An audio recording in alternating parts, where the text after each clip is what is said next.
Exchange just briefly. Please. The US dollar yesterday, DXY specifically, worst day, going all the way back to 2015. And if you take a single currency, and we can look at the euro briefly at 102.82, very close to 103 this morning.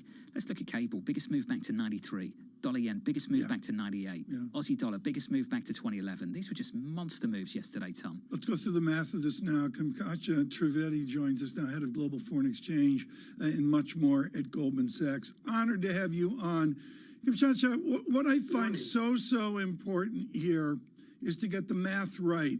Was yesterday a jump condition? Was yesterday enough to signal a trend? Mark Chandler at Bannockburn says chasing weak dollar here is a challenge. What have you published this morning after yesterday's historic day? Look, I think that yesterday was a historic day. I think there's no question about it. You had some very, very large moves in markets, not just in FX and equities and rates, as you were describing as well. And it also shows you, I think the fundamental thing that it tells me is that, you had a very long move higher in the dollar. And, as you've gone higher and higher into thinner air, what it takes is, one important piece of news. It was important, and I think it's kind of, you can have a big move on the back of that, given the way the market is set up, both intellectually and in terms of positions. Where is the market position right now? The phrase short squeeze is tough in foreign exchange. Within a short squeeze, do you get a massive weak dollar off positioning right now?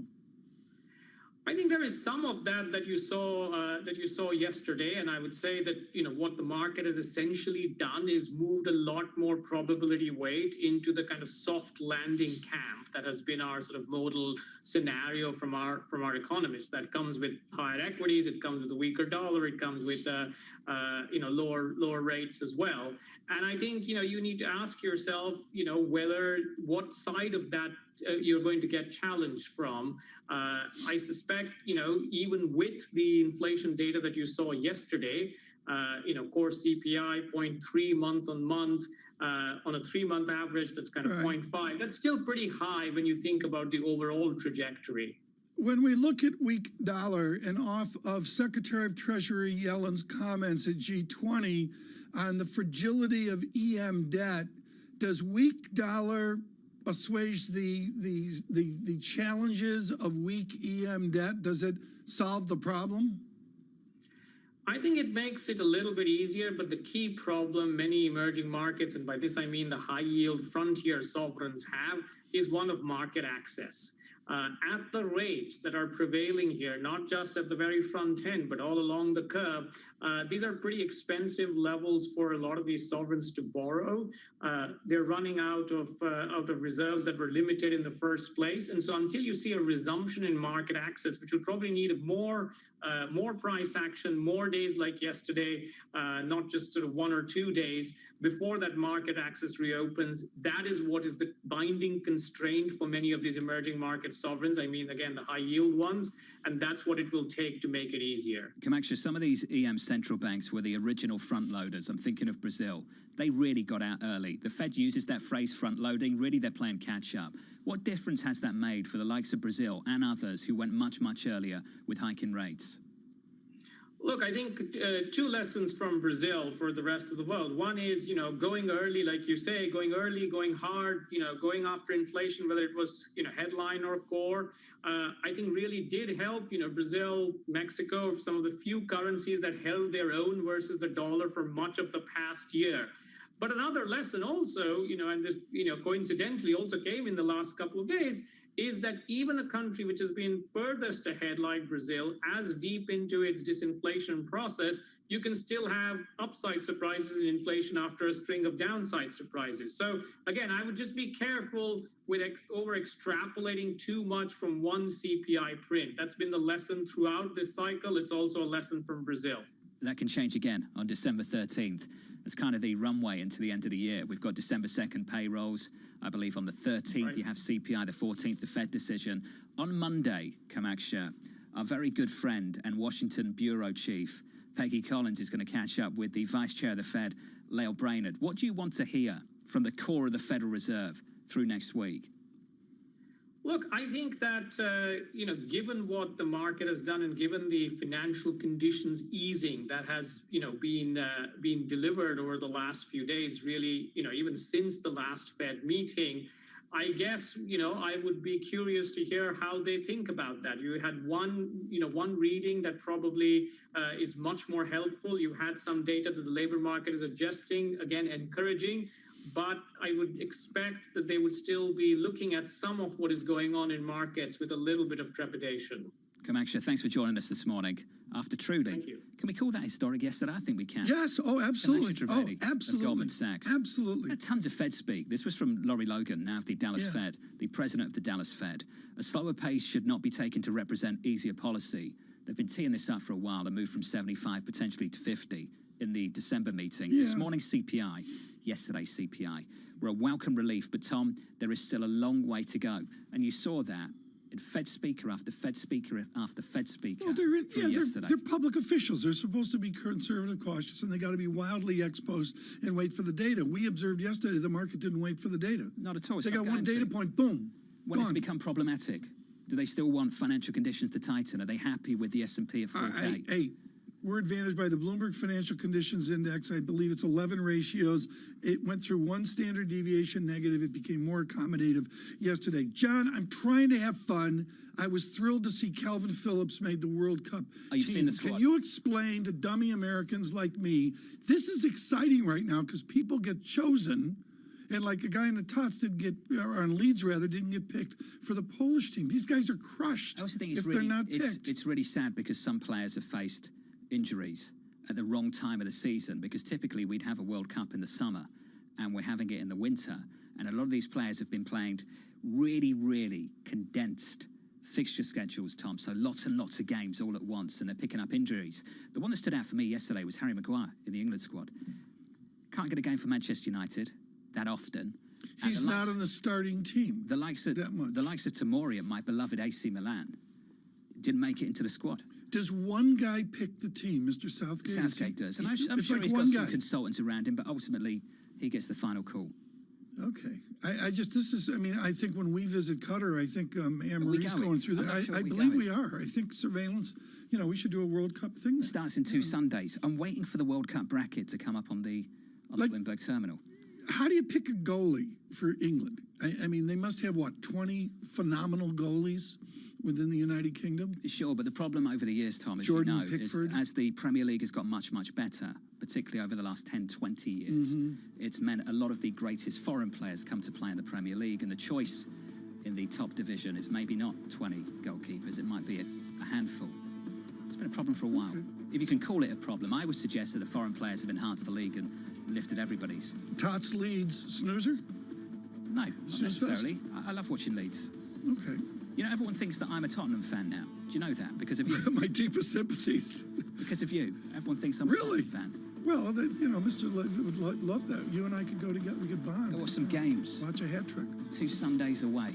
Equity futures up 0.5%. Coming up on this program. Beckons. Tina Fordham of Fordham Global Foresight from New York. This is Bloomberg. Keeping you up to date with news from around the world with the first word, I'm Lisa Mateo. The Biden administration is sending Ukraine more weapons and military vehicles valued at up to $400 million. The package includes Boeing's Avenger anti-aircraft systems, and weapons are being taken from existing U.S. stockpiles. A federal judge in Texas has struck down President Biden's plan to forgive student loans. The judge called it one of the largest exercises of legislative power without congressional authority in the history of the United States. The Justice Department says it will appeal. The plan is already on hold under an emergency stay from another federal court. The energy minister of Saudi Arabia says OPEC Plus will remain cautious on oil production. That comes weeks after the group made the Biden administration angry by lowering output. Prince Abdulaziz bin Salman spoke to Bloomberg at the Climate Change Summit in Egypt. It's about being responsible and not to lose sight of what the market requires, the industry requires, which is market sustainable stability of the markets. OPEC Plus meets on December 4th to decide whether to cut production again. Global news 24 hours a day on air and on Bloomberg Quick Take, powered by more than 2,700 journalists and analysts in more than 120 countries. I'm Lisa Mateo. This is Bloomberg.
And says, I want to be Ari Emanuel when I grow up.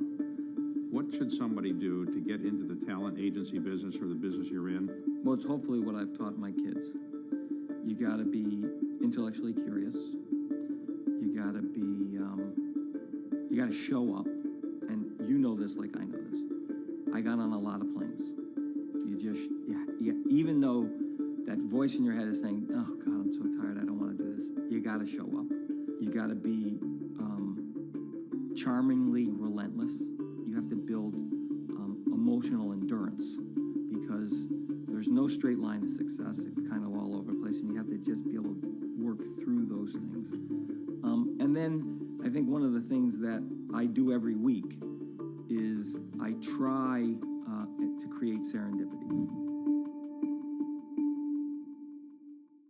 Bloomberg has enhanced search on the terminal to deliver what you need when you need it. Now, you can simply type phrases in everyday English in the command line. Compare financials. Find people. Analyze markets. You can enter phrases or ask questions. What do you want to know today? Ask a question or visit SearchGo to find answers now. The top names in business are on Bloomberg. This was not a solvency issue at all for the pension system. It was a liquidity issue. So a liquidity problem had to be managed. Nobody covers business like Bloomberg, your global business authority.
the upcoming months, in light of the cumulative tightening we have achieved, I expect we will slow the pace of our rate hikes as we approach a sufficiently restrictive stance.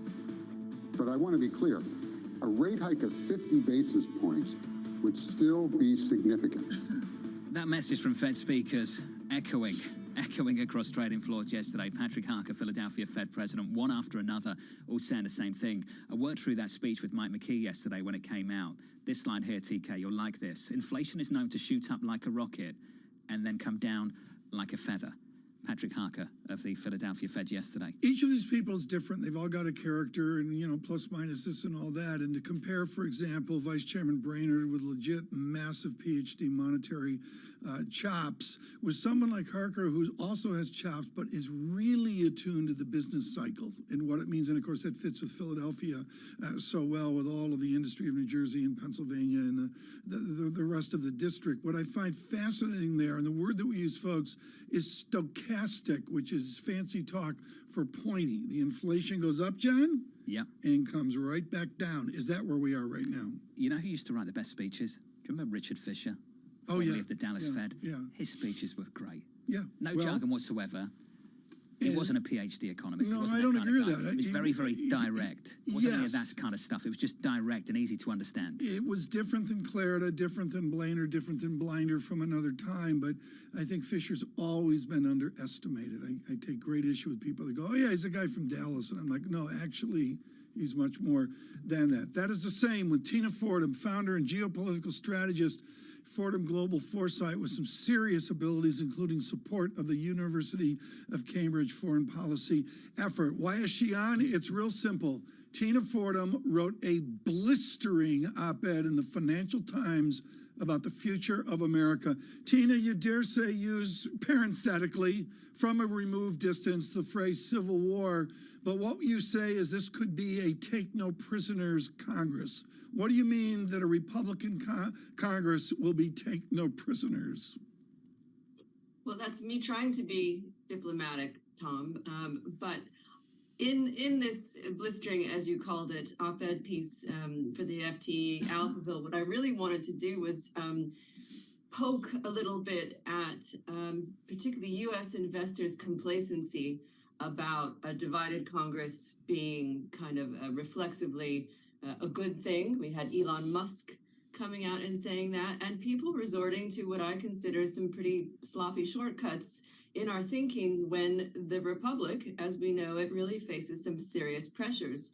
Now, my piece came out the day of the midterms, and since then, the less qualified contingent, shall we say, they call this candidate quality, in fact, in the parlance, didn't perform very well. And I think a lot of those with fire in their bellies have been somewhat chastened, but we still have a number of underlying indicators in the U.S. support for political violence, you know, the polarization that we've all just sort of got used to that are alarming. But I think that there were some real reasons for optimism coming out too. The arrogance, the political arrogance led by Tom Keene is that we're a two-party system. We have learned in the last couple days that we're a four-party system of extremists and two moderate parties. Do you agree with that? That it's a four-party America?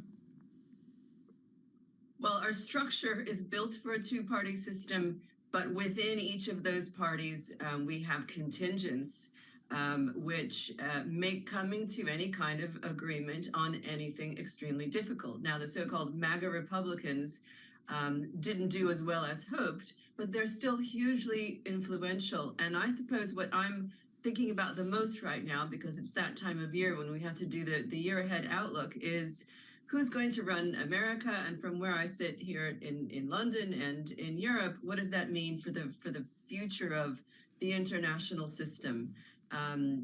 Trump is less likely to return to the White House. I can tell you that people here really breathed a sigh of relief, but the race is wide open, and that is a new variable, I suppose, one that we hadn't really got our heads around. Well, Tina, let's turn to the G20 and talk about the international story.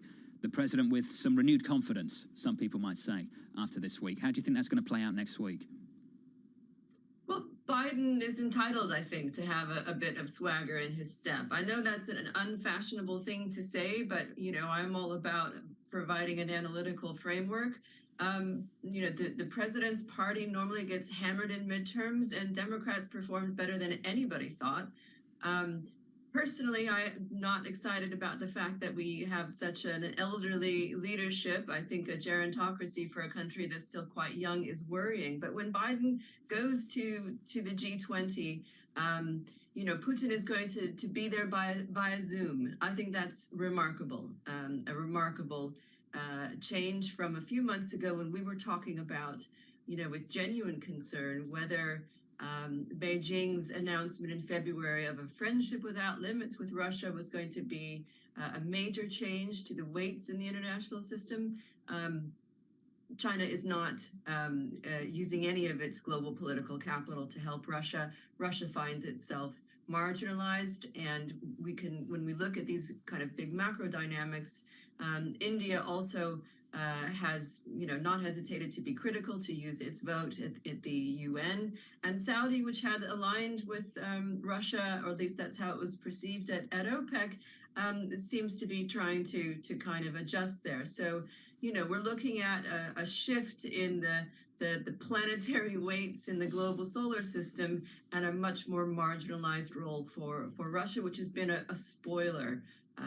Really, since the collapse of the Soviet Union, or since Putin came to power in 2000. Tina, briefly, if you can, we understand now, it's been confirmed, a meeting between the President of the United States and the Chinese leader on Monday ahead of the G20. We often talk about deliverables. Are there any going into this? I don't think we should expect deliverables. This is a time, I just talked about some of the tensions in the relationship. Biden goes not as somebody who, was defeated in midterms, but as someone who I think intends to run again. He has clout, and the U.S. and China on climate, and particularly it was an area of cooperation. So I think they're going to want to find a bottom to, this relationship, find a floor and move on from there. China's not happy about the U.S. cramping its style on tech. Yeah. But I think, there's the U.S. has stood its ground in a way that commands more respect on the world stage, particularly after the fiasco, the withdrawal in Afghanistan, right? That was a huge blow. Tina, thank you. Tina Fordham there of Fordham Global Foresight. Looking ahead to the G20, Tom, next week. Well, G20, Emery Horton will be there along with our Singapore, Southeast Asia team as well. I would suggest, John, we've got to look at this as a continuum of Egypt COP20, G20, and then I believe the president goes to Cambodia as well. It's a long trip for the president. This is exhausting trip for this president. We got to come back and talk about the surveillance deliverables. What are the deliverables? Got to talk football once a day. We did that. Is that what people are calling for? Once the World Cup starts, or ahead of the World Cup? More football.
So is there more pressure when you're trying to win a basketball championship than when you're trying to please investors? Where's the greater pressure?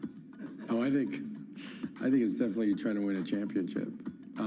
It's hard because a lot of, like when you invest, and you know this, when you're investing, you can control a lot more things. When, on a basketball court, you can't control whether somebody's going to make a shot. You've got to get lucky. And what's the greater pleasure, making 5 times your money on a distressed debt investment or winning the NBA championship? They're both fabulous.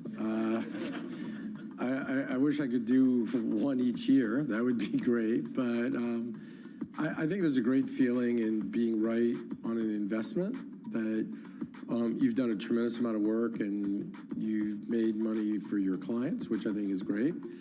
I think winning a championship it's a very surreal feeling, because there's a whole city or state that is actually behind you. You know, we had 70,000 people at the finals, and we had them all outside. You had 17,000 in the stands, and then literally like 60,000 people outside. And when we won, like, just the joy that you had brought to the city was phenomenal. In a multi-trillion-dollar industry, there's a lot of ground to cover. Commodities got absolutely crushed. We'll show you what's happening in ETFs like no one else. Bloomberg ETF IQ, Monday on Bloomberg. Global inflation and recession, an energy crisis intensified by war, and the aftermath of a pandemic. Next week, world leaders meet in Bali for the G20 summit. And Bloomberg is there, bringing you the news and analysis. A confluence of economic, climate, and security crises make it a uniquely challenging time. All of these are pointing towards a big slowdown in trade. It all starts next week, only on Bloomberg, your global news authority. BSO Now is your online home for weekly Boston Symphony Orchestra and Boston Pops performances. See new concerts that go behind the scenes, plus acclaimed archival concerts. Visit bso.org/now, where the music plays on. BSO season sponsor, Bank of America.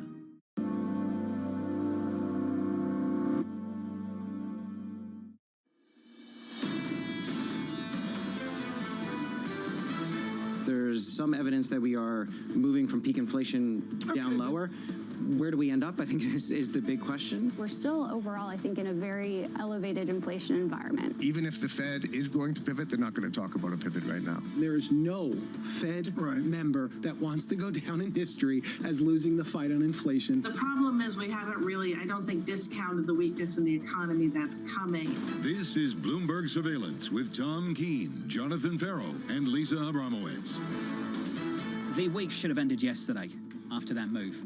That one-day move, Tom, was a move for the month, maybe even a year. What a rally. From New York City this morning, good morning, good morning. For our audience worldwide on TV and radio, this is Bloomberg Surveillance. Equities up again by 0.5%. But TK, yesterday's moves, monster moves. Looking at the SPX futures this morning, John, it continues. Is it convex? Is it, concave? Looking at an acceleration trend off of yesterday. It's a little bit less accelerated than yesterday, but we are up this morning. Futures up 17, and it continues. And guess what? It's reassess Friday. I like to ask this question. If I told you ahead of time what the data would be, precisely where inflation would come in, would you have guessed the market would have moved this much? I would have said two things, and we had Chris Marangi brilliant on this last hour. I would have said, yes, it would move, and I would have been more assertive than Mr. Marangi and said it would move big, not like we saw, because of all the gloom that's out there. And the gloom, John, is the amount of people loaded at the boat with cash. Bullish recipe this week, that's for sure. Divided Congress may be still waiting for the results of that. Downside surprise on CPI yesterday, this morning. A conversation about reopening China. Rumor after rumor after rumor after rumor. And today, they make a subtle shift on a set of rules, TK. My proxy on that is I look at any given luxury purveyor of goods, and they've had a very, very good week, tangentially working on the reopening of China. But I would extend it, John, to G20 and say it's a reopening of the Pacific Rim. Oh, you think that's what this is? Much bigger than that. China's the lead dog, and if China opens up, Pacific Rim opens up. Xi and Biden on Monday. That's the next stop ahead of the G20. It's going to be a big focus next week, TK. Turn to politics. Amory will be there, traveling, not with the president. The president goes to Egypt. She will go to G20 directly, which I think is smart. And it's not just another G20 meeting because of China and the U.S. Looking forward to the coverage. We've also got to talk about Ron, is it DeSanctimonious? Ron DeSanctimonious? and the former president, Donald Trump. AMH is going Maybe to it's fill you in on Elon that Musk a little bit later. We've got to talk about Twitter too. That's getting messy fast. Your equity market looks like this on the S&P 500, up 0.4%. Biggest one-day rally on the S&P going back to April 2020. On the Nasdaq yesterday, up by more than 7%. This morning, up 0.4%. In the bond market, Treasuries closed for Veterans Day, so we look to Bunds in Germany. TK Bunds right now up 9 basis points on a 10-year to 2.096%. You did a deficient surveillance data check there, What would John. you like? Even you and I have to look at BitDog, 17,300 down $483 from the equity-linked surge yesterday. And, I don't want to make any jokes about this, folks, because I think there's some huge financial and even, human hardship involved here. Without a doubt. Where are we on Monday with Bitcoin? I've got no idea. I've been asking the following question because it's an important one. There's a lot of people who still don't dabble in this asset class, don't own it, don't touch it. You're looking at me. I've asked the question of Peter Chi of Academy Securities yesterday. Can you speak to them? Can you tell them why this matters? Do we have the potential for contagion across traditional asset classes? Peter Chi thinks we do. He went one step further. He said he thinks this can hit the economy as well. I don't He says have it an can hit informed consumer opinion on this. sentiment. He said it can hit the economy in a bigger way than people appreciate. I'm going to get myself in trouble here. I did a technical analysis this morning on this, sort of inept. And the answer is it's not the ugliest chart I've seen, but it has some further south elements. You calling your to it. technical analysis inept? You Okay. can't do, John, the drift factor of Bitcoin is different than Amazon or the 10-year yield. Sure. And I don't think you can do legitimate linear technical analysis on Bitcoin because it doesn't drift like a normal asset. Great lineup of guests this morning. I'll be catching up with Mike Wilson and Morgan Stanley at 9:30 Eastern Time around the opening bell. Don't miss that on Bloomberg TV. Joining us right now is Sarah Hunt, Chief Market Strategist at Alpine Saxon Woods. Sarah, Tom talked about Amazon. Can I just go through the performance intraday yesterday?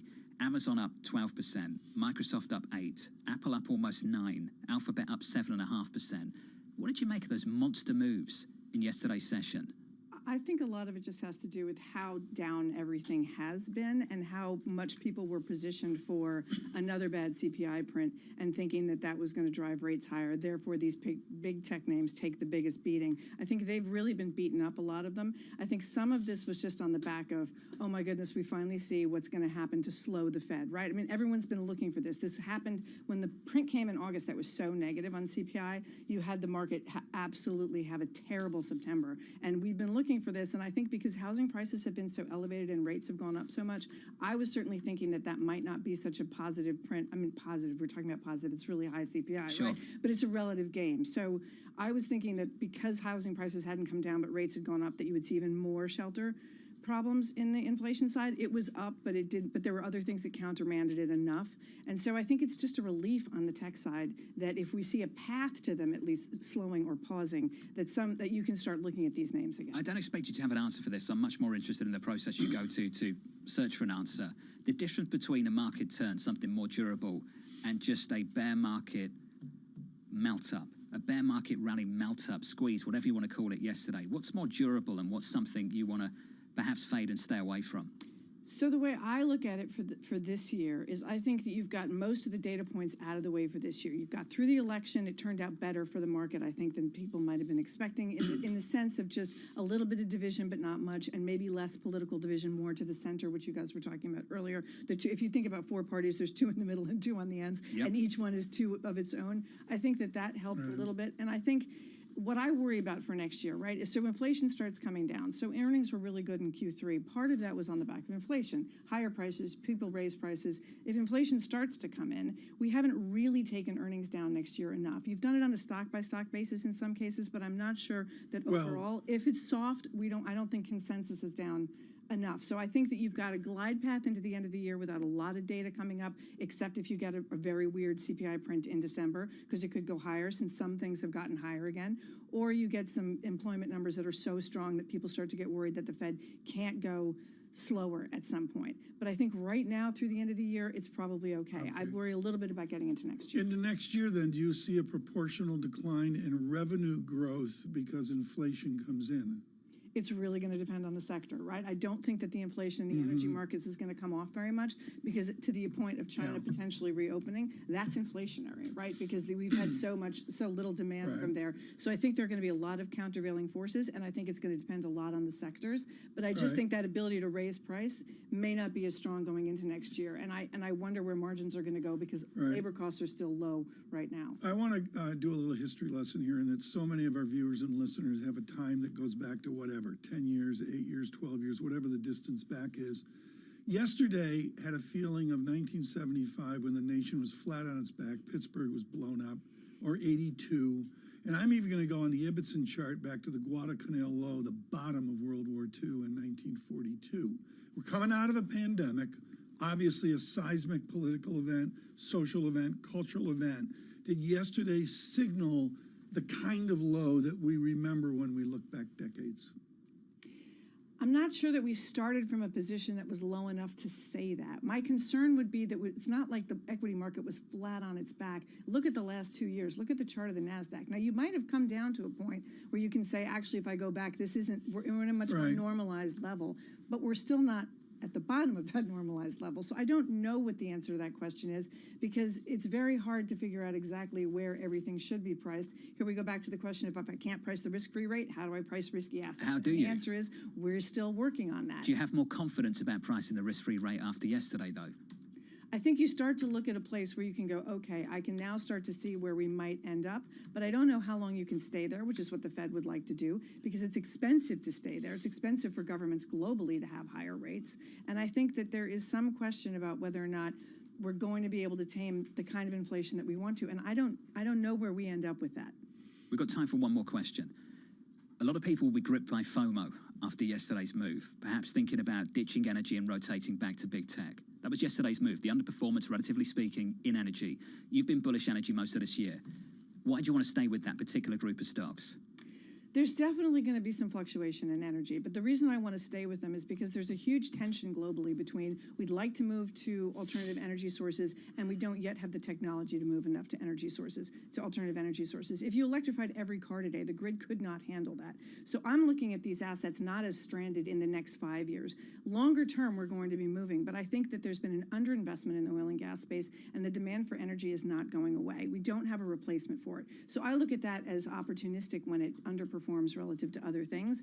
And with tech, I still believe that tech's got a good story. People are going to pay for growth. Now, for companies that have to cut and aren't growing so much, like Meta right now, what are you going to pay for that? I don't know. But in the end, you're still going to be paying for growth, even if what you pay for it isn't as high a multiple. Some of these growth names have gone ex-growth. That's a we problem. get through the show today without mentioning Meta, but we did. Well, we didn't, but it's my fault. Sarah did. Sarah, thank you. Sarah Hunt of Alpine Saxon Woods. Tom, Can I great go back couple of to my days theme? in this market, sure. By all Last means. time we talked about this, we did not have a bit debacle. Now we do. We have a Twitter debacle, and on and on. I'm going to go back to, as Sarah delicately mentioned, there's an interest rate now. We have a risk-free rate, and we're going to have a great zombie roll-up all into next year, where finally the adults take over. Profit matters, growth matters, your story matters, and you're going to see all sorts of combinations and transactions. It's the D word, discipline.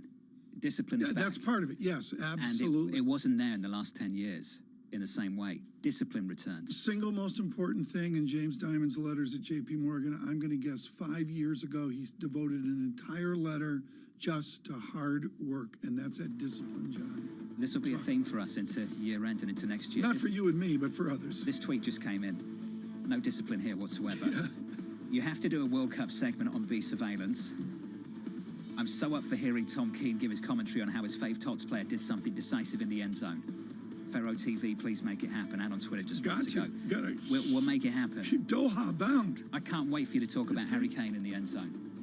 You ever seen Snoop do the Olympics? I think you doing the World Cup would be like Snoop Dogg doing the Olympics coverage. Snoop Dogg? Yeah. I think that it would be just as hilarious. I don't know Snoop Dogg. Is that Disney? Futures on the S&P at 4/10. This is Bloomberg. Jonathan Jonathan, get that solo apology camera shot ready. Keeping you up to date with news from around the world with the first word, I'm Lisa Mateo. Well, Russia says it will hold its first nuclear talks with the U.S. since the invasion of Ukraine. According to the Foreign Ministry, discussions will be held late this month or in early December in Cairo. They'll focus on inspections of atomic weapon sites under New START treaty. The British economy shrank in the third quarter, making the start of what's expected to be a protracted recession. Gross domestic product fell 0.2%. Consumer spending and business investment both fell during the quarter. The Bank of England sees a recession persisting into the middle of 2024. It's a significant recalibration of China's COVID-0 policy that has isolated the country. Beijing has reduced the amount of time travelers and close contacts must spend in quarantine. It's also pulling back on testing. Plus, a controversial system that penalizes airlines for bringing virus cases into China will be scrapped. A stark warning from new Twitter CEO Elon Musk. Bloomberg has learned that in his first address to employees since buying the company, Musk said that bankruptcy was a possibility if it doesn't start generating more cash. Investors are already offering to buy Twitter debt for as little as 60 cents on the dollar. Global news 24 hours a day on air and on Bloomberg Quick Take, powered by more than 2,700 journalists and analysts in more than 120 countries. I'm Lisa Mateo. This is Bloomberg.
We've invested more than $10 million in our employees over the past year, and we're going to continue to invest more. We're testing 4-day work weeks to help, especially our working parents kind of juggle that balance between childcare and their work.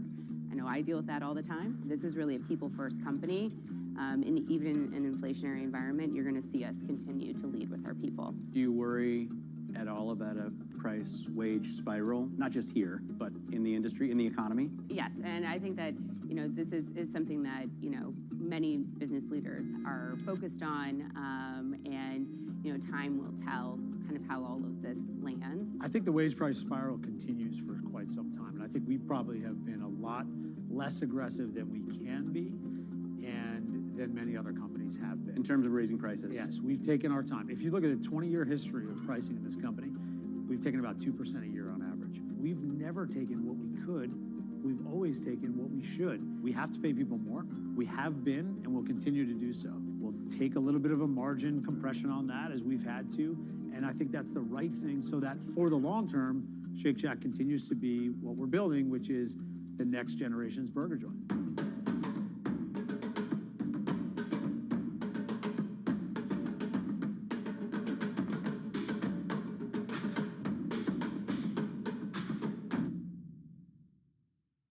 Lots happening on Wall Street. I think Jay Powell said things that were indefensible.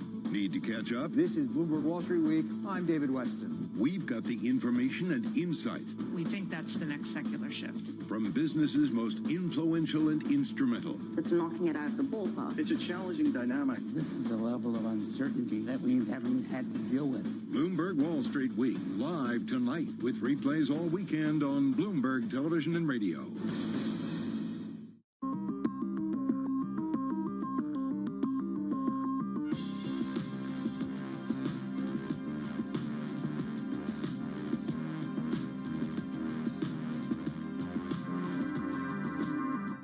Global inflation and recession. an energy crisis intensified by war, and the aftermath of a pandemic.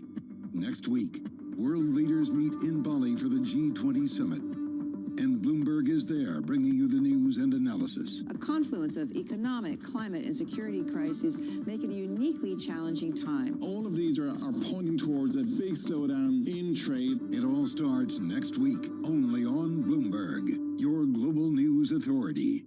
The top names in business are on Bloomberg. This was not a solvency issue at all for the pension system. It was a liquidity issue. So a liquidity problem had to be managed. Nobody covers business like Bloomberg, your global business authority. Earnings season is here. The earnings are starting to pour in. The numbers are holding up better than expected. Sorry, business isn't all that bad. Bloomberg breaks the numbers first. Netflix earnings going across the wire. A big beat. Stock is up more than 8%. Coming in stronger than their rivals. With exclusive expert analysis. Finally back to growth. The mother of all opportunities. What is the industry to watch? That's where the rubber hits the road for Goldman Sachs. It's going to be a really interesting earnings season. Bloomberg Television and Radio. The fastest numbers and analysis you trust.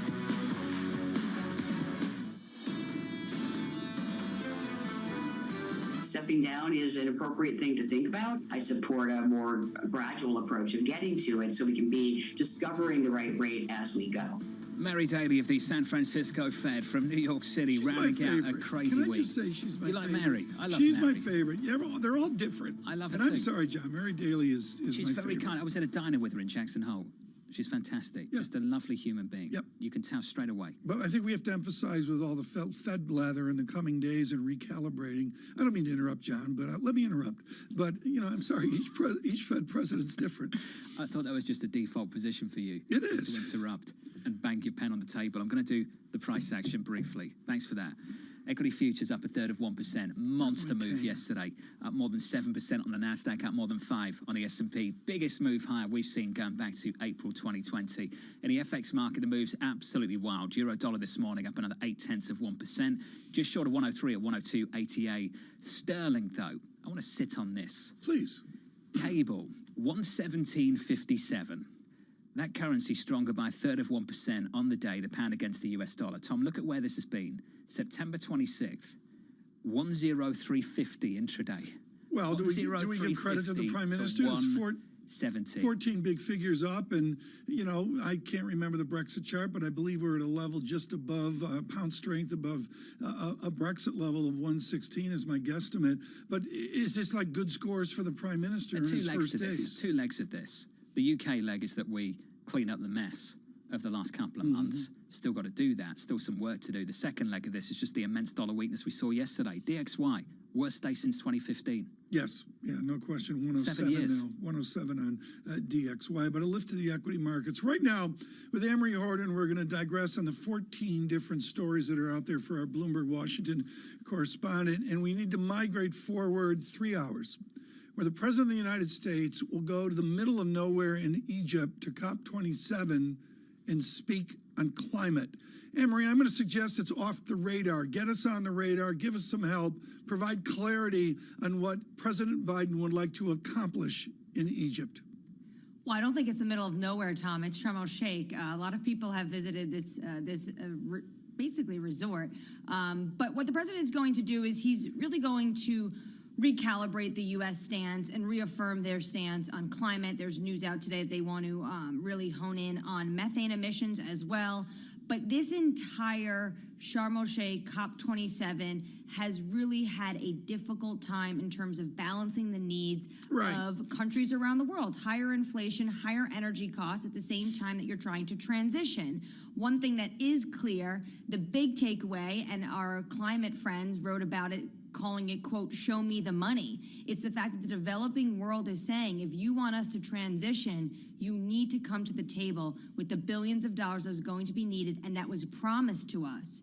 And that's what this COP is really about. And of course, there's a war in coal. I got 8 ways to go here, Anne-Marie. Let me stay on methane. So the president's going to talk about natural gas methane emissions and the production of oil, I guess, out in the fields. Great.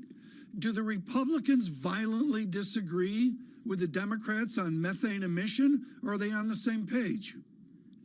I think a lot of people want to see emissions being toned down wherever they can. Sometimes methane, it's clear, it's very hard to make sure it's not leaking, but there are leaks, and the president is moving a step further and trying to make sure on these wells and drills that you can control methane emissions. I'm not sure you're going to see a ton of pushback from Republicans on that specific issue. What you will see from Republicans on issues is if this administration continues to what they would call go after the oil industry and at the same time ask for more production. Maybe with a House majority being Republican, you can see a little bit more talk about permitting bills, a little bit more talk about what Joe Manchin, the senator from West Virginia, wants to see, which is making sure that coal jobs stay in place.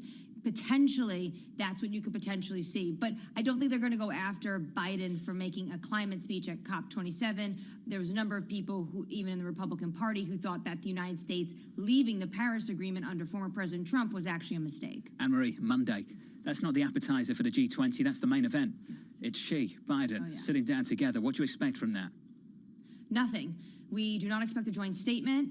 There is not going to be any deliverables. This is what U.S. officials are describing as a way for these two individuals to better understand each other, and they really want to get a map of the, quote, rules of the road. This is something the U.S. administration has been trying to do since 2021. They call it a floor, setting a floor for this relationship. So there's going to be no deliverables, but obviously potential fireworks when it comes to certain issues that are going to be discussed, like Putin's invasion of Ukraine, like what is going on in terms of the U.S. trying to harness some technology that the Chinese really want to get a handle of, like things like debt sustainability for the developing world, and then, of course, Taiwan. The G20 communique. Can we sit on that for a moment? How on earth do 20 countries agree on anything right now, Anne-Marie? And we don't even know if all 20 will be showing up. Obviously, we know that President Putin's going to be a no-show, really no surprise there. He didn't go to Rome either, and when the Rome was happening, he also wasn't invading his neighbor. So he will send Sergei Lavrov. Incredibly difficult at this moment, particularly given the fact that Russia is a part of the G20, given the fact that China has maintained and has not criticized Putin directly about the invasion. It is going to be a very difficult communique, and potentially there just won't be one. Anne-Marie, thank you. AMH down in DC. Heading off to the G20. Safe travels, Anne-Marie. I think we'll catch up a little bit later on Bloomberg TV around the Open. Tom, I've asked the question as to whether this G20 communique next week, if we have one, will read like the Fed minutes. One country says this, a couple of countries say this. It's very, very difficult, like tremendously difficult to agree on anything right now. I'm hugely biased on this in that my childish view is Pittsburgh really mattered. And I only think the reason the G20 Pittsburgh meeting mattered is this is close to us. And Bali's on the other side of the world, and is American foreign policy, American international relations, Western international relations really going to pay attention? Transatlantic relations. Yeah. I'm fascinated about the relationship between Europe and this White House, this administration, Tom. I think there's a bit of tension there that hasn't been spoken about enough over the last couple of weeks. Yeah, well, and it's going to come out here. I mean, there's no question. Between Germany and the US specifically. Yeah, well, and what does the new Germany or the next Germany look like? I think there's some real uncertainty on that. Look, we have said 1 year, 2 years. a million times, it's not controversial to say this. They outsourced their security to America over the last several decades. They outsourced their energy security to Russia and their economic security to China. And they're still very close to China, Tom. I just looked at the groups of the World Cup. John, I can tell you're distracted. United States, England, Wales, Iran. That's really exciting. The United States, and I think the England game is on, is it the Monday when we're on air at about 8 a.m.? Well, we'll have to get, So our 10 viewers go down to It'll be what? Interesting to see. We go from 10 to 2? Yeah. Great. Absolutely.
get stronger that moment that you're lifting the barbell. You get stronger as your body is making repairs, making recovery. Recovery is a when and how you get fitter, faster, stronger.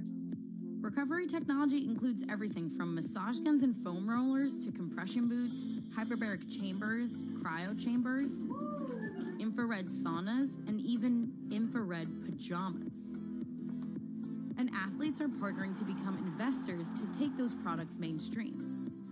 When you look at tech in sports right now, it's completely innovating the way training's going, completely changing the way recovery's going. I think sky's the limit as far as where it can go. But while some of these products can feel amazing, it can be difficult to differentiate between what really helps the body and what just tricks the mind. Every time you're chasing the latest, greatest, newest tool, you're probably chasing a mirage.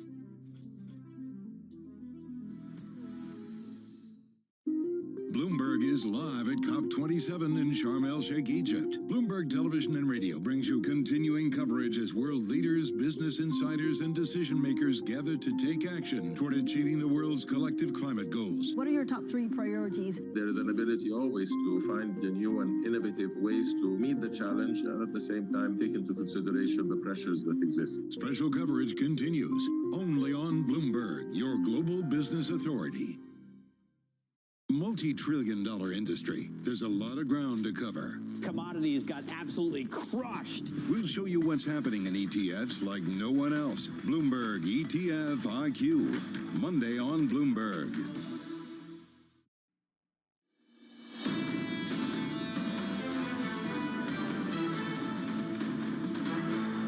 Surveillance correction just on the football schedule, which is important for all of you, I know.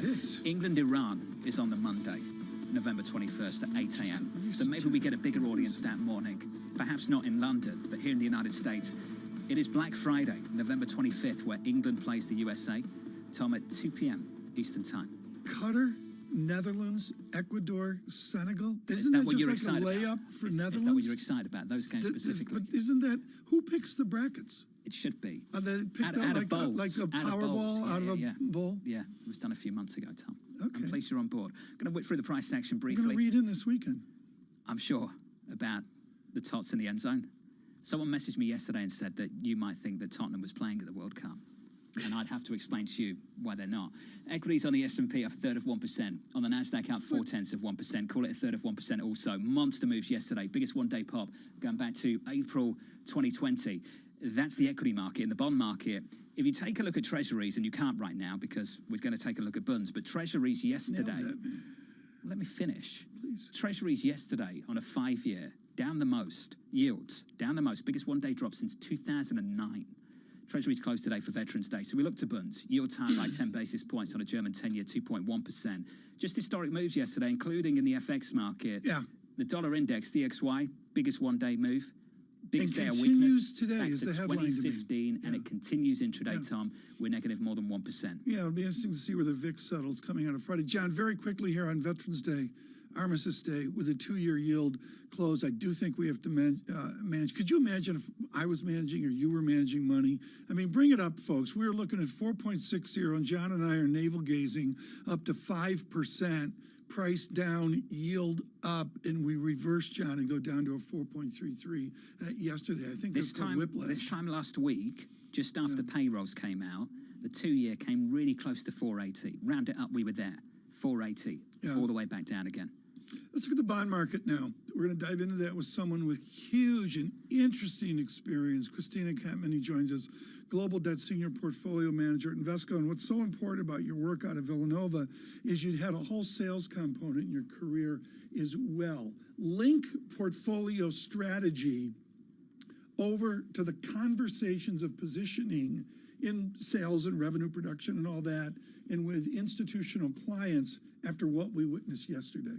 I think it's absolutely important. I mean, these markets and the way that they move, you can tell that there's this position cleansing in the market, and we keep seeing that. And that was always such a big thing. Phrase, position cleansing. I think that's what it was. But I think the FX market is punishing popular positions, right? BRL, a lot of these LATAM currencies have been under immense pressure, even more so than broad FX yesterday. kind of because those were such popular positions. Sterling, I think Sterling was a popular funder for people. It's under some pressure. But yeah, it's a big, the dollar turnaround here, and it's what we've been waiting for, right? Are we going to get this shift? Is it more than that, though? Is it a position squeeze, or is this a turn? That's what we're trying to work out. Yeah, I think it depends on where we really are with the Fed, right? Like CPI yesterday is important. It's one data print, and it had across the board important components: OER, healthcare, goods disinflation. But it still is one print, right? Like we've had head fakes before, and I think Powell has told us we're downshifting, but we're not. This is not a U-turn in policy. Well, and all of the Fed speak yesterday came out and kind of echoed this. Like, hold on a minute. Like, it's a lot of financial condition easing yesterday. It echoed from Fed official to Fed official. Yeah. And the question we're all asking now, Christina, is whether we can say that we've removed the potential for the terminal rate to be priced much higher from here. Do you think we have done that sufficiently?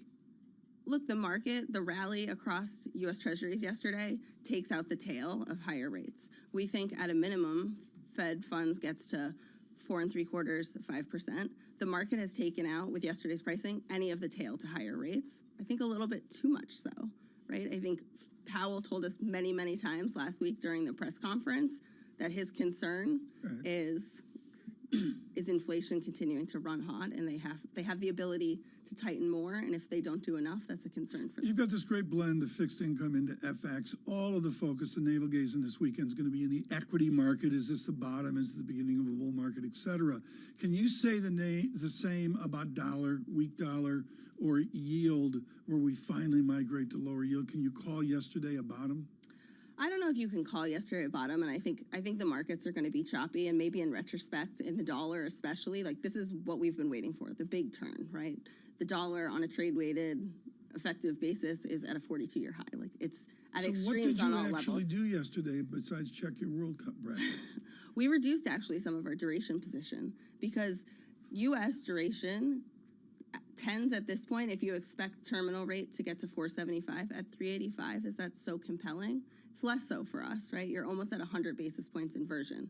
A week and a half ago at 425, a lot more interesting. I think in the U.S. market, 30s kind of stand out as being a bit more interesting, especially versus their global peers. They've underperformed. What did you do at the margin with cash, and what do you expect? Everybody bragging about having tons of cash.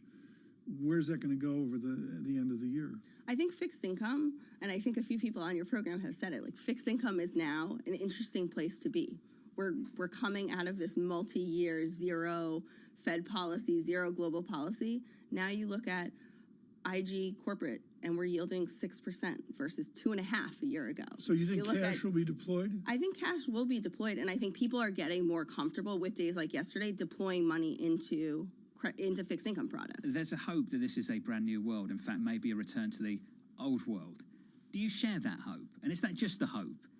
Look, I think as we look into 23, I think there's a lot of interesting and exciting things on the horizon, right? If we get some clarity and stability with the Fed, and again, it's not we need a massive easing cycle, and I don't think we have that in store, but if we have kind of some stability and Fed on pause, and we kind of know, even if it's a gradual tightening from here, the market can say, like, we can compress some of the massive levels of interest rate fall, and it gives people more comfort to put money to work. Let's go back to your first finance class at Villanova. You're trying to figure out Sharpe ratio, Trainer, Jensen, all the rest of the risk-reward kind of analysis. Here we are in this hugely historic time, and we're seeing events. Twitter, Bitcoin, It's all the zombie companies getting rolled up into next year. How does that play out in the debt market? If we have, because of a new risk-free rate, if we have some form of zombie transactions and combinations into next year, how does that play out in your world? Look, I think we've gone from a world where capital was free, and so for tech and for VC and the Teslas of the world, it provided a lot more opportunity out there. We're no longer... It was a free lunch. We're no longer in a world where capital is free, right? But when we look at the broad high yield and IG market, US and globally, corporate balance sheets are a lot healthier than they've been. Like, again, from an IG perspective in the US, we're not worried about the health of corporations. If we look in Europe, the banking system we still think is sound, and you have AT1 paper that's coming as high as 10% in the market. Like, there's some interesting things out there. It's a buyer's market, and we see that in the debt coming to market, Tom, to fund LBOs, leveraged buyouts. There's some real pushback from the market saying that's not good enough. We want this, and this, and this. And the reason I say, are we looking to 2023 and hoping this is the new world versus is it the new world? Because if you speak to fixed income, Tom, this is the world they want. This is the world they want, where Fed funds is maybe 4 to 5%. Discipline is back in the credit market. Discipline is back in. The buyers aren't abused by the sellers who can get away with anything. And, Krista, I'm trying to understand the difference between the world we hope and the world we've got. Which one is it? Look, I think it's a combination of both, and I think it's going to play out coming back to the data and, like, where does the U.S. economy go from here, right? And it's on two hands. We have inflation that obviously has ramped up massively, and yesterday's a step in the right direction. We also have a very hot labor market, and the Fed needs to see some cooling there, and we haven't seen any signs of that. And if we don't, then the Fed continues to go more gradually, certainly, than this year, but they can continue to go next year. And I think that gives people pause and a little, and again, like, you have more cautious buyers, or you have higher standards as a buyer of what you're, when and what you're willing to put money to work. Rick Reeder of BlackRock said he's excited about next year. I don't think I've ever heard Rick Reeder of BlackRock say that. I believe you're correct. I've never heard that. Are you excited about 2023 for someone with fixed income? We are. And again, I think it's fixed income. I think it's foreign exchange. And again, if you get some clarity on the Fed, foreign exchange, I think, is the number one for us if you get this turn in the dollar and the opportunity to be short dollars. But emerging market local fixed income is also very interesting. You have yields almost 400 basis points above yields in the U.S. and above domestic market, and you actually have inflation running, in many cases, lower than developed market inflation. You've never She's had too that conversation. The only way she can come here is when Bramall's Let's off. put this conversation together with Kamakshir Trivedi of Goldman Sachs. Yeah. Some of these EM countries were the original front loaders. I think that phrase front loading has been lost over the last year with the Federal Reserve. I think the Federal Reserve hijacked that phrase. That was a marketing ploy to say we're front loading. They weren't, they were catching up. The original front loaders were in EM. They came out early, the likes of Brazil, hiking. The Fed was on another planet. Christina, this was fun. This was great. Thank you. Christina Campbell of Invesco. And no World Cup questions. I'm sure you're happy about that. TK. Got any more on the World Cup? You excited about it? You doing reading? Why does Wales have a separate team? There we go. It's a separate country. Mind blown. They have a different language too. Mind blown again. It's not a separate country. It's part of the United Kingdom. It's a separate country. It's like, does the Southern Italy have their own World Cup team? No, they do not. They're part of Italy. Then the World Cup team of Italy? It just looks great. Okay, that was a low blow. That was a low blow, and you know. Why does Wales have a separate team? Does Scotland have a World Cup Scotland has a team, but did not get They to the did World not Cup. qualify. Okay, I see. Is that helpful? It's exciting. I guess Gareth's on the team. Yeah. It might be his final last tournament, probably is, before he becomes a professional golfer. Exciting. I still don't understand why they have their own. They're in a separate nation? Yeah. Did Mr. Sunak get that memo? He's aware. I'm sure most people in the United Kingdom are. You know the individual countries, Tom? England, Scotland, Wales, North. No, I know Colombia, Senegal, Egypt, and Italy. That's the four nations I know today in the World Cup coverage. Are we unveiling our World Cup podcast There we are. That's my coverage. That is rude. Equity futures I'm on the sorry, S&P. that's not bad form. Up a half of 1%. This is Bloomberg. Keeping you up to date with news from around the world with the first word, I'm Lisa Mateo. The Biden administration is sending Ukraine more weapons and military vehicles valued at up to $400 million. The package includes Boeing's Avenger anti-aircraft systems. Weapons are being taken from existing U.S. stockpiles. A federal judge in Texas has struck down President Biden's plan to forgive student loans. The judge called it one of the largest exercises of legislative power without congressional authority in the history of the United States. The Justice Department says it will appeal. The plan is already on hold under an emergency stay from another federal court. The energy minister of Saudi Arabia says OPEC Plus will remain cautious on oil production. That comes weeks after the group made the Biden administration angry for lowering output. Prince Abdulaziz bin Salman spoke to Bloomberg at the Climate Change Summit in Egypt. It's about being responsible and not to lose sight of what the market requires, the industry requires, which is sustainable stability of the markets. OPEC Plus meets on December 4th to decide whether to cut production again. Global news 24 hours a day on air and on Bloomberg Quick Take, powered by more than 2,700 journalists and analysts in more than 120 countries. I'm Lisa Mateo. This is Bloomberg.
When I started, I had no idea it was going to turn into this, which is a tracksuit empire. I don't have any investors. All this is all money in. This is me going out and hustling, bringing that money back, and just building it, building it, building it. You gotta think about a person that was homeless at one point, didn't really have any money coming in. The fact that this person was relentless and just determined to succeed and not let rock bottom define him as an individual. I can take things and put them together and take them apart and make them better and put them back together. I respect the craft, so I don't want to minimize and disrespect the value of each step of the craft and do by machine what should be done by hand.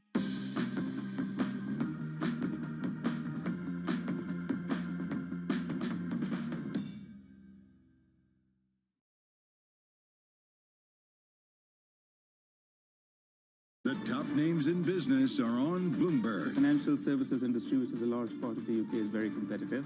But it's not the only one. Health sciences, even technology and fintech are very, very bright stars in the UK. The market environment is a very challenging one. It's not about blaming the markets. The markets is the same for everyone. And that's exactly how we deal with it. 90% of our clients are indicating we need more guidance. And if they want more guidance, that's why they bring their money to us. Nobody covers business like Bloomberg, your global business authority. BSO Now is your online home for weekly Boston Symphony Orchestra and Boston Pops performances. See new concerts that go behind the scenes, plus acclaimed archival concerts. Visit bso.org/now, where the music plays on. BSO season sponsor, Bank of America. Suppose somebody is watching and says, I want to be Ari Emanuel when I grow up. What should somebody do to get into the talent agency business or the business you're in? Well, it's hopefully what I've taught my kids. You got to be intellectually curious. You got to be, you got to show up. And you know this like I know this. I got on a lot of planes. You just, even though that voice in your head is saying, oh God, I'm so tired, I don't want to do this. You got to show up. You got to be charmingly relentless. You have to build emotional endurance, because there's no straight line to success. It's kind of all over the place, and you have to just be able to work through those things. And then I think one of the things that I do every week is I try to create serendipity.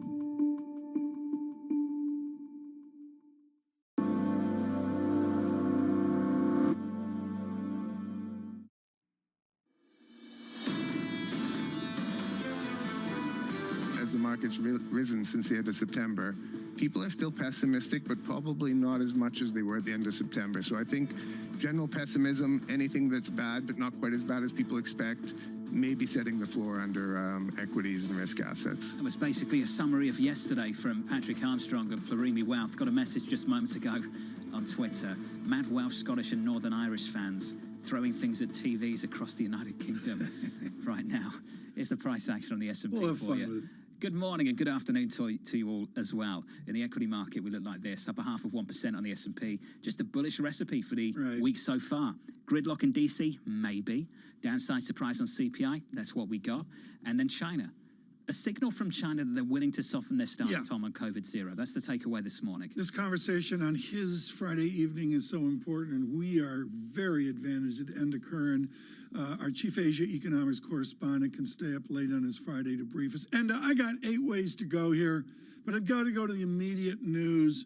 Who are the science advisors advising Beijing on a COVID shift? They've got their top scientific commission, just like every other major economy, Tom.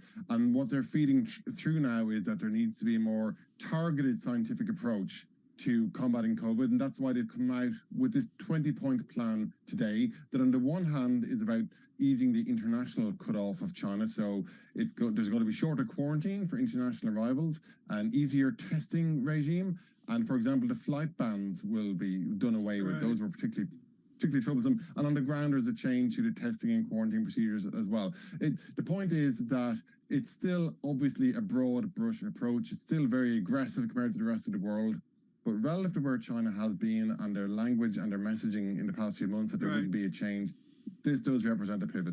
With all your reading and in your reach to Chengdu and beyond, is there any ability to have mRNA vaccines of some form, Western American science, exported to China to help the Chinese people? Well, this was a discussion that was held when the German delegation recently went to Beijing. There was discussions over the licensing and the use of the BioNTech vaccine. Fosun already had the license to produce the mRNA vaccine. I mean, there is an option. There is an optionality for China when it comes to the Western vaccine. But it must be said that Sinovac and the other vaccines they have, while they haven't been as effective, they clearly have been proven to be safe and somewhat effective. So clearly, China have been comfortable to rest on those as a crutch. The real problem they have with vaccines is that the elderly population remains under-vaccinated. And this is a big, weak Achilles heel for them, because it was the same story in Hong Kong. We had an elderly population under-vaccinated, and then that section of the population took a disproportionate hit when we had our big outbreak. And by the way, Tom, a lot of people are saying Hong Kong is a petri dish for the rest of China, because a lot of the measures that are being relaxed in mainland China now are the kind of measures that we were relaxing over the past few months, like flight bans, changes to quarantine, changes to testing, etc. So there is a view that what's happening here could be a bit of a trial for how China eventually pivots out of its COVID-0. And a simple question, how has an authoritarian state struggled to get the elderly vaccinated? How's that happened? I haven't heard a good answer to this one, John. I've heard lots of people questioning why China's vaccination rate isn't at its peak level. There are views that there are cultural and conservative norms when it comes to vaccinating the elderly population, just as there have been in other parts of Asia, by the way. It's not just mainland China, but nonetheless, it is a gap. And also, of course, you know, in vast China, there is still a health infrastructure that remains a long way off the standards seen in the rest of the world. There was a university report earlier this year that warned of potential millions of deaths if the virus was to spread unchecked. So, I mean, there are good public health reasons why China has been trying to control this virus. I mean, that needs to be said. But nonetheless, they've reached a point now where the virus outbreak is at its highest in 6 months. Just beside us here in Hong Kong and Guangzhou, big outbreak underway there, very heavy restrictions. They know that's hammering the economy. Surely they must know politically they need to navigate their way out of it. And this seems to be a suggestion now that they are trying to figure their way out of it, even if they still have a long way to go. So markets are trading on the signal and the context. To your point, they've softened their stance at a time when COVID cases nationwide are at 6-month highs. I hear all that. Other people this morning, Enda, might just look at the shift and say, you know what, this is not much. The current rules were 10 days, then the changes mean it comes down to 8. And what do you say back to those people? Is this the start of something bigger? Is the scope to move even further from here? Oh, I say that's a fair point, John. I mean, the point I'm trying to make is that relative to where we were, the language in the state press and coming out of the party congress, etc., was no lying flat, no change on COVID zero at all. And yet now they have made these changes, even if they are incremental. And it does underscore how far they have to go to get back to the level of normality China was at before the crisis. So there's a bit of something for everyone. You can call it a pivot, right? You can be bullish in China's economy, or you can say, look, it's a reminder of how far they have to go. And very quickly, one final question on economics. Can we begin to frame out a more buoyant Chinese GDP? Can we go from the gloom of sub 3% real GDP out to something more China-like? Well, some signs of bottoming in the real estate market this week, more government support coming into that sector. Tom, if this COVID zero strategy continues on this trajectory, not hard to imagine a more upbeat conversation on China as we head towards the National People's Congress in March. And wonderful to catch up with you, sir. And thank you, as always, for staying late into the evening for us over in Hong Kong. The brilliant Enda Curran there, the Chief Asia Economics Correspondent here at Bloomberg. I just pulled up the ECFC screen on the Bloomberg for you all. Just a snapshot of estimates from the people we track here at Bloomberg for GDP in China. Here's the number, Tom, for 22, 3.3%. And for some, threatening to break down to a two-handle, looking out to next year, 4.8%. Yeah. The real test of these changes, let's see what the economists do when they model out growth in China. Does it go from 3 back towards 4? And it directly affects the United States and the Western world. And what's interesting is if you get that 4.x statistic you just gave, if that happens sooner, do you get the explosion like what we saw yesterday? And frankly, we continue to see this morning. What's more important, Tom, from your perspective? The supply side shift you get from China reopening, or the demand side shift you get from China reopening? I don't say this on air usually, but no one's listening on a Friday. Guess what? Supply side is what I'm focused on. The likes of Apple? I'm focused on, it's a type 2 construct. It's not that I'm focused on the supply side. I think demand side dynamics right now are too iffy. I've got to look at the concrete facts of supply side healing. Liz Ann Saunders at Schwab has been way out front on this. Seen that move on dollar China today? Yeah. A 1% move. And you look at CNY, CNH, and it's germane. The market's dragging the fixing rather of CNY forward. I just got to talk about this because I'm ignorant. Like France won the last time around, right? They did, yeah. And the pundits are saying they're like since 1962. I think that's 60 years ago. Sure. Was the last time there was a repeat. That's feasible, right? You mean back-to-back wins? Back-to-back wins. You think France could do it? John, who are you talking to? My favourite this year is Brazil. Why? My favourite last time around was Argentina. I think they finally got a full, more complete squad. Is it Neymar? Is I pronouncing you that see? right? You see? And he's on Brazil. You've been studying, haven't you? I'm up all night. I got just a beverage of my choice in my hand. I'm going, wait, why is Wales part? Why is You're killing me. Don't go there. Why isn't Gareth playing for England? We're going to get some real complaints if you go there. Don't upset the Welsh nationalists, Tom. Equity futures positive. I'm Welsh. This is Bloomberg.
So you've built a successful company, but you might not want to run it for the next 10, 15, 20 years, or do you? And if you didn't, would you want to go into government? If the president called you to serve our country, would you go into government, or would you start another company?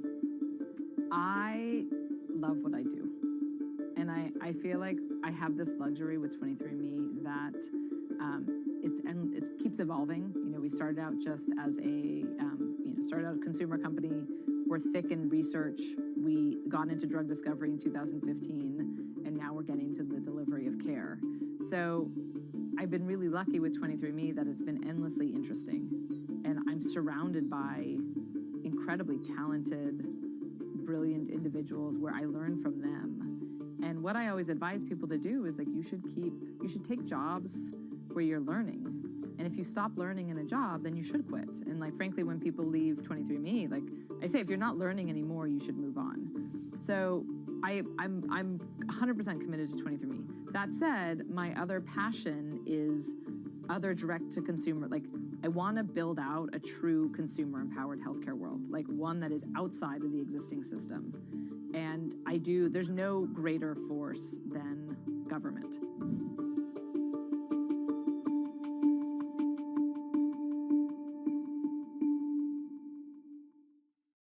Bloomberg has enhanced search on the terminal to deliver what you need when you need it.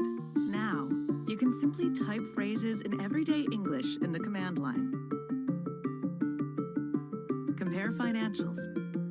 Find people. Analyze markets. You can enter phrases or ask questions. What do you want to know today? Ask a question or visit SearchGo to find answers now.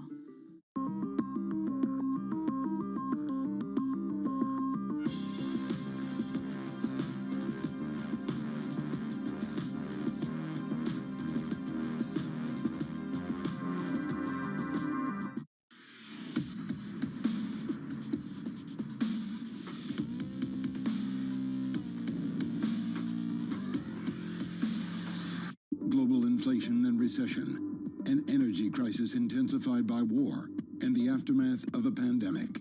Next week, world leaders meet in Bali for the G20 summit. And Bloomberg is there bringing you the news and analysis. A confluence of economic, climate, and security crises make it a uniquely challenging time. All of these are pointing towards a big slowdown in trade. It all starts next week, only on Bloomberg, your global news authority.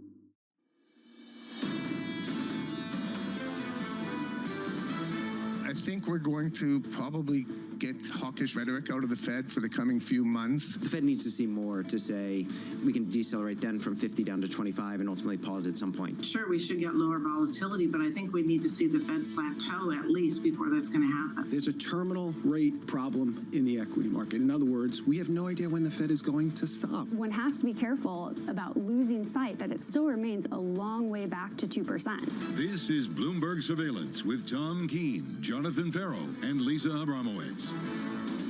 Live from New York City, rounding out a trading week that has driven us all crazy.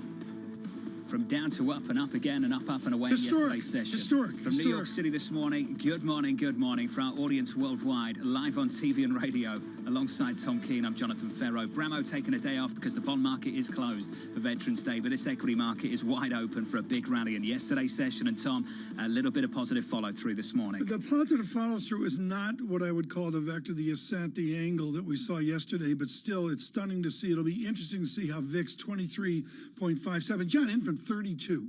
The Yanks, my benchmark there's the Yanks was 32, and the equity market's in 23.57. But what's important, and we're going to do this for Global Wall Street, the next half hour is critical here on surveillance to get you set for the weekend. And what's important here is taking the equity blather and bringing it over to fixed income and particularly to foreign exchange. We'll do the size and scope of the moves over the last 24 hours. But if you came into this week and you were an equity bull, and you wanted three things, I'd argue you've maybe got 2.5 of them. Gridlock in DC, almost there. Yeah. Right? 1. 2, downside surprise on CPI, got it yesterday. 3, you wanted a concrete sign that China was willing to soften their stance on reopening. You got that this morning as well. That's why we're seeing this massive move we've seen, Tom, through much of this week. And you see it expressed. We've underplayed this today in Brent crude, round at $96 per barrel. I had $97 round up earlier.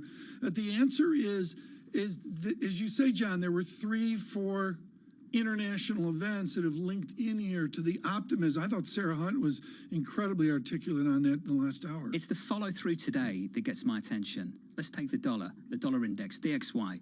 Worst day on DXY going back to late 2015, 7 years, December 2015 to be precise. This morning, Tom, down 1.2% on the dollar index. Some real follow-through from yesterday's session. More than I expected, and there's individual stories there. I think the trap here, Mark Chandler at Bannockburn's very good on this.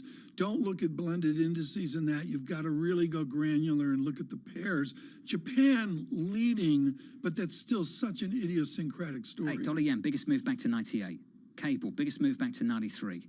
The Aussie, biggest move back to 2011. Did you expect a move that large? I asked this question earlier this morning. I did not. If I had a crystal ball and told you exactly where CPI would come, where it would print across the board yesterday, with precision, would you have guaranteed me the kind of move we got yesterday? No way. Not the magnitude. 7% I would have on the said NASDAQ. the vector. I would have said the vector. And I would Direction? have said direction, Sure. jump condition, yes. But the magnitude of the move, and again, I'll go to this witness. What was Amazon up 11, 12%? Something like it's that, the yeah. gloom that's out there. There's nothing gloomier than Amazon right now. He's going to do a complete reorg, which he's leading. And the bottom line is, John, all the stuff that was gloomiest came up strong. Amazon up 12% yesterday. Microsoft up 8% yesterday. Apple up 8.9% yesterday. Wild moves. I'm going to start with the data that's not open on this Veterans Day, this Armistice Day, as we look to World War I, 11 a.m. of November 11. John, the U.S. market not open, 4.33% two-year yield on the close yesterday. You and I were whispering less than 18 hours ago of 5% yield. We're 70 beeps away. Back to wait. Have we removed the tail risk of a much higher terminal rate from here off the back of one CPI print?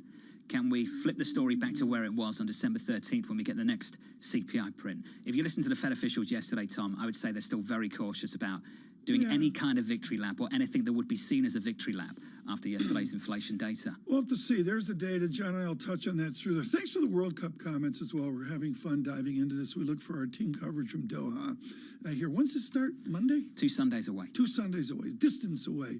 This is a joy, and we did not set ourselves up with a massive market move to have in the studios Elsa Lignos, Global Head of Foreign Exchange Strategy at the Royal Bank of Canada, RBC. She attends from Europe, where she is definitive on the linkage of ECB dynamics with the foreign exchange market. Let's start right there, because I've had a real dearth of euro analysis. What is your call on euro, given the last 24 hours play? So it's a really interesting moment and actually slightly painful for me because I went long euro dollar a couple of weeks ago, got stopped on a little move lower, and now pretty neutral and watching this rally.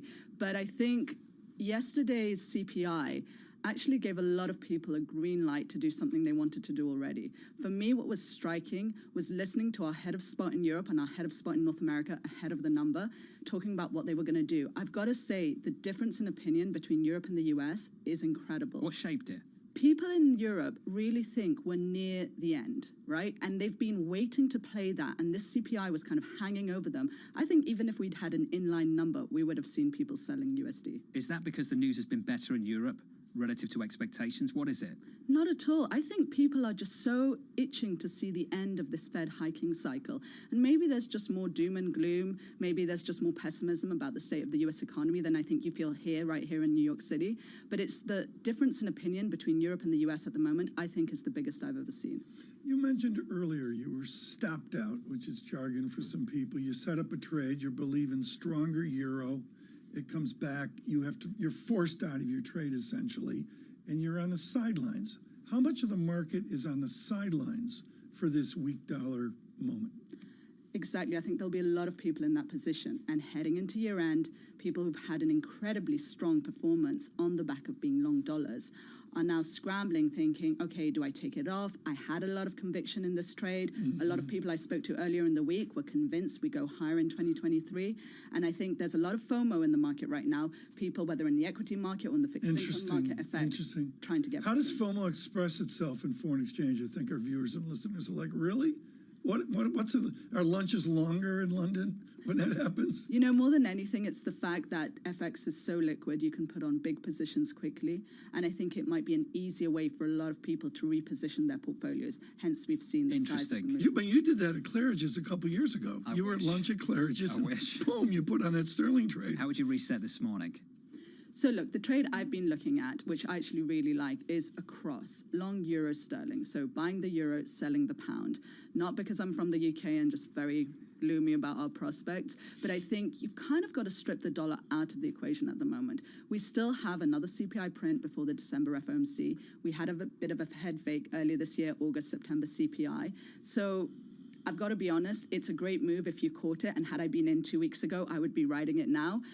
Today, I think it's a little harder to buy euro dollar at these levels. I like long euro sterling. So is that a positioning story? Is that fundamentals on the euro side? You said it wasn't just pessimism on the sterling side. What is it? So what I find really interesting is all the investors I speak to, nobody's actually positive on the euro. People might be bullish euro dollar because they're bearish on the US dollar, but nobody's positive on the euro. And it's not that I think cyclically Europe is looking great. A lot of people worry about 2023 and the winter there, how we're going to get through with gas inventories.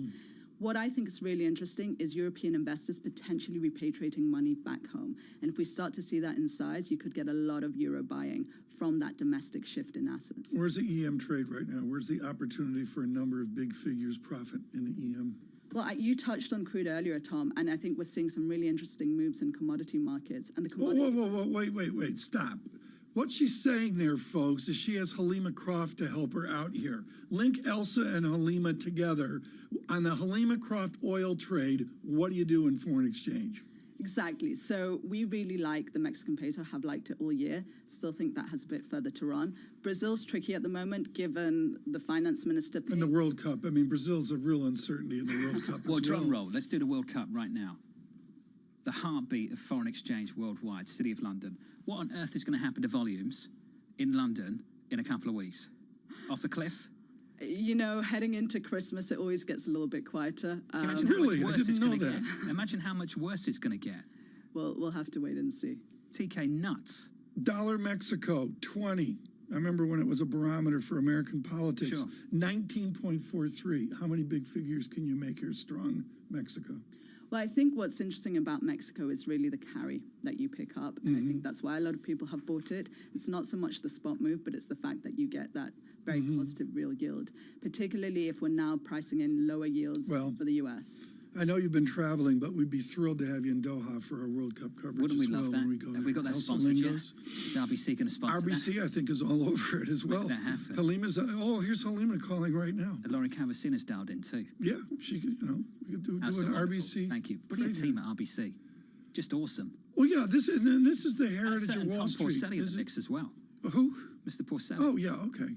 No, it's true. Every house is different, and the Canadians, they get underplayed a little bit in the American media. It's just baloney. They're strong, and RBC is particularly strong in London, led by Ms. Lingos. I also know that Dave Mackay listens to this show, so Dave, if you'd like to sponsor a trip to the World Cup, I just think, hey, Dave, you know where we team are. Surveillance coverage. So thank you. We appreciate it. I mean it, Tom. London trading volumes. Oh yeah, I can. Even I know that. Going into Christmas, off a cliff with the World Cup on. For your weekend consideration, Daniel Ives. Thank you, Dan Ives, for joining us from Wedbush here on a number of themes this week. Twitter, a money pit. I saw $4 million a day is Mr. Musk's working pit per day. It's getting harder, not easier. I listened to that Spaces talk on Twitter with Elon Musk and a couple of executives a couple of days ago. You had every brand under the sun listening to it as well. Interesting to follow. Following day, what happened? Now, do I lose my fancy little blue thing this weekend? No, I think. Do we know? How does that work? When do you have to start paying I don't know. Have you noticed that Official is back under official brands now? We'll talk about that in a moment. It's been a mess the last couple of days. Ben Laidler has been looking for this squeeze for a while. From eToro, he joins us next. I'm looking forward to that. I know you are too, Tom. Yes. Coming right up, equity futures higher after a monster move yesterday. This is Bloomberg.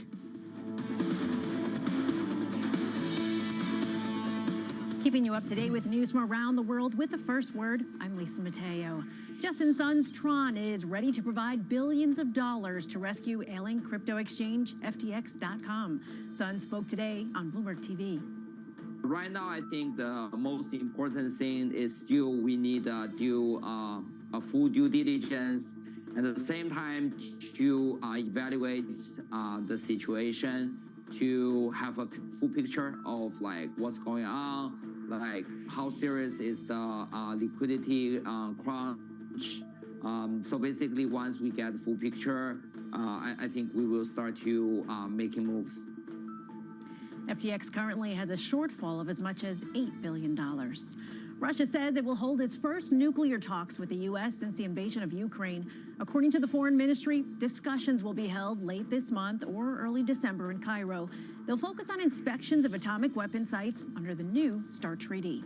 The British economy shrank in the third quarter, marking the start of what's expected to be a protracted recession. Now, gross domestic product fell 0.2%. Consumer spending and business investment both fell during the quarter. The Bank of England sees recession persisting into the middle of 2024. And a new problem for Twitter and owner Elon Musk. There's a growing number of users impersonating major brands, such as Nintendo, Eli Lilly, and Musk's own Tesla. Twitter has now reinstated so-called official badges for those high-profile accounts. The badges had been rolled out earlier this week before being withdrawn.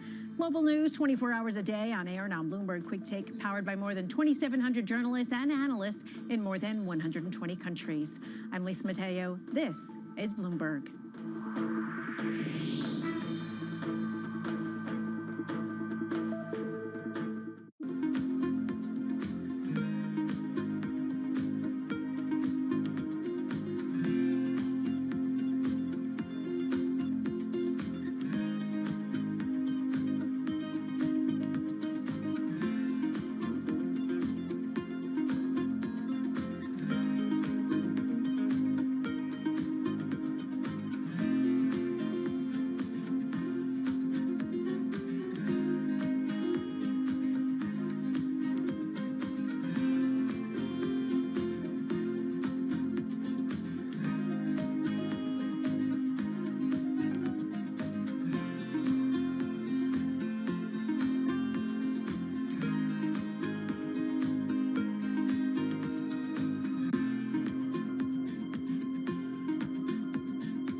To name a couple of your babies. I don't know if I'm asking you to choose amongst your children, but you know, some of the most recognizable buildings by you, of course, the Millennium Bridge, London City Hall, the Reichstag, and the Great Court British Museum. What was your favorite project to do?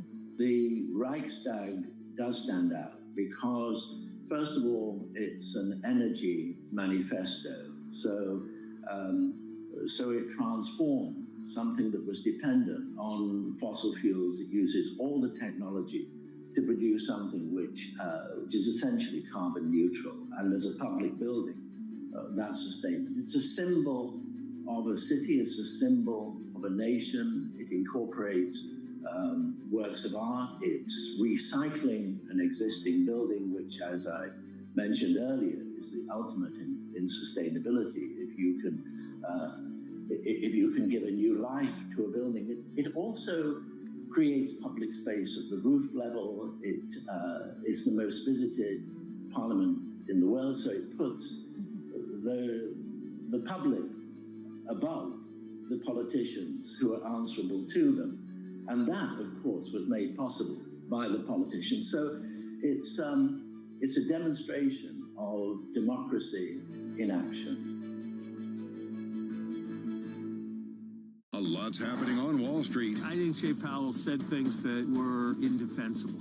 Need to catch up? This is Bloomberg Wall Street Week. I'm David Weston. We've got the information and insights. We think that's the next secular shift. From businesses most influential and instrumental. It's knocking it out of the ballpark. It's a challenging dynamic. This is a level of uncertainty that we haven't had to deal with. Bloomberg Wall Street Week, live tonight with replays all weekend on Bloomberg Television and Radio.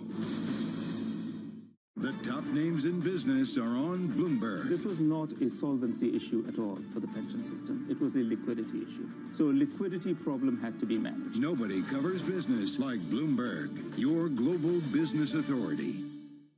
Global inflation and recession, an energy crisis intensified by war, and the aftermath of a pandemic. Next week, world leaders meet in Bali for the G20 summit. And Bloomberg is there, bringing you the news and analysis. A confluence of economic, climate, and security crises make it a uniquely challenging time. All of these are pointing towards a big slowdown in trade. It all starts next week, only on Bloomberg, your global news authority.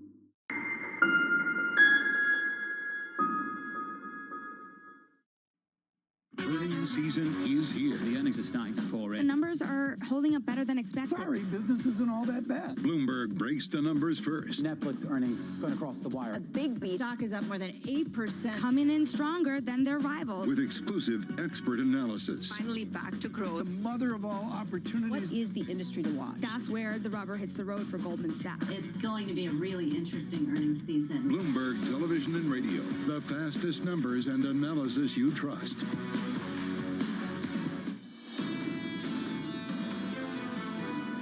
There's, some evidence that we are moving from peak inflation down lower. Where do we end up? I think is the big question. Our terminal rate has been at 4.9%. I think that still seems like a reasonable view at the moment. Matt Lazzetti, just absolutely brilliant. Going into the CPI print and at the other side yesterday, joining us from Deutsche Bank. Live from New York City, your equity market, what a brilliant run over the last 24 hours, up by more than 5%. On the session yesterday on the S&P, biggest move since 2020. On the week now, a raise in the losses and also up by about 5%, heading for the best weekly gain on the S&P since June 24th of this year. In the bond market, Treasuries closed for Veterans Day. Remember that. In the bond market, yields are higher by 10 basis points. Bit of a bounce back from yesterday's major move lower for global bond yields. 211 right now on a German 10-year. And in foreign exchange, euro dollar back to 103. Tico, we reclaim 103. And we talked about the follow-through, the dollar weakness yesterday that dominated the session, a follow-through into today's session. Again, euro dollar with a move of 1%. In the move yesterday, I said to the team, all that matters is Ben Laidler. Why is that, folks? Let's go back to December 24, 2018, one of the greatest calls in equity market strategy, the modern times. Benjamin Laidler of HSBC says, shut up, the bottom's in. He absolutely nailed it with eToro today and their global market strategist. He has published this morning, the bottom is in. Ben Laidler, is this like Christmas Eve of 2018? Yeah, it is. I do think the bottom's in for a lot of reasons. I think earnings are hanging in there. I think sentiment's very poor. Valuations are low. We've got wild cards like China improving. And now, crucially, the inflation fever is sort of beginning to break, and that's giving us some visibility on the top of the cycle. That's not enough to get us off on the next bull market, but it's absolutely enough to tell us that the bottom's in. So I think that's a similarity with 2018. The difference is that then it was a V-shaped recovery. This, I think, is going to be more like a U, but this is absolutely the necessary first step. And, we learned a lot of things yesterday. One of them was you've got to be in it to win it. So I do think, investors need to be in this market. Ben, what is the character or the human behavior of those loaded in cash? There's a lot of cash out there right now. I have prospectus portfolios of 5%, 4%, who are in 7% cash, etc. How will cash respond? Yeah, tough to criticize that. I mean, it's been a historic year for the failure of diversification. Basically nothing's worked apart from cash. So I'm sympathetic, but we're going into the end of the year. Historically, the best seasonality of the year. You can pour cold water on that, many times, but I don't think you can this year after such a historically bad year across all asset classes with so much cash on the sidelines and looking forward to a less bad 2023. I think those are the ingredients for Christmas continuing to come early. Ben, there were some curious moves yesterday as well. A lot of people picking on, say, a company called Carvana, which operates an online platform for buying used cars, running more than 30% on a CPI print that showed used car prices absolutely plunging. So, Ben, can you help me understand the moves that I should get on the train with and the ones I should avoid? Yeah, I think that's a reflection of valuation relief, lower bond yields, and just, just how aggressively underweight a lot of people are. So, where do you get the biggest bang for your buck? Where do you get the most leverage? The stuff that collapsed the most, where valuations have been under the most pressure. That's where you saw some relief from yesterday. That doesn't mean you should chase it. I still think, this is a market where you want to be invested, but you want to be reasonably defensive. It's going to be 2 steps forward, 1 step back. I mean, we may have seen the peak of inflation, but I do think it's going to be It's going to be a bumpy on March down. So, stay in those defensives. And as we get some more validation that inflation just continues to come down and, we get to the top of that Fed cycle and begin to look to sort of cuts later in 2023, you just keep adding risk. And risk is probably bigger tech and traditional rate sensitives like real estate. I'm not convinced by the sort of disruptive tech names, at this point, even though that's what led the rally yesterday. Let's talk about leadership. You touched on it. You're calling the Santa rally 2 weeks before Thanksgiving. Christmas has come early. Let's build on that. The tech names that you do want to own, Ben, and where you're starting to be encouraged by some of the work that's being done by the C-suite. We've seen cuts at places like Meta. We saw a report from the Journal yesterday that Amazon was getting in on the cost-cutting act as well. Where do you want to be? Where do you want to avoid? So I think it's a bit of a barbell. As I say, right now, those traditional sort of value names, I think they continue to do well, right? Both on the defensive, the sort of healthcare names, but also some of these sort of depressed banks. But I think looking forward, I think next year is going to be very different to this year. This year was all about massive valuation deratings and earnings holding reasonably firm. I think next year is the opposite. I think earnings are going to come under more pressure, and you're going to get some valuation relief. I think that's a much better environment for big tech with these dominant market shares, these big margins, these strong cash flows, fortress balance sheet, and valuations that have already come down a long way. So, Ben, final question then. You're calling for rate cuts in 23. What's behind that call?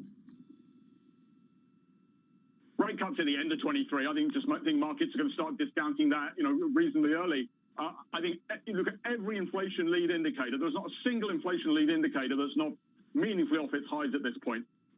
Across housing, labor markets, car prices, inflation expectations, commodity prices. I think that's going to continue to move in our direction through 2023. That's going to take a lot of the pressure off the Fed. And we may get I think the question is, how quickly do we get those rate cuts? I think we're looking for an extended pause. As long as inflation numbers keep drifting down, I think the market's going to start discounting cuts later in 2023, reasonably early. A better week for Ben Laidler of eToro. Ben, thank you, sir, as always. TK, I remember the call as well from 2018. It was a monster call on the equity market. This call now into next year, the doubts around Fed rate cuts, not a single Fed official wants to endorse that right now. They do not want to signal easier policy because they do not think the battle is won. And John, you look at the data, Tom, the battle's nowhere near won. They and we are data dependent. We ran into data dependency yesterday. I mean, let's look to next week. We're all going to read over the weekend, reset, recalibrate. I'm triple leveraged all cash. Yesterday was brutal. You got Michigan today. You do get some PPI inflation song and dance on the 15th. There's actually, because of the quiet here, we're capacity utilization, industrial production. There's a lot of stuff coming out, including in the housing market. And to push against the optimism, explain to me what shelter does in the next inflation report. There's no way you can model that lower. It's too difficult. So the end of the year is basically the first couple of weeks of December. The second is the payrolls report. The 13th is CPI. The 14th is the Fed. Yeah, and then you and I are off from the 15th on, right? I hope so. I think so, yeah. Did we get that approved? Yeah, I got that memo yesterday. Okay, so we just walk away after that news conference. Yeah, with we Chairman do, Powell. and Does Lisa know? Yeah, she's part of it, absolutely. Did Lisa approve it? Yeah, I think so. I'll check in with Bramwell. How's Bramwell off today? Because the bond market's closed. Oh, okay. That and she thought you were incredibly rude yesterday about my accent. Hey, she come was, on. she Joe was really Coy, upset about Madison it and Square walked away. Garden killed it with the British accents last night. Did he? He did. I had no idea what he was talking.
biggest names in business choose Bloomberg? That is a great question. It's a great question. Great question. Great question. That's a question I get all night. Bloomberg, top experts, great questions.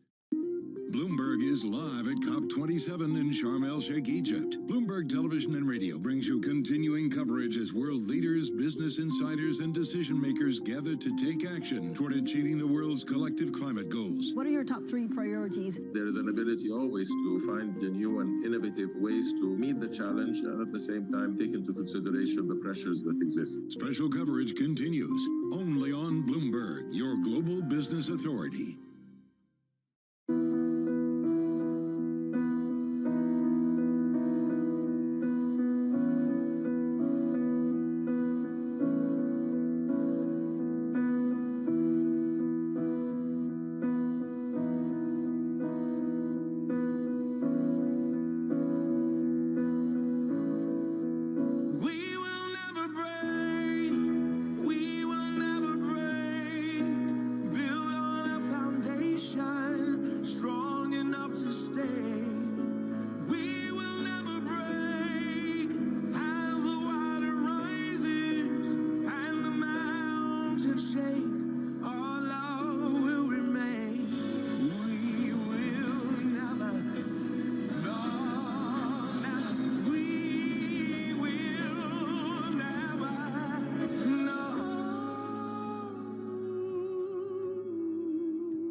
Multi-trillion-dollar industry. There's a lot of ground to cover. Commodities got absolutely crushed. We'll show you what's happening in ETFs like no one else. Bloomberg ETF IQ. Monday on Bloomberg.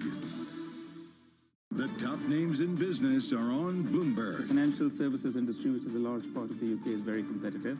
But it's not the only one. Health sciences, even technology and fintech are very, very bright stars in the UK. The market environment is a very challenging one. It's not about blaming the markets. The markets is the same for everyone. And that's exactly how we deal with it. 90% of our clients are indicating we need more guidance. And if they want more guidance, that's why they bring their money to us. Nobody covers business like Bloomberg, your global business authority.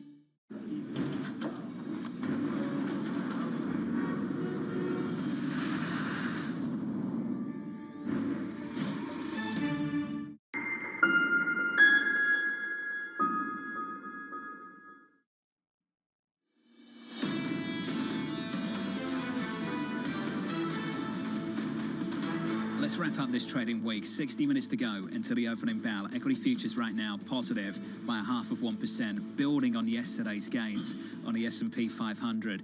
Futures positive by 0.5%. Equities up yesterday by more than 5% on the S&P. On the Nasdaq yesterday, up by more than 7%. The dollar weakness continues. DXY yesterday, worst day going back to December 2015.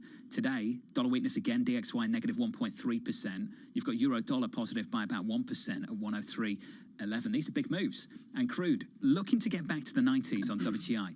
$89.12, up by more than 3%. Off the back of a nudge in the right direction from China, Tom. Reopening. Nudge is correct. Very just accurate. Softening the stance on reopening. And if we work through it, the current rules for quarantine are 10 days. The changes basically mean you go to 8.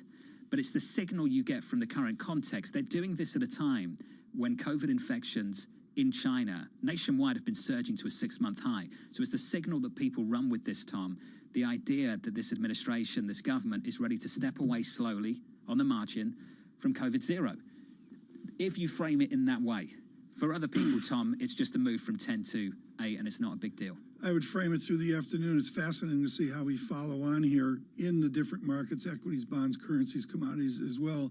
John Farrow and I are committed to a global stance as we go to the World Cup. And now, representing Denmark, who is in the World Cup, Torsten Slok joins us. He's chief economist at Apollo Global Management. Far more than that, his leadership in economics with Peter Hooper at Deutsche Bank over the years and going over to the dark side. What was the change like going Deutsche Bank to Apollo? I mean, what do you expect him to say right now? On a given Monday, when you walked in the door at Apollo from a major bank with your major success there, what was that like? Well, my job is to watch the economic data and watch financial markets. And with that backdrop, that's really the same thing I do today. Same old. Well, talking about inflation, unemployment, the things that you guys talk about, what's going on, are things getting better, are they getting worse, are the central banks going to react differently?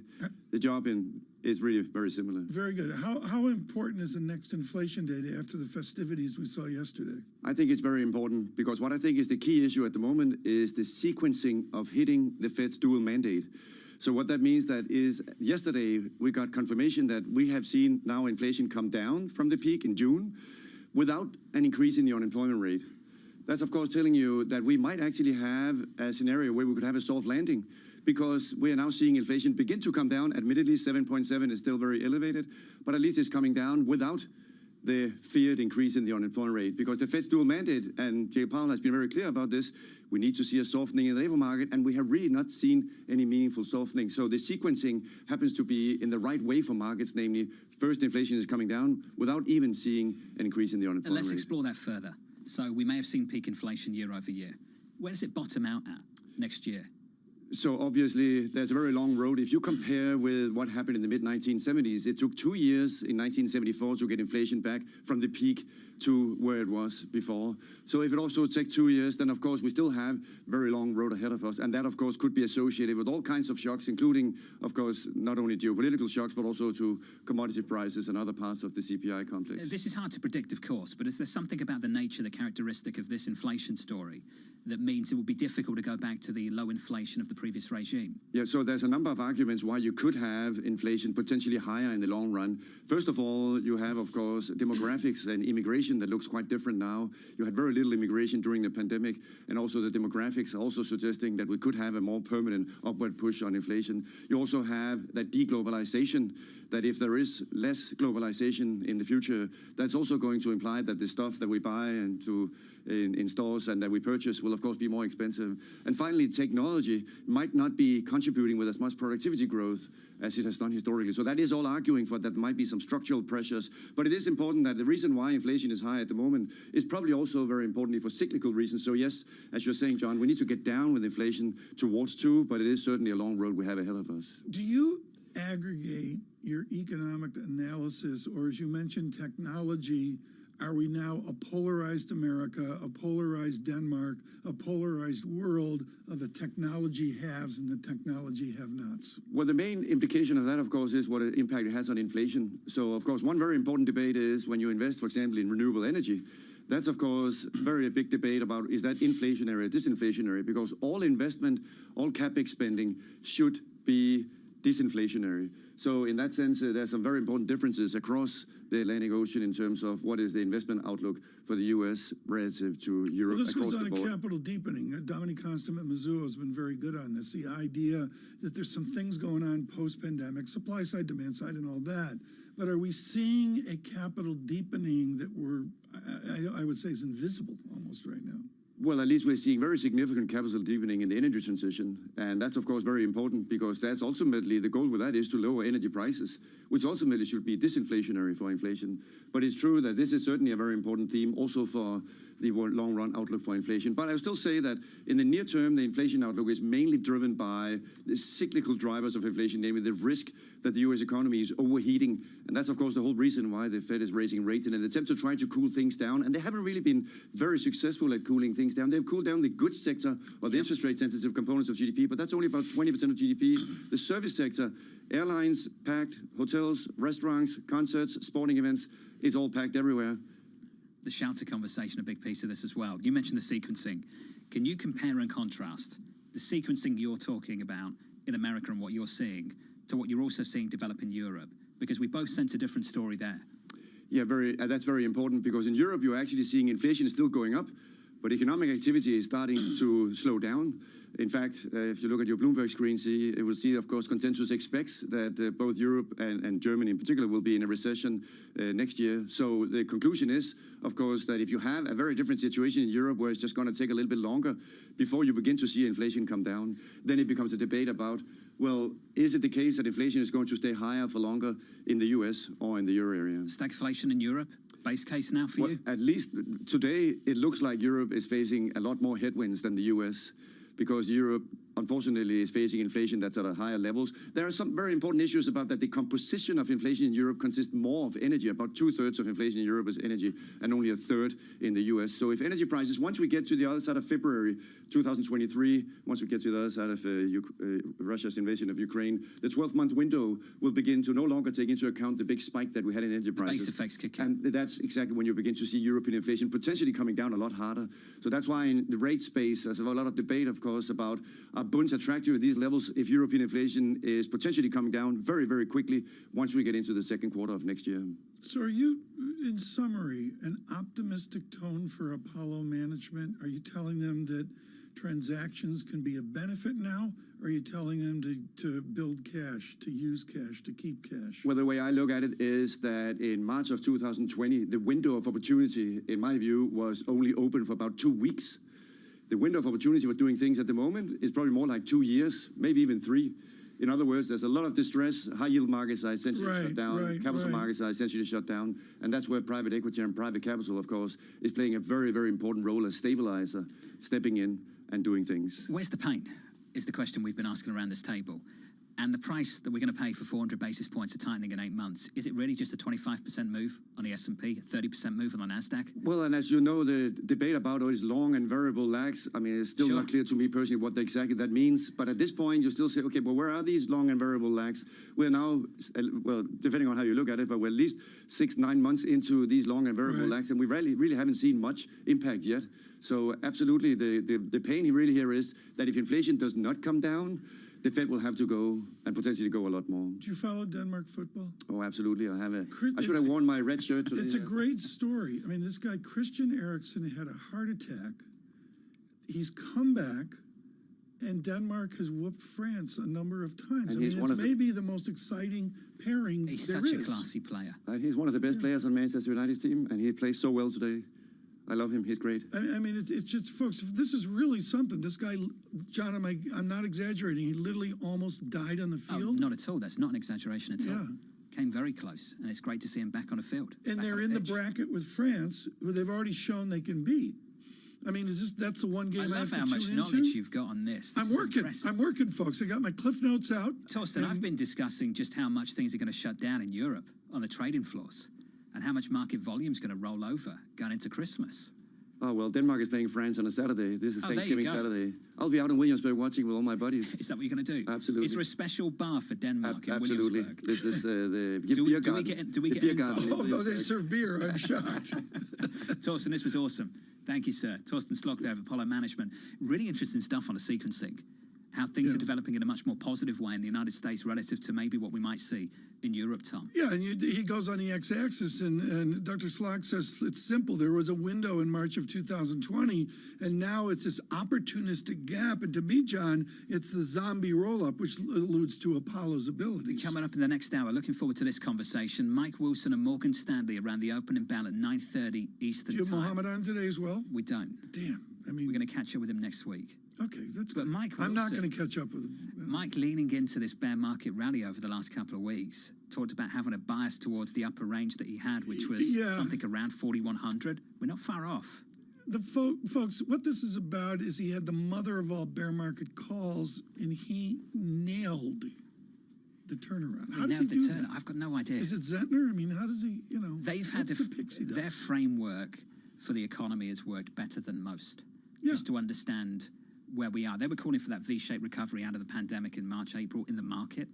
They got that call right. I think they had a tough year last year, Tom, but this year certainly, relatively speaking, much less constructive on the equity market than some of the big bulls out there. Have we said enough futures are up 20? I looked at resistance. I can't remember where it is. I'm going to say 4,045 on SPX is where they break through the bear market. We're not there yet. Up another 0.5% this morning.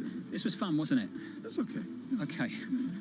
We got through it. Where's my Tang Zero? Just about. Here it is. I'll catch you on Bloomberg TV in the next hour. Tom will be over on Bloomberg Radio. We'll take a break from each other going into the weekend. Live from New York City. Good morning to you all. This is Bloomberg.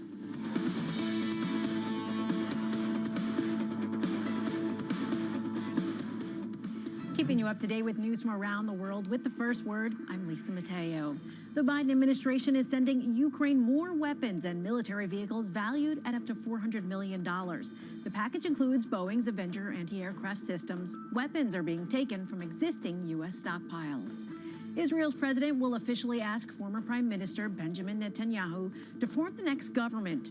Netanyahu's Likud party won the highest percentage of the vote November 1st. He's expected to create a right-wing coalition that will rely on a number of politicians whose stances on minority rights are controversial. The energy minister of Saudi Arabia says OPEC Plus will remain cautious on oil production, and that comes weeks after the group made the Biden administration angry about lowering output. Prince Abdul Aziz bin Salman spoke to Bloomberg at the Climate Change Summit in Europe. It's about being responsible and not to lose sight of what the market requires, the industry requires, which is market sustainable stability of the markets. That was in Egypt. OPEC Plus meets on December 4th to decide whether to cut production again. SoftBank's core Vision Fund arm has posted a $7.2 billion quarterly loss due to write-downs on its tech investments. Billionaire founder Masayoshi Son turned his telecom company into the world's biggest startup investor. But the effort has been plagued recently by a sharp downturn in tech valuations. Global news 24 hours a day on air and on Bloomberg Quick Take, powered by more than 2,700 journalists and analysts in more than 120 countries. I'm Lisa Mateo. This is Bloomberg.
So is there more pressure when you're trying to win a basketball championship than when you're trying to please investors? Where's the greater pressure? Oh, I think it's definitely trying to win a championship. It's hard because a lot of, like when you invest, and you know this, when you're investing, you can control a lot more things. When, you know, on a basketball court, you can't control whether somebody's going to make a shot. You've got to get lucky. And what's the greater pleasure, making 5 times your money on a distressed debt investment or winning the NBA championship? They're both fabulous.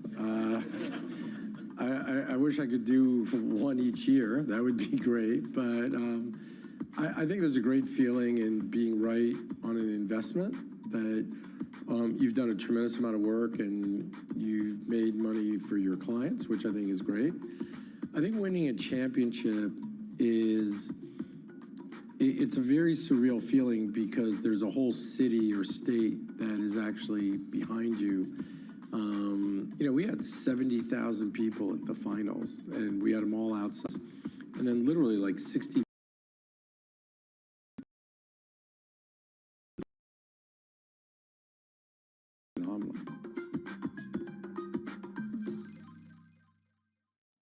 You do not get stronger that moment that you're lifting the barbell. You get stronger as your body is making repairs, making recovery. Recovery is a when and how you get fitter, faster, stronger.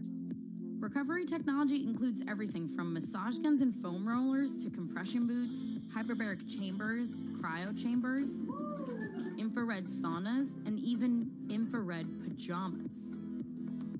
And athletes are partnering to become investors to take those products mainstream. When you look at tech in sports right now, it's completely innovating the way training's going, completely changing the way recovery is going. I think sky's the limit as far as where it can go. But while some of these products can feel amazing, it can be difficult to differentiate between what really helps the body and what just tricks the mind. Every time you're chasing the latest, greatest, newest tool, you're probably chasing a mirage.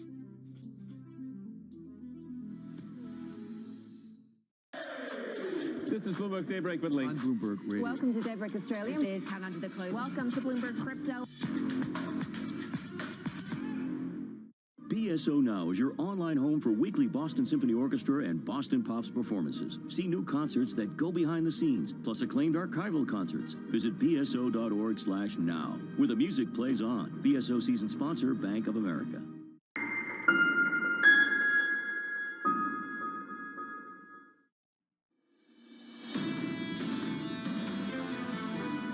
There's a terminal rate problem in the equity market. In other words, we have no idea when the Fed is going to stop. And they mentioned last time, maybe we'll pause and maybe there's a lagged effect to all of our tightening. But that's besides the fact. If we continue to get sticky inflation, there is no Fed member that wants to go down in history as losing the fight on inflation.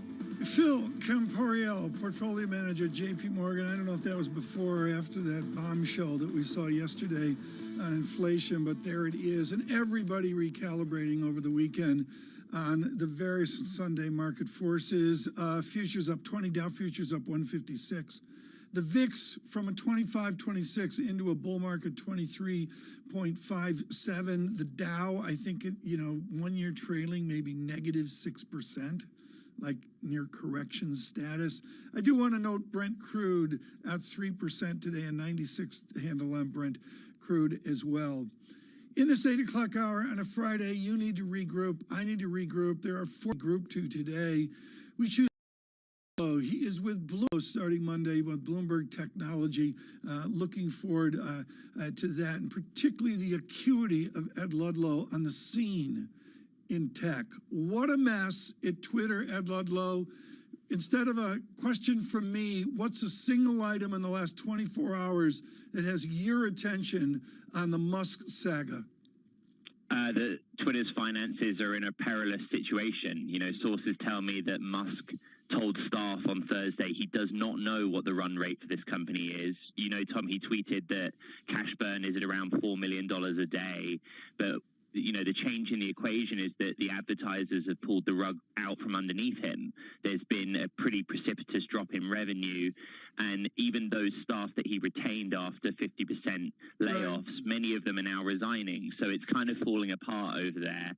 And now I'm understanding that the banks are getting very nervous about the debt portion of his financing. That's where I wanted to go to, is who drives an early, and I want to be very respectful, folks. There are rumors, speculation of bankruptcy, not what we're reporting. Ed Ludlow, when you mention the banks, who controls the debate to Mr. Musk about that onerous debt? Yeah, well, just very quickly on bankruptcy. I mean, he said that bankruptcy is a possibility, according to sources. He's not saying that they are bankrupt, as you point out. I mean, the problem for the banks is that they still have to go basically cap in hand to Wall Street and sell this debt. And one of the ideas is that now revenue's dropped. There's talk of some people buying up the debt on 60 cents of the dollar. This is the kind of territory we've got ourselves into. So some kind of restructuring of the loans is being touted as a possibility. Remember, we reported that Musk's plan for this is to use himself as the marketing mechanism. He's telling his bankers, put me in the room, put me out there, coach, and I'll explain my vision for this company. Whether that goes down with the credit market, I don't know. The equity quality here, then, I noticed there was a sale of Tesla stock, etc. To be blunt, is Mr. Musk solvent when you take into account his obligations on Twitter? So his sale of around $4 billion of Tesla stock earlier in the week, it just has added to the confusion, frankly, because we don't know whether that was to add to the equity portion of the financing to buy Twitter, and he's kind of catching himself up with a cash flow perspective, or if he's going to use those funds to keep Twitter running, because we know that they are going to have pretty severe debt servicing commitments on an annual basis. Right. The pitch this week is bear with me from Elon Musk to both his creditors, to the advertisers on the platform, and frankly the users as well. I know you're on Twitter, Tom, but the platform has been chaotic, for want of a better expression.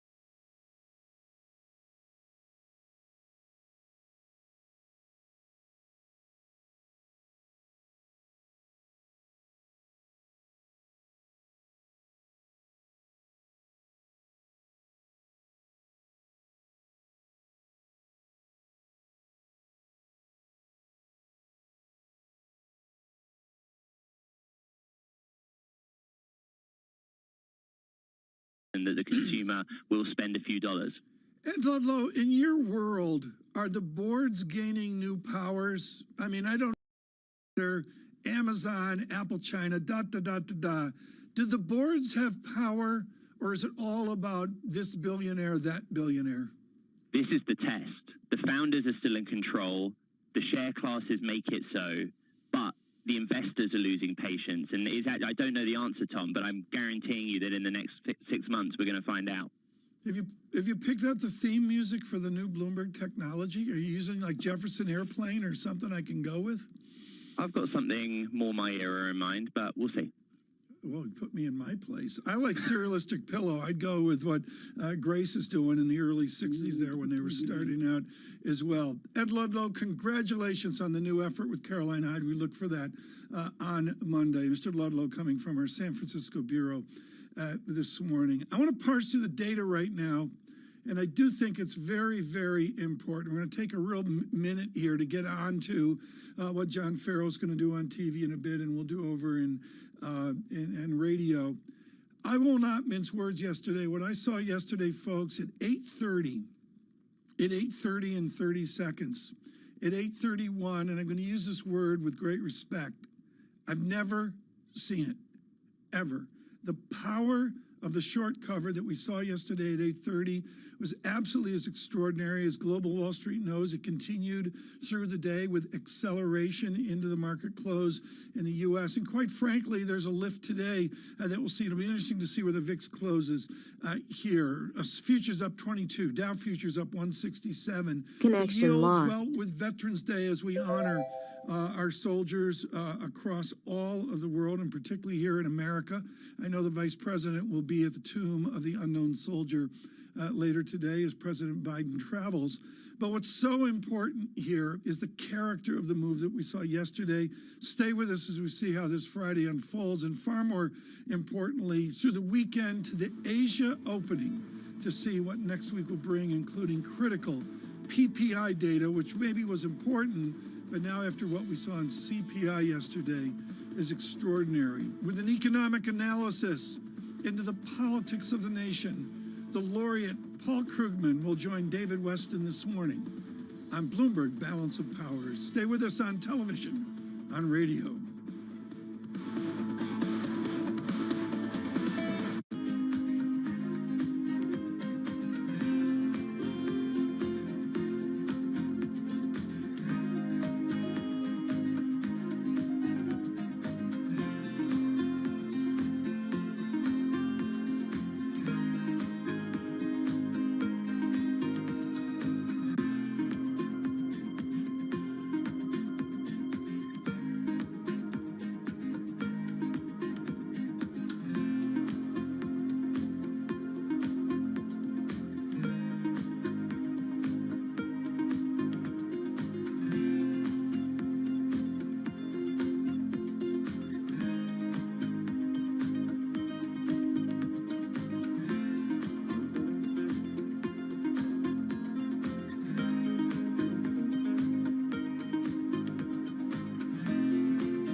When I started, I had no idea it was going to turn into this, which is a tracksuit empire. I don't have any investors. All this is all money in. This is me going out and hustling, bringing that money back, and just building it, building it, building it. You gotta think about a person that was homeless at one point, didn't really have any money coming in. The fact that this person was relentless, and just determined to succeed and not let rock bottom define him as an individual. I can take things and put them together and take them apart and make them better and put them back together. I respect the craft, so I don't want to minimize and disrespect the value of each step of the craft and do by machine what should be done by hand.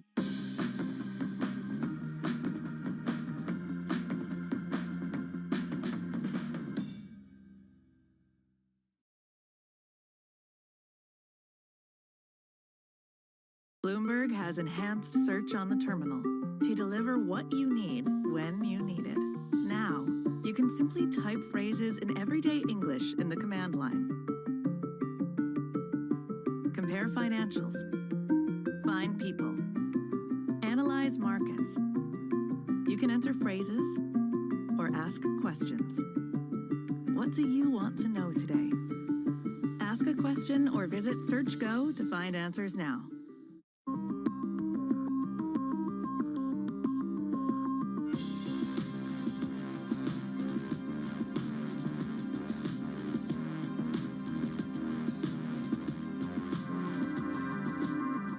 Global inflation and recession, an energy crisis intensified by war, and the aftermath of a pandemic. Next week, world leaders meet in Bali for the G20 summit. And Bloomberg is there bringing you the news and analysis. A confluence of economic, climate, and security crises make it a uniquely challenging time. All of these are pointing towards a big slowdown in trade. It all starts next week, only on Bloomberg, your global news authority.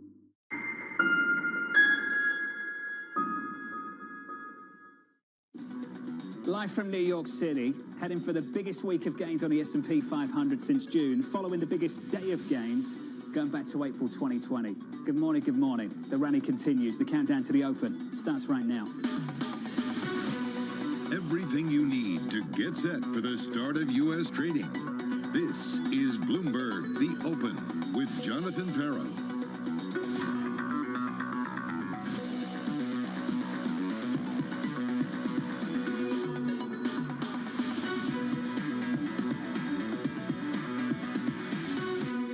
Live from New York, we begin with the big issue. The mount-up continues. The release of the CPI report. A total surprise, and it is definitely a welcome surprise. This is an extremely welcome piece of news that we've been waiting for. Everyone's been looking for this. You can see the jubilation and the incredible move in the markets. I love this current move. This has been an astonishing move. I think we're getting a little bit over our skis. You looked at yesterday's performance. It was buy everything. I don't think I can recall ever seeing from one trade to the next a 2.5% up move in the stock market. I wouldn't think this is a change in the trend. I don't think the Fed is going to stop because of this one number. We can enjoy this for a week, 2 weeks, maybe get back to 4,200 on the S&P, and then I think the reality sinks in. We still have a lot of volatility to go. I don't think much really changed. It's a marginal positive. And breathe. Joining us now to discuss the breathless price action, Pete Jim's Robert Tipp and Neuberger Berman's Eric Knudsen. Eric, first to you. What surprised you more, the data or the way this market responded to it? Well, I think the data is consistent with the noisy, series that we're seeing. We got a surprisingly bad number last month and markets sold off. We get a surprisingly good number this month and markets react very positively. I think the magnitude of the reaction is perhaps surprising and maybe a little ahead of where we are really going. The Fed we're pricing in 50 basis points on the Fed. It maybe gotten to 75. We're back to 50 basis points. It's not going to change the path of the Fed. They need to keep financial conditions tight for some time to come. And I think this is more just an example of the fact that we're living in the tails of return distributions now and for some time to come. The one-day moves were crazy. Taylor Riggs is going to go through it in just a moment, but in the equity market, best day since 2020. In the FX market, the dollar just had its worst day since 2015. And in the bond market, Treasury yields, the 5-year, down the most since 2009. Robert Tipp, when was the last time you saw anything like this off the back of one CPI report? Yeah, well, that's a good question. I would have to go back to statistical review. But I think it makes sense because the variation in the numbers is huge.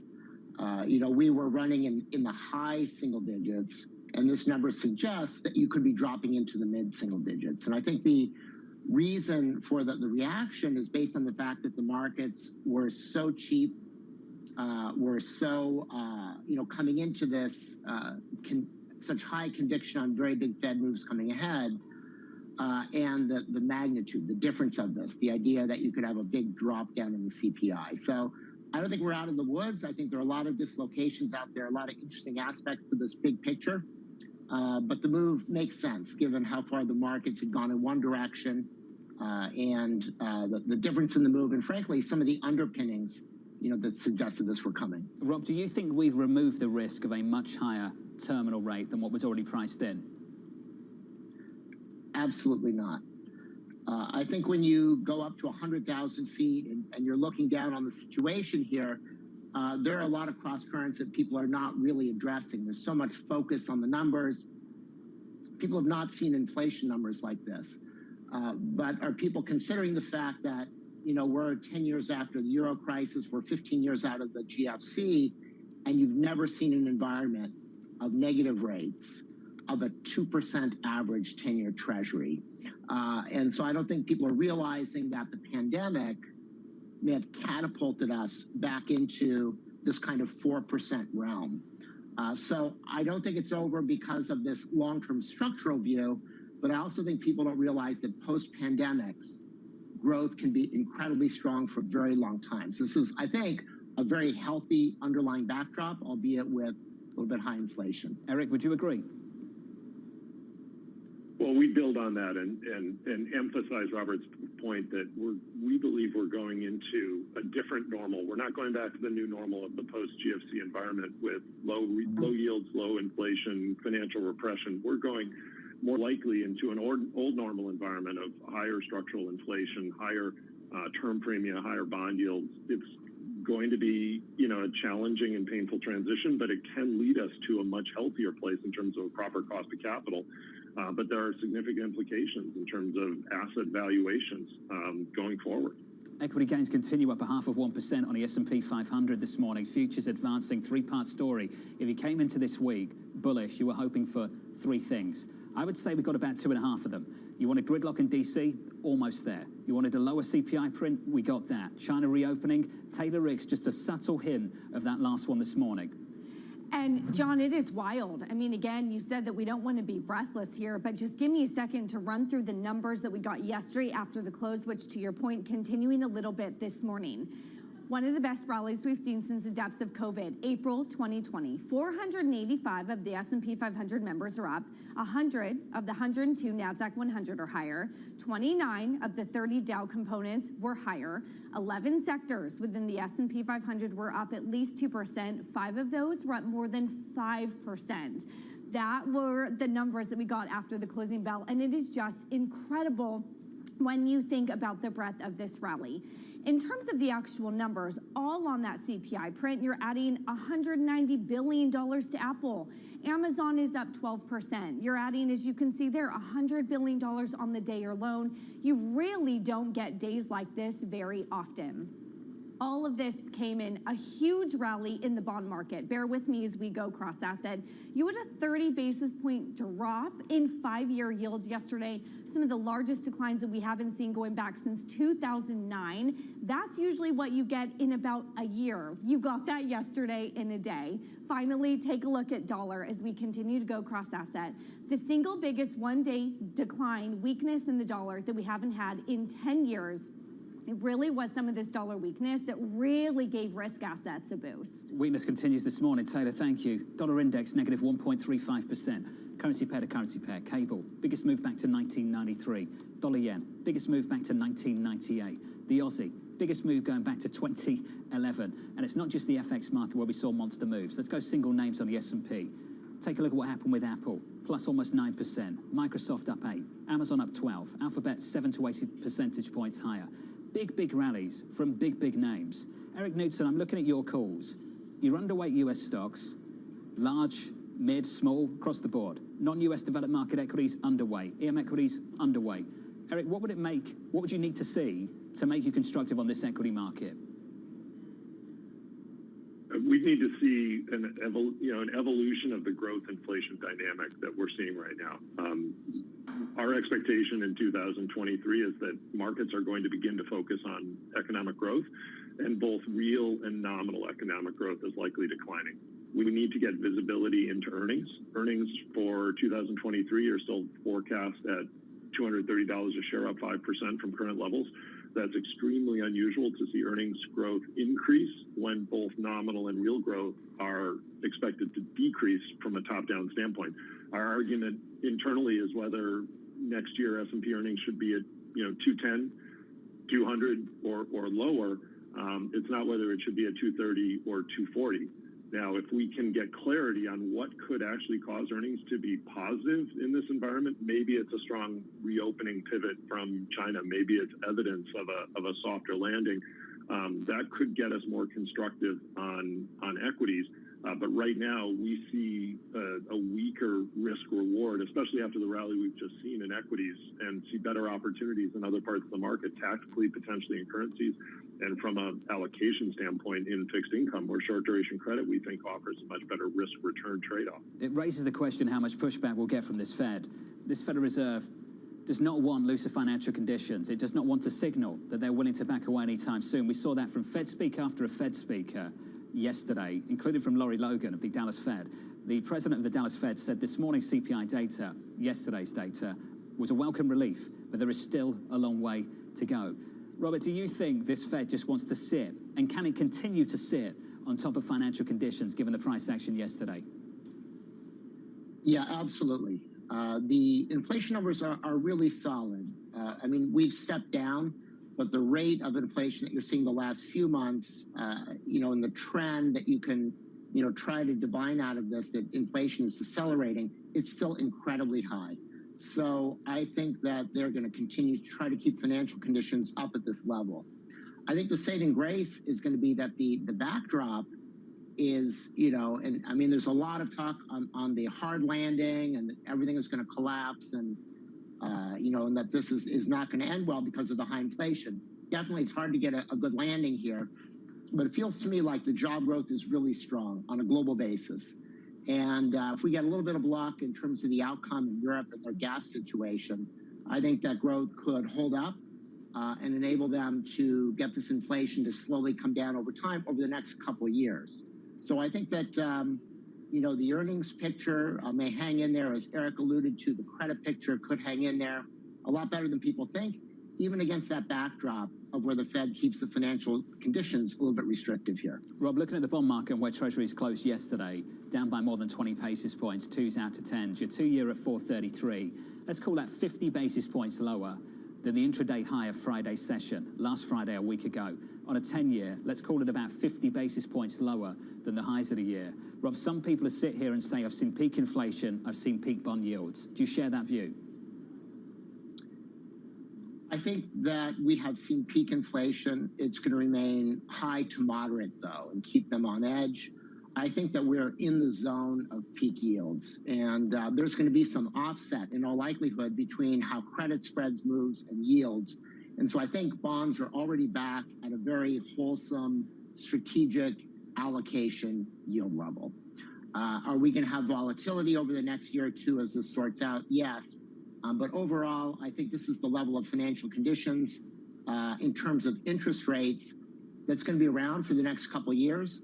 But that's going to be a setup for high returns, kind of like back in the 80s when the curve was incredibly flat, inverted. And we've seen this in the past. It tends to coincide with a high level of rates. So 5 years from now, looking back, we're somewhere in the zip code here of a peak for rates, in my opinion. 2s, 10s right now from yesterday's close, still negative 51, negative 52 basis points. Rob, Eric, you're going to be sticking with us. Equities right now positive 0.4%. We're up across the board. The rally continues. Coming up, a face-to-face with President Xi. The meeting between President Biden and President Xi will be an in-depth and substantive opportunity to better understand one another's priorities and intentions, to address differences, and to identify areas where we can work together. That conversation up next.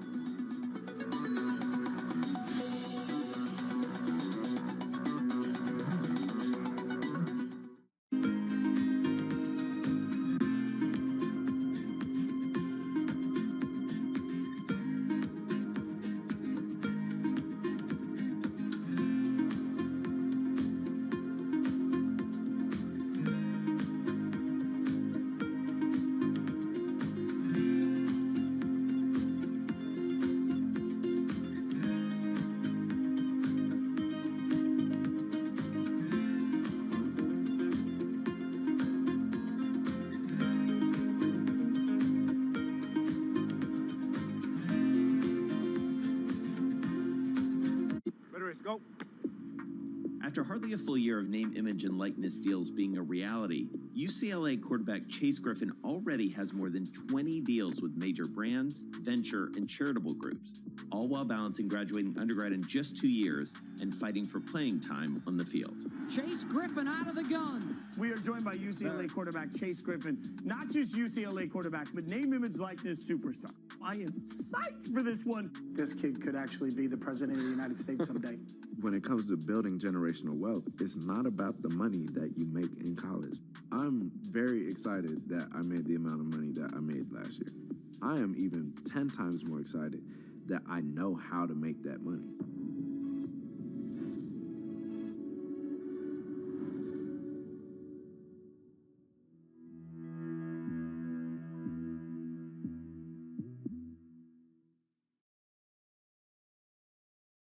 Why do the biggest names in business choose Bloomberg? That is a great question. It's a great question. Great question. Great question. That's a question I get all night. Bloomberg, top experts, great questions. When innovation strikes, Bloomberg Technology is there with the news and analysis you need. Every weekday, only on Bloomberg.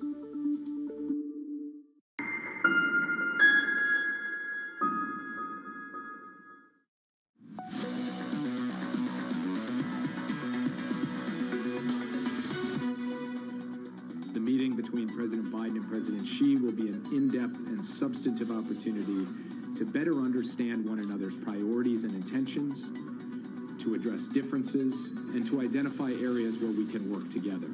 Because working together to address common problems is in our interest, and because it is what the world expects of responsible powers. President Biden shifting focus back to foreign policy, gearing up for his first in-person presidential meeting with his Chinese counterpart. This coming as China inches towards reopening with the biggest pullback of its COVID policies to date. Down in D.C., AMH. Morning, Anne-Marie.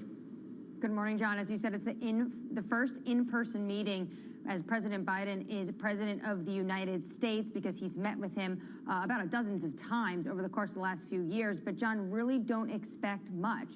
What the White House is telling us is there's not going to be a joint statement. There's no deliverables going into this meeting. It's just so they can understand each other's interests better. And they really want to, quote, set a floor under this relationship. So that says to me that there's a really low bar of what to expect out of this meeting. But as you can imagine, the topics are going to be a really wide scope when it comes to Putin's invasions of Ukraine that will be discussed, climate change, North Korea.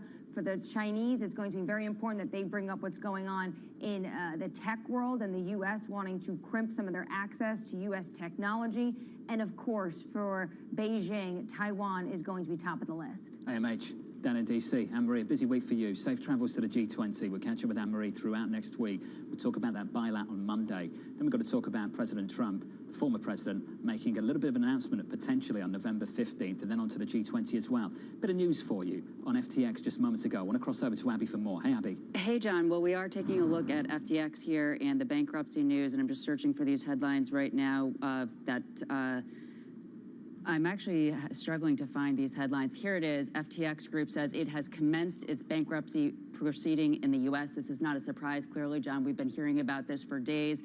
And the CEO of both the FTX Group, Sam Bankman-Fried, his assets, as you know, have plunged from $16 billion to zero in days. I'm taking a look at the crypto space. Bitcoin, we have plunging down about 5%. Ether also down about 5.6%. But the big headline here is the FTX Group says it has commenced bankruptcy proceedings in the U.S. Not a surprise. We've been hearing about this for days, so we now have confirmation of what had been speculation, and it is now appears to be fact, John. Bankman-Fried, as well as resigned as CEO. John J. Ray III, appointed CEO of FTX Group. I'm going to catch up with Sonali Basak in just a moment on this, I'm sure. Robert Tipp, Eric Knudsen still with us. Eric, I want to cross over to you just briefly on this story.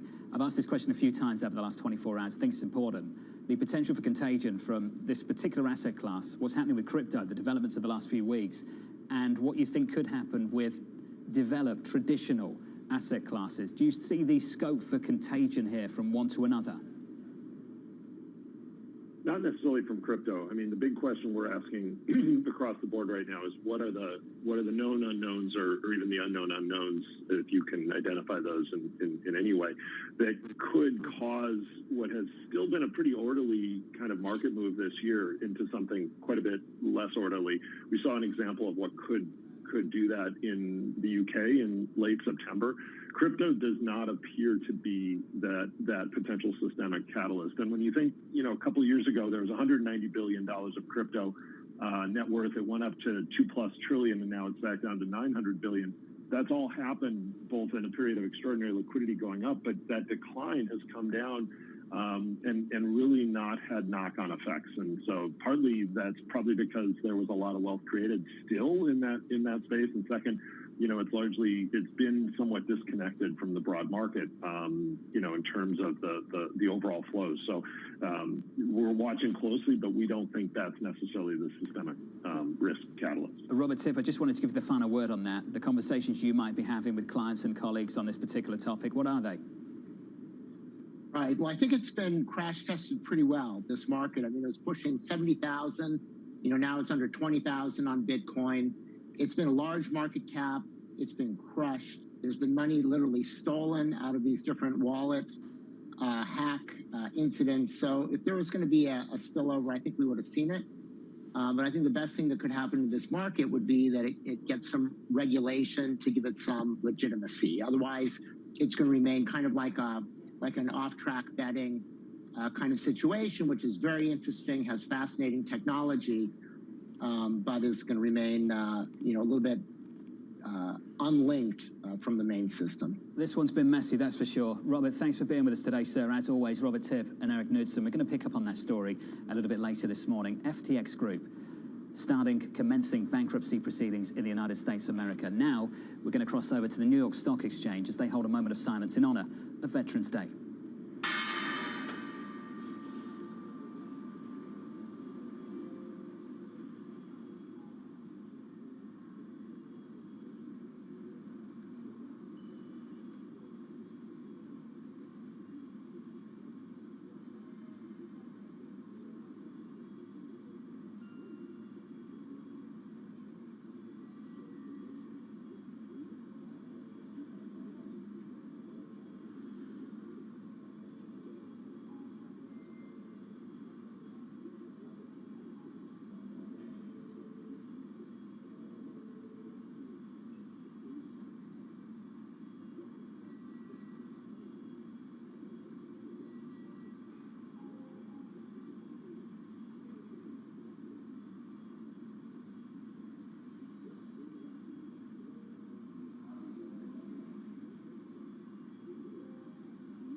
I was interested in doing this in the first place was a much bigger challenge than making a comfortable shoe or doing something in the fashion industry as a narrow opportunity.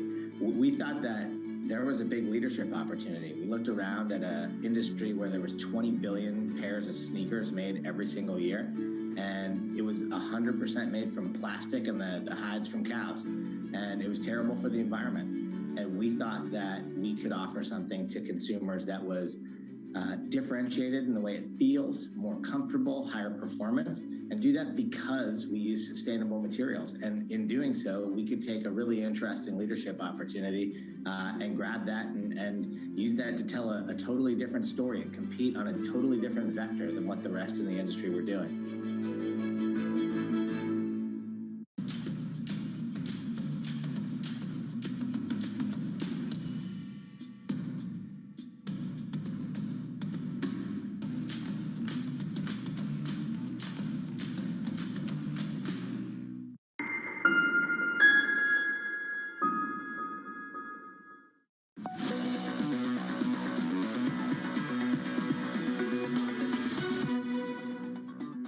A more measured approach to rate increases might be particularly useful as policymakers judge the economy's response to higher rates.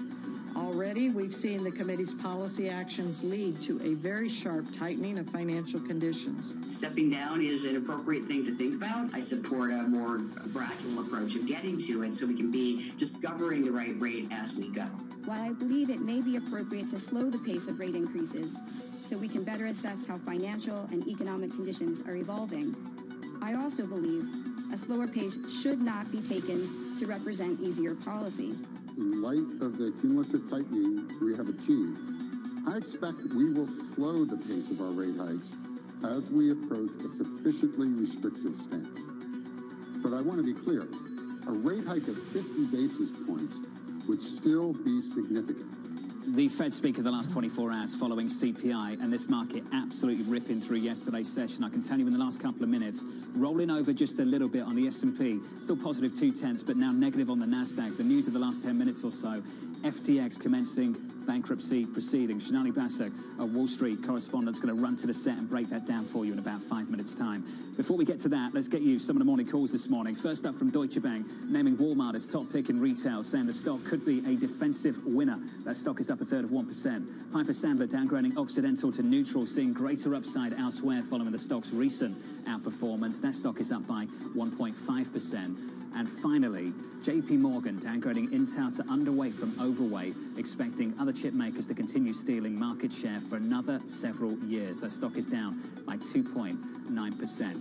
Coming up, he's said to stay bullish this week, and wow, has that paid off. We'll catch up with Morgan Stanley's Mike Wilson, and we'll break down the breaking news of the last 10 minutes or so. FTX Group saying it's commenced bankruptcy proceedings in the United States.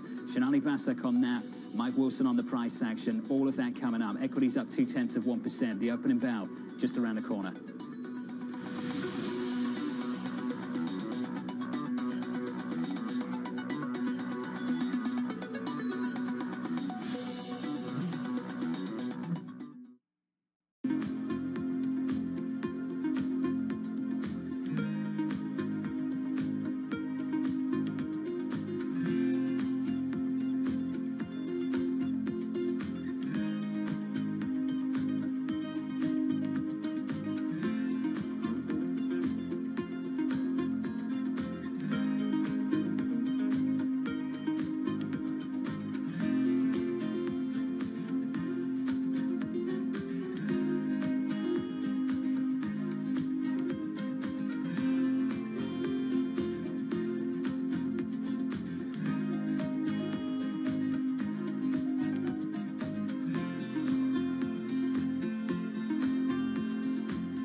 Most of us don't spend much time thinking about the grid, the dizzyingly huge system of cables, transformers, and outlets that reliably powers our lives. It's an easily ignored, change-resistant part of the modern world, and that's the way we like it. But as we move towards less planet-melting ways of producing electricity, the grid is going to have to evolve too. We are seeing so many countries and governments announcing high targets when it comes to decarbonization and being climate neutral. But this is just one side of the coin. It's not enough to simply generate green energy. We also need to make sure that this is transmitted and distributed to the end consumers. The grid of today just isn't equipped for renewables. So a new kind of grid is starting to take shape. The supergrid. You've got to explain this one to me. What does it mean when the White House says we're watching markets carefully? It means they have a Bloomberg. I've seen the Bloomberg. I've been in and seen it. Lots of Bloombergs. Lots of Bloomberg. Lots of Bloomberg. Lots of Bloomberg. Lots of Bloomberg. Lots of Bloomberg. I've seen the Bloomberg. I've seen the Bloomberg. I've seen the Bloomberg. I've seen the Bloomberg. What does it mean? What does it mean? What does it mean? What does it mean? What does it mean? It means they have a Bloomberg. Why do the biggest names in business choose Bloomberg? That is a great question. It's a great question. It's a great question. Great question. Great question. Great question. Great question. That's going to be the best question I get all night. I'm glad you asked that. Bloomberg Television. Top experts. Great questions.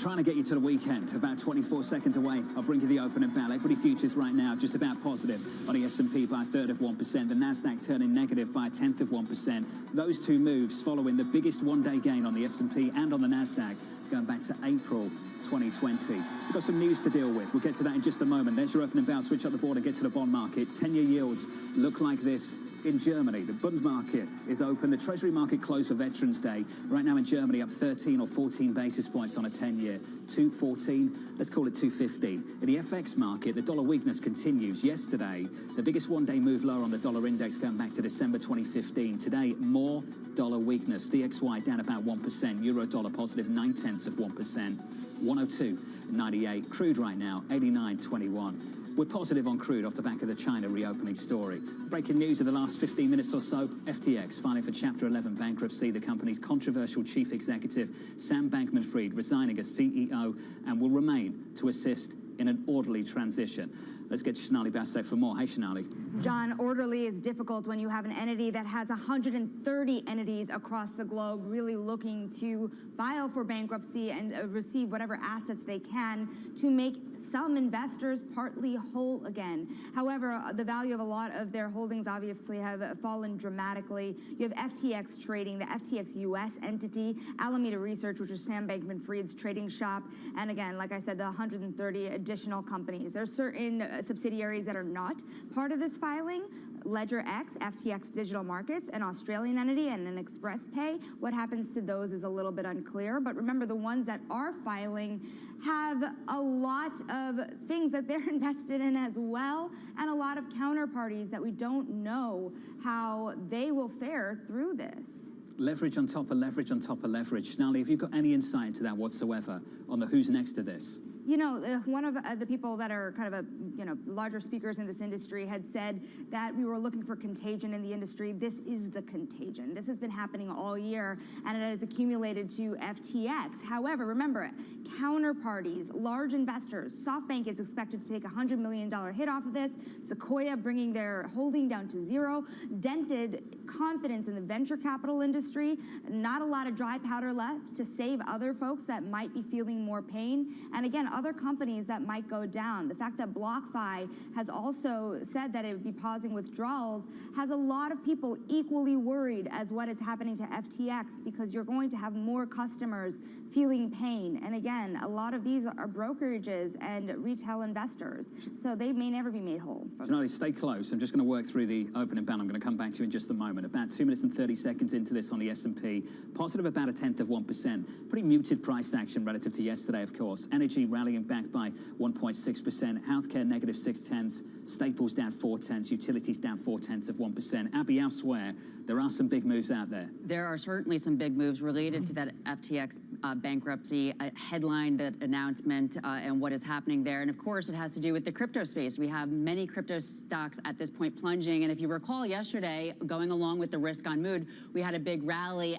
after days and days of brutal action. In fact, a year of brutal action. But you can see today, Marathon Digital down nearly 10%, Coinbase down 6%, MicroStrategy, Riot, Blockchain also down about equal amounts. And of course, these stocks are also down sharply over the year. Coinbase in its short lifetime is down 85%. So some of this uncertainty around the crypto space and the possibility of what we're seeing relative to this liquidity crunch, the fallout of FTX, not so surprising. But the big question that you and Sonali were just talking about, and everybody's been talking about for a few days, what does it mean for the broader equity markets? The S&P 500 E-mini futures earlier today had been up 0.9%, taking a leg lower on these headlines. And also over the course of this year, we have crypto and the S&P 500 trading in lockstep. If we go into the Bloomberg terminal, we can see that. The big question is the recent plunge that we see there in Bitcoin, and Bitcoin, by the way, taking a big leg lower on these headlines, right now down 7%, earlier down just about 3%, and frankly, earlier it had been higher. But you can see that divergence right there, John, between the S&P 500 going higher, Bitcoin going lower. Can these two risk assets go in that direction, especially as we try to figure out how far and wide this liquidity crunch stretches? Hey, Abby, thank you. Great work as always. Sonali, just a final word from you, please. One other company that I'm watching, frankly, is Skybridge, because they're just one investor out of many that have been making this crypto pivot. They bought at an average price of $18,000. You have crypto, Bitcoin now down to $16,000. Imagine just how many investors, John, large investors, are in the red today. Painful, painful stuff. Sonali Basak, Sonali, thank you. Sonali's going to run you through the story all day on Bloomberg TV and radio. We get lucky this morning. Morgan Stanley's Mike Wilson, in the last week, came on this program and said, stay bullish. That paid off in a big, big way. Mike Wilson joins us right now. Mike, can we just start with this mess playing out in crypto all around us with things like FTX? What does it mean to you, Mike, looking at the broader equity market? Yeah, I mean, look, this is financial contagion risk. I think part of the reason we rallied so much yesterday, quite frankly, is because I think there was people putting crash protection on into what was, an event that had been obviously previewed for several weeks. I mean, the CPI release was the event. It was actually the fourth event in 2 weeks that we've been focused on, that we've been kind of waiting for to finally get this rally in bonds, John, that we've been talking about, it seems like, for months. And, the four events were the Fed itself last week, which, remained hawkish, but, kind of opened the door to a step down in terms of rate hikes, pace of rate hikes. And then, of course, we had the strong non-farm payroll number. Then we had the election, which I think will lead to a mixed government at the congressional level. Maybe not a red wave, but enough to block, crazy fiscal next year. And then we got the CPI, which really confirmed a view we've had for a while, as you know, which is that inflation has peaked and it's probably going to come down pretty quickly. So all that leads up to what we think was the fattest pitch in the market, which was going long duration. And that will lead to the next leg of the equity rally. Because as rates come down, what I think will happen is, and we saw this yesterday, so it's good confirmation, the NASDAQ, which has been the laggard in this rally so far, can now catch up. And that's what happened yesterday. I mean, obviously the whole market was up, but it was led by, these longer duration growth assets, and that's tied directly to the move in rate. So that's basically our call to a T. The tricky part now is going to figure out, okay, when is it over? I don't think it's over yet. I mean, clearly this overhang from crypto is not constructive. But I think what it did yesterday, I mean, we saw a big retail selling yesterday. So it's amazing to me is that we're having this event, which is a little bit scary, and yet the market was up, 6, 7, 8%, depending on which one you're looking at, which tells me that people were just out of position. So probably further to go, I would say through Thanksgiving, maybe even into early December. We'll, us, John, we'll manage this tightly. We'll be disciplined, but I don't think the rally's over at this point. Mike, have you had to rethink of the range, the initial range that you introduced for this bear market rally? Yeah, so 4,000 to 4,150 was the range we targeted on the S&P 500. As I mentioned earlier, the Dow Jones and the small cap index actually already exceeded its 200-day moving average pretty substantially in the case of the Dow. So as the NASDAQ maybe gets towards its 200-day, we could actually see the S&P maybe go through its 200-day to the upside. I mean, I don't know. I mean, it's hard to be that precise. because we do think this ultimately is a bear market rally. But once we get through the 200-day, that'll probably get the animal spirits going even more. That'll draw in more, kind of passive flows that track that type of data. And we could see an overshoot, I wouldn't rule it out. Something like 4,200, 4,300. We'll just have to wait and see how it goes, John. These, it's going to remain volatile. This is not the kind of market that the average person should be trying to trade. This is a trading call. It could be very profitable if you count it right.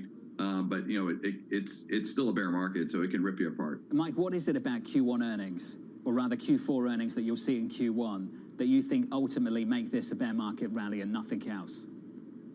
Yeah, so it's just finishing the original thesis, John. As you know, the fire and ice is just not complete, right? We've had clearly way too much fire with inflation. The Fed has reacted to that. That's really what the bear market's been about so far. I would argue that the crypto collapse is directly the result of tighter financial conditions, and that began over 18 months ago, so this is not new news. What is new news, or I think what's going to be new news, is how significant the negative operating leverage is going to be next year for a lot of companies. We've got a sampling of that with the big tech companies, obviously, in this last earnings season, and I think it's going to be quite broad. So, as we've said on this program a million times in the last couple of months, we ultimately think the earnings forecasts for next year are substantially too high. And we think that process of readjusting those estimates will begin in the fourth quarter reporting season, because that's when companies will have to address 2023 forecasts, which they haven't done yet. And that's the catalyst. There could be other catalysts as well, but that's the main one. It's basically the slowdown that will hit earnings significantly next year, even in the event that we avoid a recession, which we think is getting less likely. But, if we do avoid a recession, that means less employment cuts, which means even worse operating leverage. So that ultimately has to play through. Does that mean new lows are guaranteed? No. But I would say a retest of the 3,500 level is probably pretty much in the cards. And then we ultimately think that will get taken out. Can we talk about the cost cuts we're seeing in tech at the moment already, the tech austerity? Amazon reported by the Journal yesterday that they're going through a cost-cutting drive. And this was a number that jumped out to me just on the amount of jobs growth we've seen at that name. Between the end of 2019 and the end of 21, Amazon hired more than 800,000 employees. Just how much excess do we need to work through here, Mike? You've been thinking about this for a long time. How much excess is there that we need to cut? Yeah, and, like everybody, we get caught in our own narrative sometimes. And so, we've been looking at this. We've been waiting for this for 9 or 12 months, as you know. This is part of our thesis. And so then when it starts happening, we start to question, okay, well, is it priced?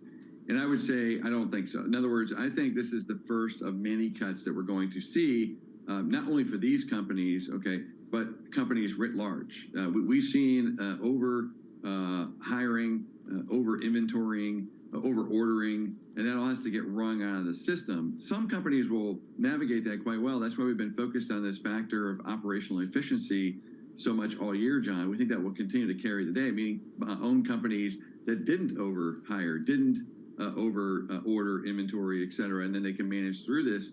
I think that, look, this is another reason why NASDAQ can have a big catch-up move, though. These companies are starting to take action, right, finally.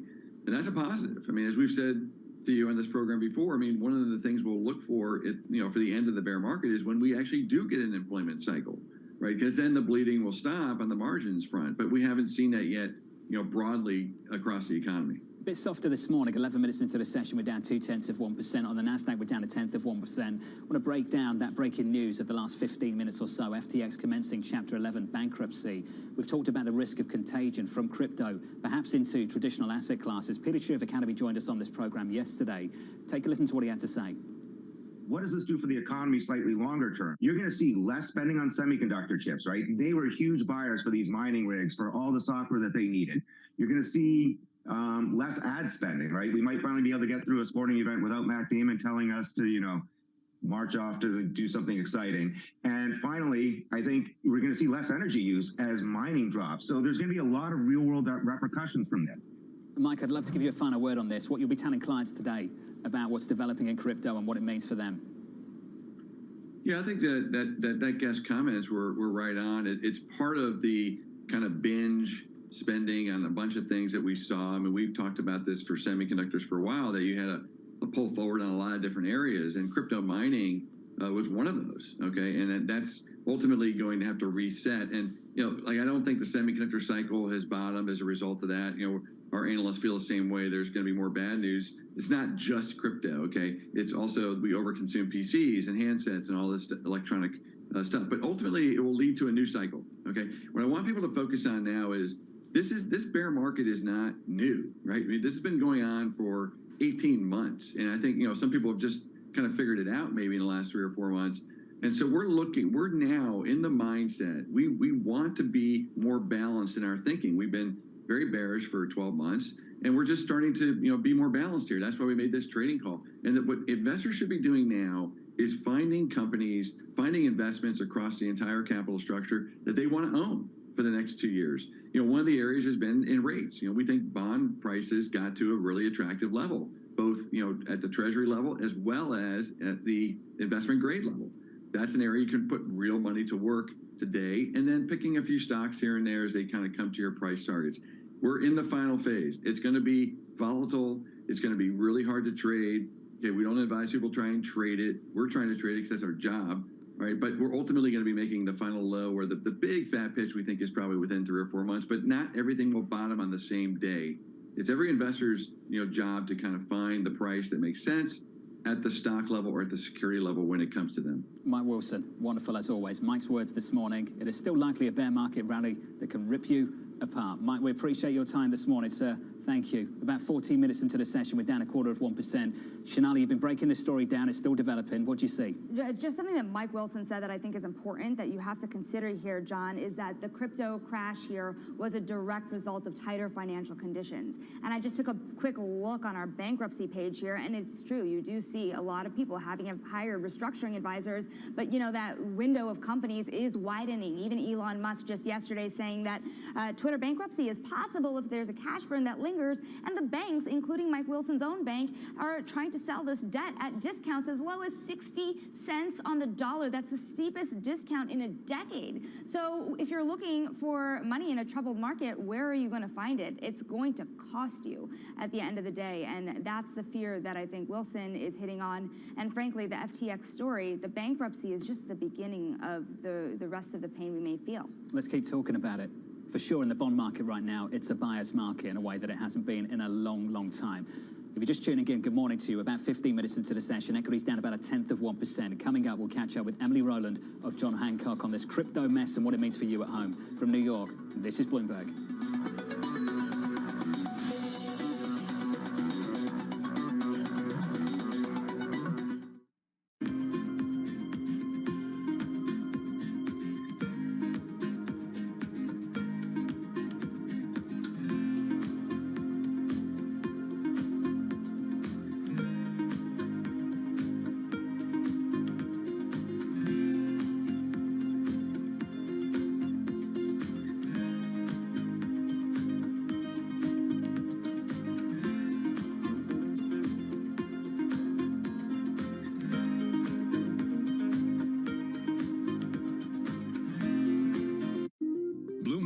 Live at COP27 in Sharm el-Sheikh, Egypt. Bloomberg Television and Radio brings you continuing coverage as world leaders, business insiders, and decision makers gather to take action toward achieving the world's collective climate goals. What are your top 3 priorities? There is an ability always to find the new and innovative ways to meet the challenge and at the same time take into consideration the pressures that exist. Special coverage continues only on Bloomberg, your global business authority.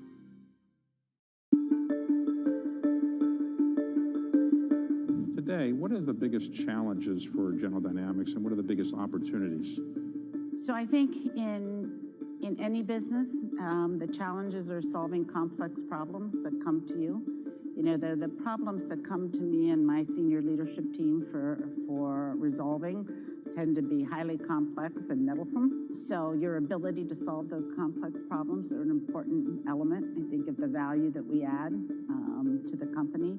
And then I think opportunities, you always want to make sure that you've got a creative enough mind, an open enough mind to be able to see around square corners. What am I missing? The why questions are really powerful. Why are we not doing this, or why are we doing this? I ask those questions a lot, and in the answers, you can sometimes tease out some real opportunities, some hidden things. But thinking creatively about opportunities and problems is really important. And what about the industry generally? Do you think they have big challenges now as the defense budget probably comes down a bit? So I think that we are all responsible and we have an obligation to find the latest and best technologies that we can for our customers and deliver them in the most cost-effective manner we can. And I think that that's a challenge and an opportunity for all of the big defense companies.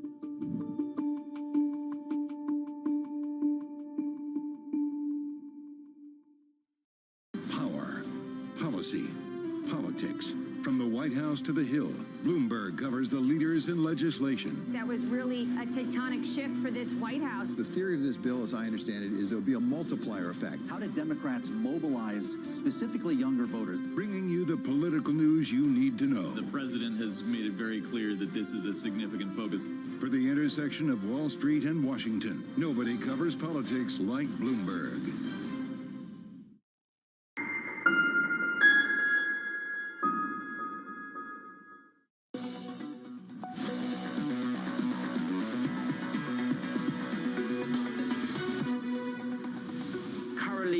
I don't have the exact number, but I think at least we are talking about billions here. Right now, I think the most important thing is still we need to do a full due diligence to have a full picture of like what's going on, like how serious is the liquidity crunch. Breaking news in the last 30 minutes. FTX Group says it's commenced bankruptcy proceedings in the United States. The group says that Sam Bankman-Fried has resigned as CEO.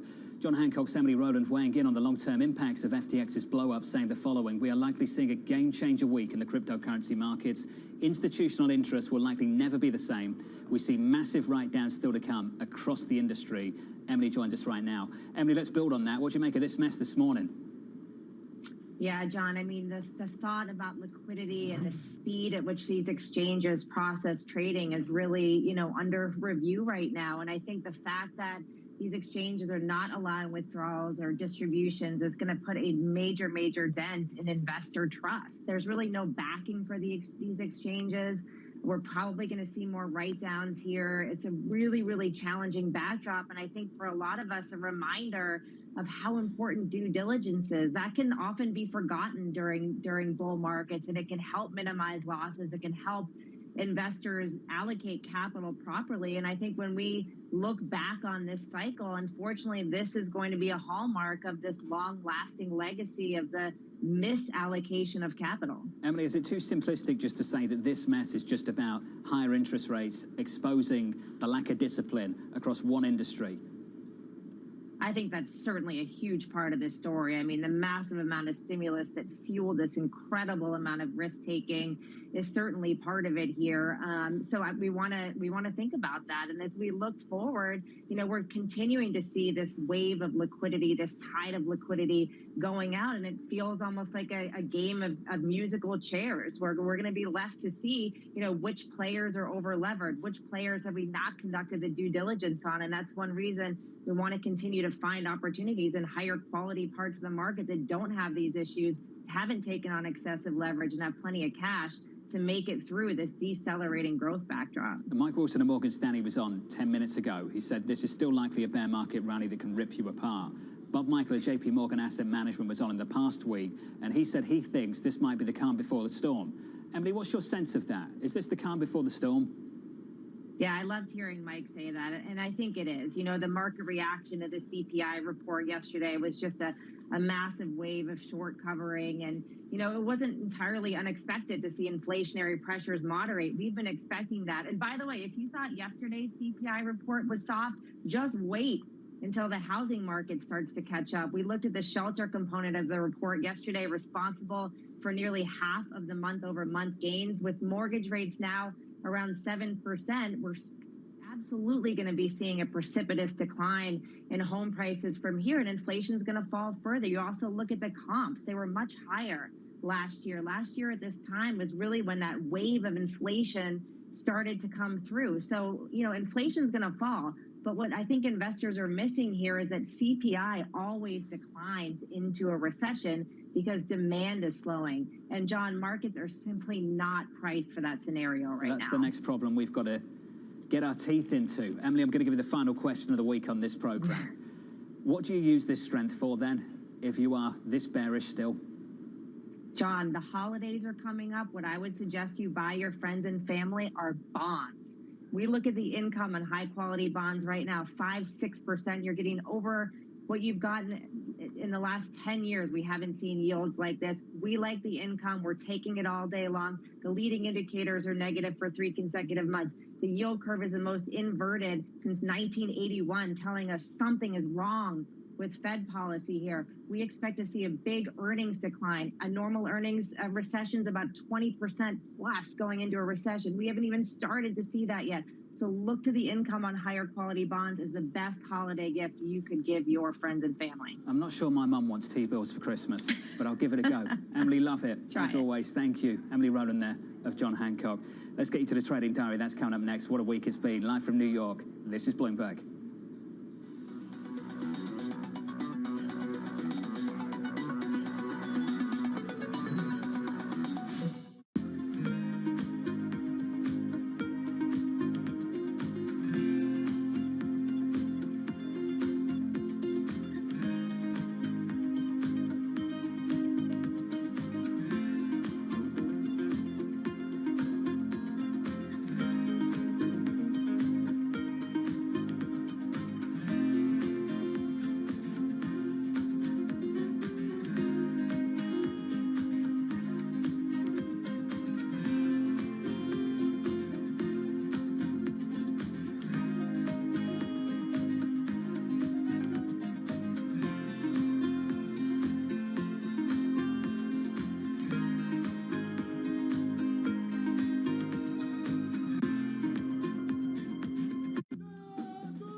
China's military power has been growing at an incredible speed over the last 20 years.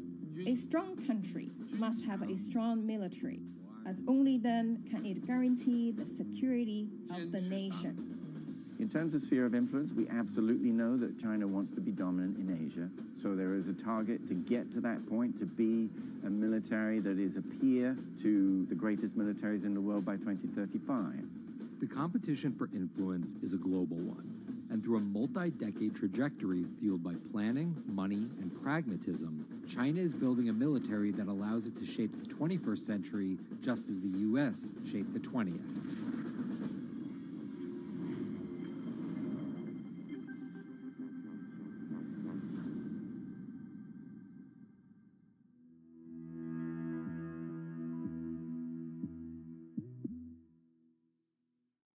This is a market that over the past few weeks has made it clear it wants to go higher. It got a little spooked by the idea that geopolitical tensions are rising.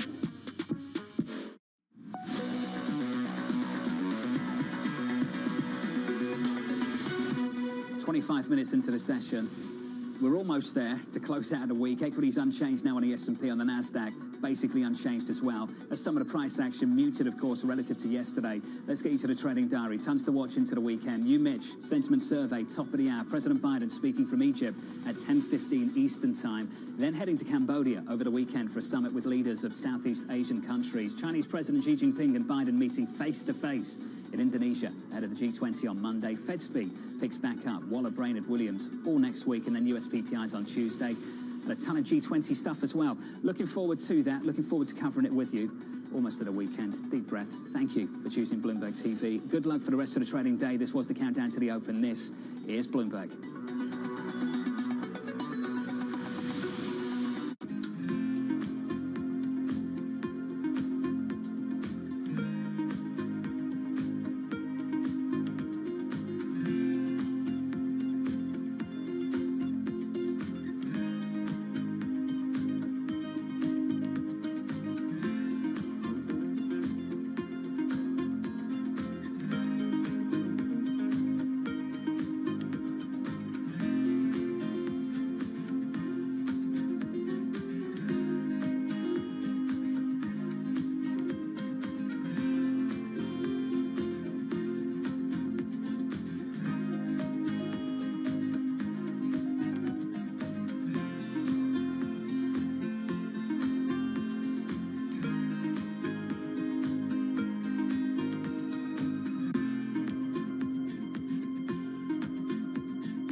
go.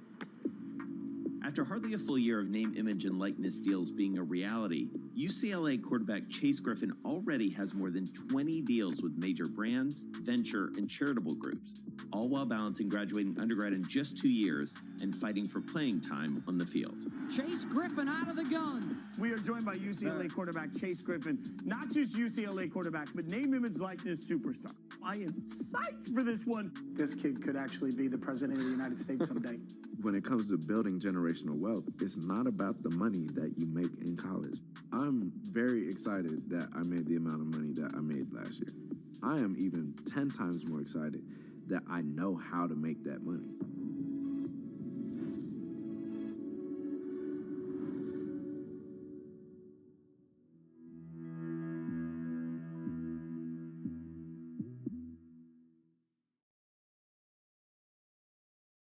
The top names in climate change are on Bloomberg. Building out local wind, local solar, hydrogen, these are solutions to not just climate issues, but geopolitical issues. We are in a position by 2030 to have 80% of all electricity generated by wind. Renewables are the safest, the cleanest, and the cheapest form of energy today, especially for countries such as Greece. Nobody covers climate change like Bloomberg, your global business authority.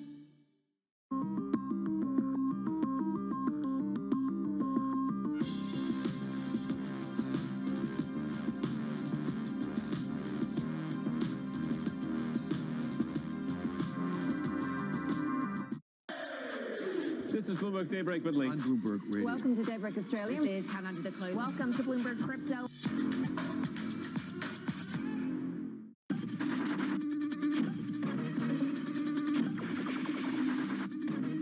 Pepsi's Number Fever campaign in the Philippines has probably gone down in history as one of the biggest marketing disasters in history, mainly because of a human error that led Pepsi to print more winning caps than they planned.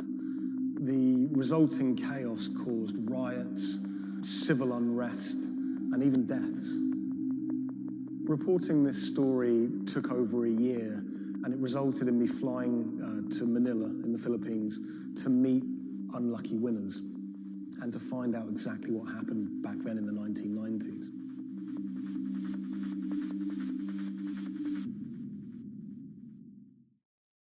My name is Jeff Maish. I'm a journalist based in Los Angeles. I wrote the story for Bloomberg Business Week about Pepsi's Number Fever campaign. The Philippines is a really interesting country. It's made up of thousands of islands. And it's also a country that's very heavily influenced by America. American culture is everywhere you look in the Philippines. They're obsessed with Frank Sinatra music, for example. They love all things America, and that extends to their love for soft drinks, Pepsi Cola, Coca-Cola. In the 1990s, it was everywhere. Pepsi and Coca-Cola were embroiled in what is now known as the Cola Wars. It was a fierce battle for market dominance. Number Fever was already a really popular promotion. It had been rolled out in America to great success. And so Pepsi decided to roll it out internationally, particularly in Asia. They thought it was the answer to their problems. They thought it could finally help them beat their biggest competitor.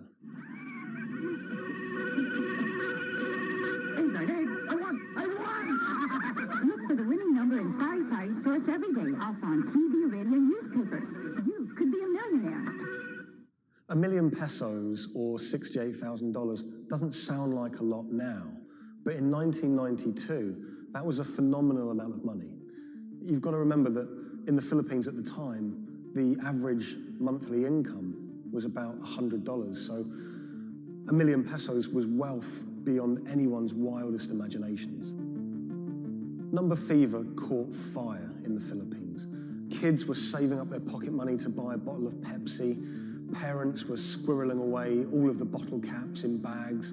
You would walk down the street and people were going through trash trying to find discarded bottle caps. It was a national phenomenon. Pepsi boasted that half the population of the Philippines was playing it. Number fever boosted Pepsi's sales every month from $10 million to $14 million. It had a huge impact on Pepsi's bottom line. Number fever quickly became number hysteria. Maids were being jailed for stealing their employers' winning bottle caps. There was even some murders over winning bottle caps. People were fighting in the streets over these caps. There were signs that there were going to be problems with number fever very early. Pepsi had rolled out the competition in Chile, and a garbled fax had caused some kind of problem with the winning number. They'd announced the wrong one in Chile, causing riots. There were signs that there could be big problems ahead if they didn't keep their eye on the ball. So in 1992, Pepsi decided to extend the campaign in the Philippines, and they announced that the competition would go on for a few more weeks. One night, on the television news, they announced the latest winning number, 349. The problem was, 349 had already been allocated as a non-winning number in earlier campaigns. So there were literally hundreds of thousands of bottle caps with 349 just floating around the Philippines. Hundreds of thousands of people all across the Philippines, thousands of islands, were finding winning bottle caps.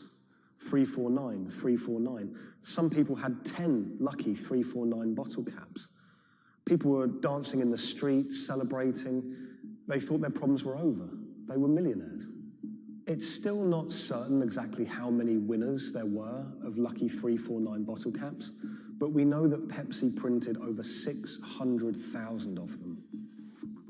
Pepsi realized very early that there was a problem. Hundreds of people started arriving at their bottling plants with their lucky bottle caps. They realized something was seriously wrong. Pepsi tried to solve the problem by offering a small token donation to anyone that brought a lucky bottle cap to their bottling plant.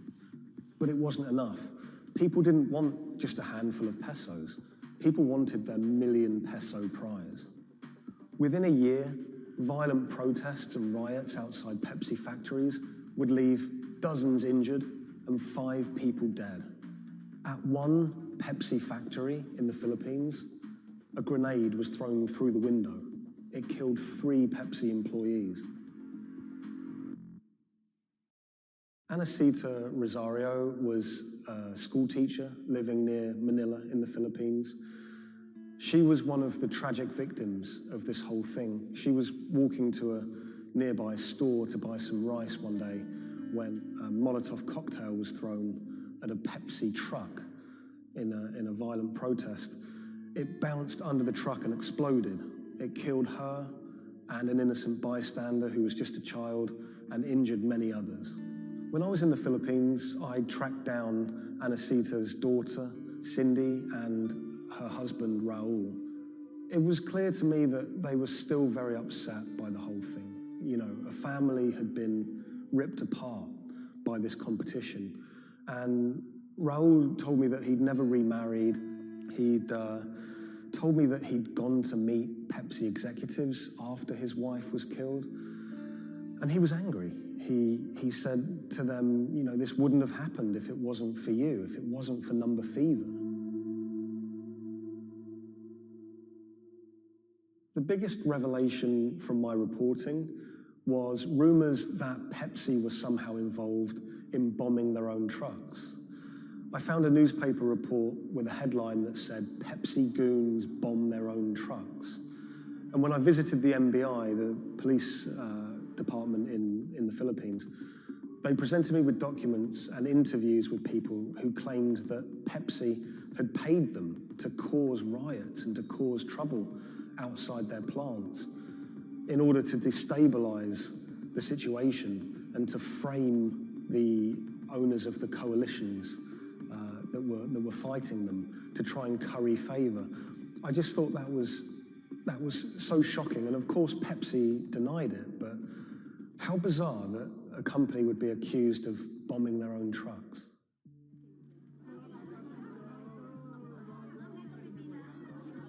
The contest had sparked so much anger in the Philippines because it landed at just this really weird time in the Philippines' history. It was during a crazy election that was racked with allegations of fraud. The Philippines was in a kind of love-hate relationship with America. They loved, obviously, the American aid and finances that was pouring into the country, but at the same time, they yearned for independence. They wanted to be their own country. Vicente Del Fierro was a local preacher living in Manila, and he hated the Number Fever campaign. Del Fierro thought Pepsi's Number Fever campaign was just one of the many ways that America was asserting its dominance over a third world country. He hated seeing his fellow countrymen get ripped off, in his eyes, by this huge multinational American company. He wanted justice. Del Fierro rounded up over 800 winners of 349 bottle caps, and he got them all together to sue Pepsi for over $400 million to be divided between those holders of lucky bottle caps. Del Fierro took money from some of the people who could afford it. They paid him 500 pesos to help with legal fees, but for people who couldn't afford the money, he would just represent them pro bono. The alliance, they say, is to build up pressure on Pepsi. And so you see people marching in the streets. So we have mounted our own campaign, even in the U.S. He flew to America and he hired two consumer lawyers here in America to take on Pepsi. He had a meeting at Pepsi's headquarters to try and resolve the problem, but he said he wanted to take it all the way to the highest courts in America. When those cases were heard in America, those courts decided that this was a problem that should be heard in the Philippines, not in America. Back in the Philippines, Del Fierro continued his case in the Filipino courts. At one stage, there were arrest warrants handed out for 9 Pepsi-Cola executives, which he saw as a big victory. We don't know if those arrest warrants were ever upheld, but it made newspaper headlines across the country. Pepsi did not take kindly to Del Fierro's campaign. They tried everything to shut him down. They sued him for libel. My father had to attend 3 times a month for a branch 145 and another hearing for the branch 113A, also 3 times a month. Also, there was a time my father was hospital due to heart failure. Still, he had to attend the 2 branch hearing. Otherwise, for not attending, the judge will issue warrant of arrest to my father. My father passed away January 13, 2010. After staying for almost 1 year in the hospital, he died of complications due to heart failure. After the death of my father, I was inspired to do the website. PepsiCo will be remembered for what they did to the consumer in the Philippines and to my father. When I reached out to Pepsi for comment for this story, they claimed that they didn't have access to anyone who was working at Pepsi that was around in those days. They also said that during COVID-19, they didn't have access to their documents about this, but you know, they were very careful to say that they were sorry for everything that happened, and we do know that Pepsi did try everything to try and make this right. The Pepsi Number Fever disaster cost the company millions. We know that they paid up to $10 million in those goodwill payments, but the financial effect could be much greater. After the disaster, we know that Pepsi sales dipped. They were overtaken by Coca-Cola again. Pepsi's Number Fever disaster changed the legacy of that soft drink in the Philippines forever. Some people of a certain age won't touch it. For many people, Pepsi is a taboo word.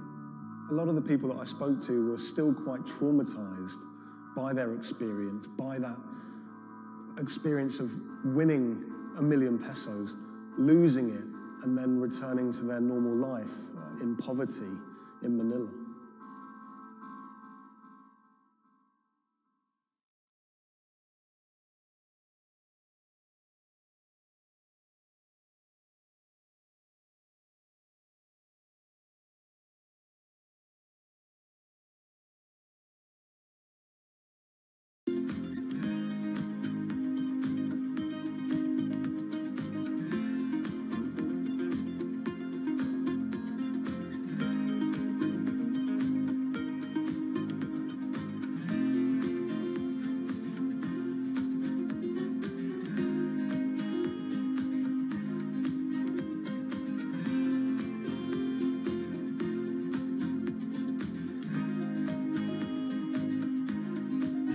When the news of the bombing came out, it was a massive story in Germany. We are following some breaking news coming to us out of Dortmund in Germany. It was covered by all the media outlets. 3 roadside explosions triggered at the same time last night as a coach left its hotel in the south of Dortmund. Public figures commented on it. We should not let them affect our life, whoever it was. The media echo went far beyond Dortmund.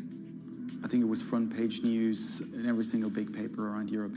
Everyone thought of like a terrorist attack, and people were scared that throughout the city in Dortmund there was more attacks to be happening. Unbeknownst to investigators, just after the bomb went off and the players of the team were shell-shocked, the person who had masterminded the attack was actually sitting in the hotel eating steak and sweet potatoes.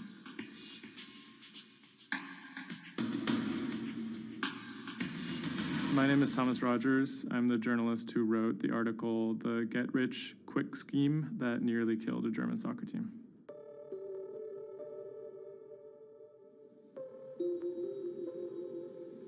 Dortmund is a mid-sized city in the western part of Germany in a state called North Rhine-Westphalia. And it's a former industrial city that's kind of fallen on hard times in the last few decades. It was severely bombed in the war, so the center of the city is quite stark. Some of the few high points include its soccer team. My name is Ike Henning. I'm a reporter with Bloomberg News, and I'm a great fan of Borussia Dortmund. Dortmund fans are super loyal. On all match days, the entire city is in black and yellow. It's like a religion. I think more than most German cities, soccer does play a very large role in the identity of Dortmund. In October of 2000, the BVB became the first team in the Bundesliga to actually go public. Salaries for soccer players in the Bundesliga have gone up very dramatically. With such high prices, they thought that by going public, they would be able to compete better with big teams like Bayern Munich. Unfortunately, that didn't go too well. Dortmund bought too many expensive players, high wages, and the club almost went bust in 2005. The price of their shares, it has sometimes gone up, but mostly gone down since they made that decision. So on April 11th, 2017, the team was staying in a hotel on the outskirts of Dortmund. Match days are always special in Dortmund. Everyone is looking forward to it. The team always meets in the same hotel ahead of matches. They stayed in this hotel in order to have a kind of neutral space before games so that they could concentrate, be sort of isolated from distractions, things like that. Everyone was pretty optimistic. They had a chance to go really far, maybe into the finals. I was in the office and getting ready for match day. I was going to meet with a friend, a fellow Dortmund supporter, in a pub. As always, the fans are very excited about matches. On that day, they were heading to play in the quarterfinal against AS Monaco at Signal Iduna Stadium, which is in the center of Dortmund. Shortly before 7 p.m., the players of the team boarded their official team bus. When the bus took off the parking lot of the hotel and turned on the street, there were three detonations, 3 bombs that exploded and hit the bus of Dortmund. 3 explosions occurred close to the Borussia Dortmund team bus. The B team bus had just left the hotel. The explosions destroyed 2 windows in the rear part of the bus. People screamed, people jumped to the ground.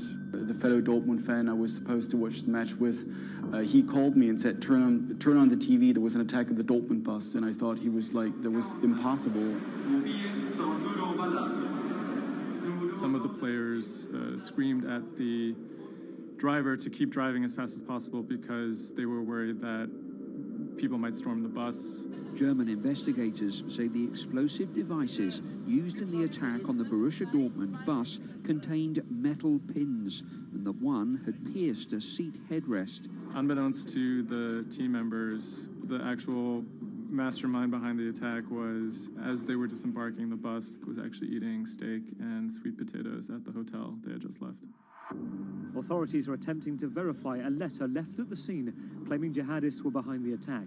Because there had been a series of attacks by Islamic terrorists in Germany and Europe, there was widespread suspicion in the media that this was another Islamic terror attack. 3 letters were found at the site of the bombing that took credit for the attack on behalf of Islamic State. There were, however, reasons to doubt this particular narrative. Would actually be a surprise if ISIS were actually part of this attack. Possibly could be employed by other groups like the far right wing to try and shift the blame. The letters had some strange qualities. They were written in a strange German that used big, sophisticated words, but had basic grammar mistakes, as if someone was native German speaker but pretending to be a foreign person. Federal investigators have detained one man suspected of links to Islamist terrorism, one of 2 suspects whose apartments were raided this morning. Shortly after the bombing, a man in Austria named Rudolf, who was a big BVB fan, he noticed that something strange was going on the stock market related to the team's shares. He emailed the lawyers of BVB, who then forwarded that email on to investigators. The email stated that someone had bought 60,000 BVB put options, a wager that the value of the shares of the team would fall below a certain amount at a certain date. Why would someone buy that ahead of a match and then 3 bombs go off? Something isn't right here. For the person to make money off of that, it required the stock to go down quite a bit in a fairly short period of time. And it wouldn't just be the team losing a match, it would require something much bigger than that. There was another big red flag about this purchase, which is the fact that it had actually been made, number one, on the day of the bombing, but also from an IP address that had been traced to the actual hotel where the bombing had taken place. When 3 explosions targeted the bus carrying the Borussia Dortmund footballers on April the 11th, written notes left at the scene claimed the attack was the work of ISIL. The truth, as is now alleged, is remarkable.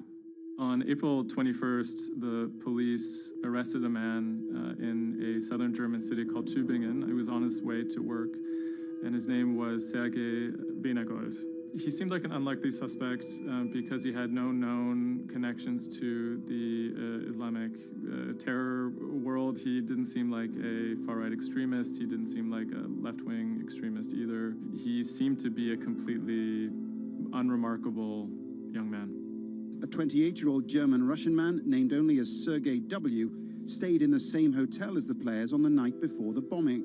He specifically requested an upper room overlooking the bushes where the explosive devices were hidden. The media dissected why he would do that, what was his past. He had been inspired by the 2015 terror attack in Paris. And he noticed that in the aftermath of the attack, the stocks of French companies went down. And he believed that if an attack took place that was directed at a specific company, that the decrease in stock price for that company would be even more dramatic. It never occurred to anyone that someone would do that out of greed. We now know that the suspect bought 3 different derivatives on the Borussia Dortmund shares.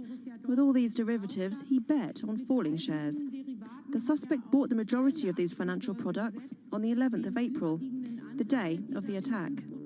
If the plot had been completely successful and the stock had reached a value of 0, Benagold would have made up to 570,000 euros, or the equivalent of about $608,000. Ultimately, the plan completely backfired. The attacker, Sergei Benagold, didn't make any money. In fact, he lost money. In court, he would be extremely quiet. He usually kept his hands clasped together. One of the lawyers actually commented that he had never seen a defendant act so calmly. Weinergold had served some time in the German military.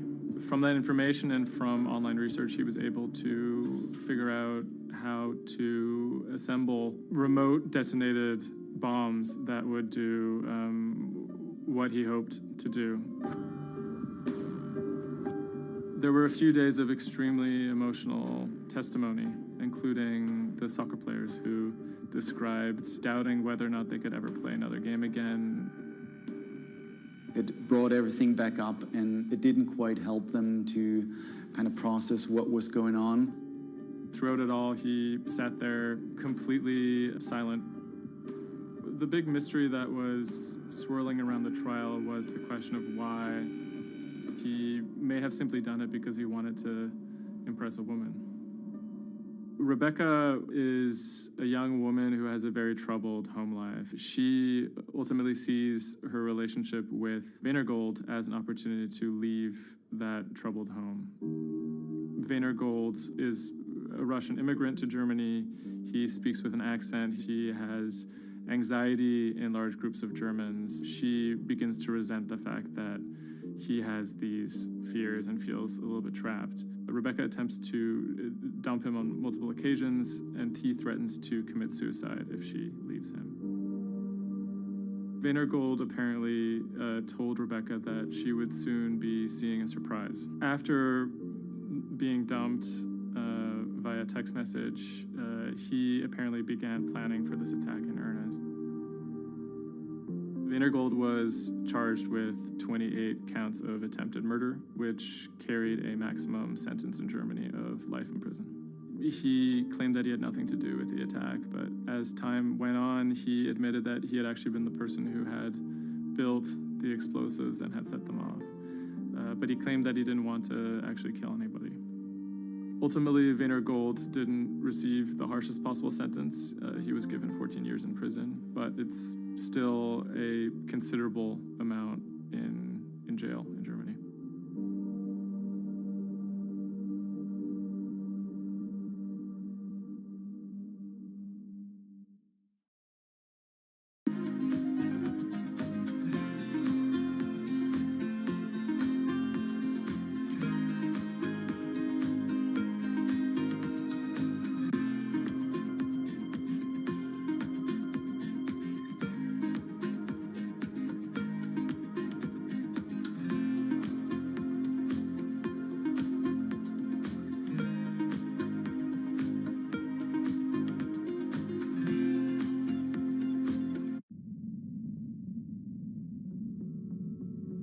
The threat of an asteroid hitting Earth is very real. If it's big enough, it's also very final. These are very, very infrequent events. The probability is not zero, though. A blinding flash of light streaking across the sky. About 100 tons of space rock falls on Earth every day. Most of it is so small it burns up in our atmosphere or lands unnoticed away from major populations.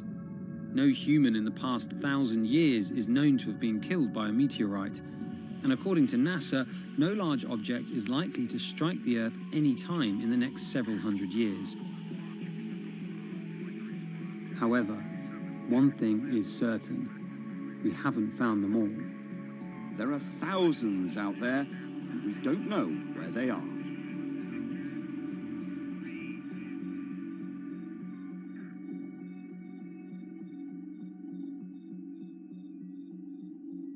There are a lot of asteroids in our solar system. They number in the billions. Scientists all over the world are working toward detecting and deflecting the most catastrophic of natural disasters. The race is on to find as many of these objects as we can. We have a way of calculating whether or not an asteroid is potentially dangerous or not. I mean, I think it's something worth investing in. It's our existence at stake, right?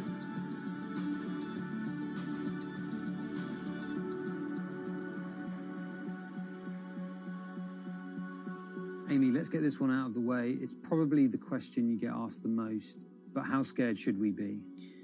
Asteroids and comets are a natural hazard that's out there, like a lot of other natural hazards. These are very, very infrequent events, these collision events, where an object actually impacts the Earth. The most important thing that we need to know about asteroids is, when the next impact is going to happen and how bad it will be. What we know is that an object that's about, say, a kilometer across is capable of causing very, very wide devastation across the planet, really, truly global devastation. The object that wiped out the dinosaurs was somewhere in the neighborhood of 5 to 10 kilometers across, so even bigger than that. At a kilometer, it's still going to be very bad and it will have global effects. For objects that are capable of causing what I would call sort of regional damage, kind of a large major metropolitan area, a city and its surrounding environment, sort of around 100-ish meters. It depends on the details of the composition and so forth. By the 1980s, NASA was cataloguing near-Earth objects. In 1994, stargazers watched as comet Shoemaker-Levy 9 hit Jupiter. The resulting zone of chaos was estimated to be as large as the Earth, and the event became a turning point in the search for asteroids and comets in our solar system. In 1998, Congress tasked NASA with finding 90% of asteroids and comets 1 kilometer wide or larger. Soon after, Hollywood blockbusters Armageddon and Deep Impact brought attention and fear to the masses. The great news is that the vast majority, more than 90% of all the really large 1 kilometer near-Earth objects have been found. The challenge now is working down to these smaller sizes that are still quite capable of causing a lot of damage, but they're just harder to spot because they're fainter, they're smaller. Can you give us a sense of how many are out there in our solar system? We know that there are a lot of asteroids in our solar system. They number in the billions. Most of them, however, are between Mars and Jupiter in what we call the main asteroid belt. This is a region of space where most of the asteroids in the inner part of our solar system live, and they stay there for many billions of years. There is another population, though, that kind of leaks inward and gets into the region somewhat close to the Earth, and we call these near-Earth objects. We think that there are millions and millions of near-Earth objects that are out there in the total population. As of today, we know of sort of around 20, 25,000, something like that. When we first spot an object, we really know very little about it. We just see something moving across the sky. So all you get is just sort of a handful of snapshots, just enough to be able to tell that this isn't an asteroid that we've already seen before. And then once we can calculate the distance to it, we can now start to make predictions about its true size. Is it large or is it small? So we have a lot of information that we have to get pretty quickly to really understand what's going on. Finding asteroids is just one piece of the puzzle. Planetary scientists are extremely skilled in determining the orbits and speeds of asteroids based on relatively small amounts of data. NASA runs simulations of the trajectories asteroids could take, which is useful but time-consuming. A team of scientists in the Netherlands have found a way that could buy us more time. Our method is very quick. So you can very quickly get an assessment of whether or not the object is dangerous or not. If you look at the classical way of determining the danger of an asteroid, it may take days of computing time on very big machines to determine this hazardousness. The current problem is that there's just too many asteroids out there to spend a huge amount of computational power on all of them. So the neural network allows us to focus on what really could go and pose a hazard to Earth. A neural network is a computing system that mimics the way the human brain operates to find underlying relationships in a set of data. By training the network in this way, you train it in recognizing those objects that are most likely to hit the planet. And once it's trained, you can apply this network to all the unknown asteroids. And then you can make a selection and saying, hey, these are the ones which appear to be having orbits similar to the ones which we know are hitting the planet. That doesn't mean that they do, but it only means that they look very similar to the ones we know they do. What else did you find? Should we be particularly concerned about anything? One thing that we did find is that our neural network was able to go and identify a handful of asteroids which weren't considered potentially hazardous, that when we went and integrated them forward in time, they came quite close to Earth.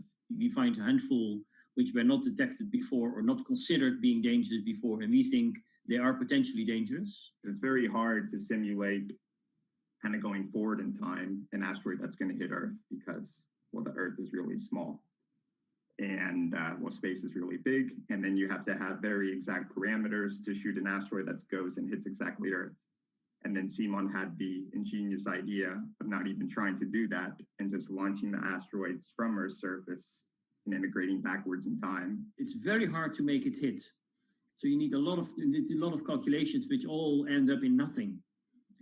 And the idea was then like, well, let's not do that. This is basically what NASA is doing. NASA is taking an asteroid, making multiple copies of them, shooting them all forwards in time, calculating their orbits, and then see what fraction sort of gets close to Earth. Not even hitting Earth, but getting close to Earth.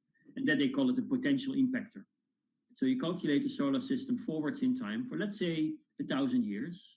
And then you launch asteroids from the surface as if they, if you go forwards in time, would fall on the surface.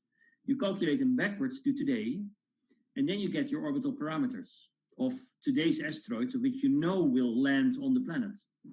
And those you can use as known impactors and compare with all the other asteroids in the solar system.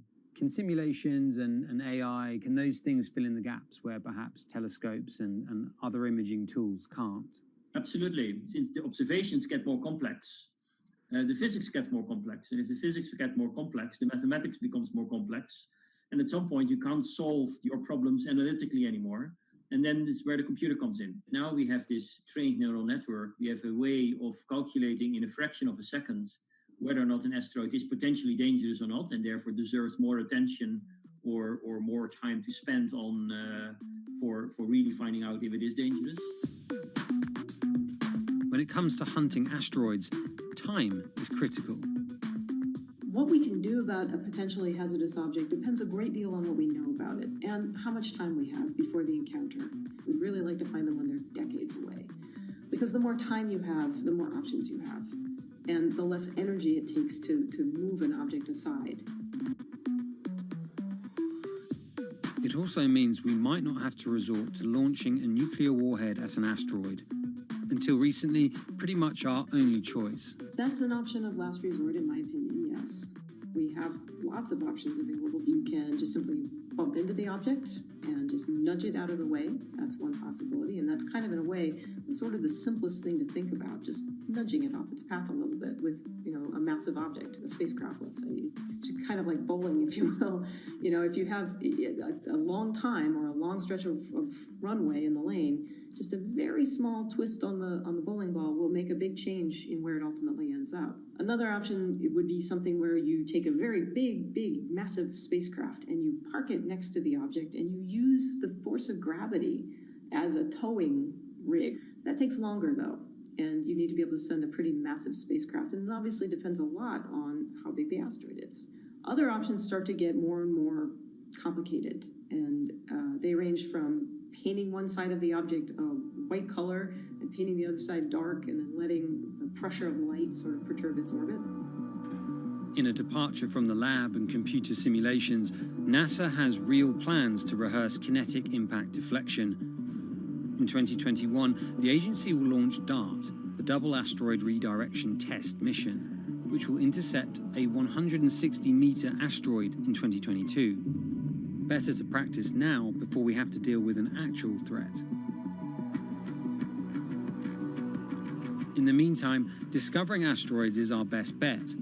Thousands of scientists and amateur astronomers around the world make up an informal network that survey the heavens.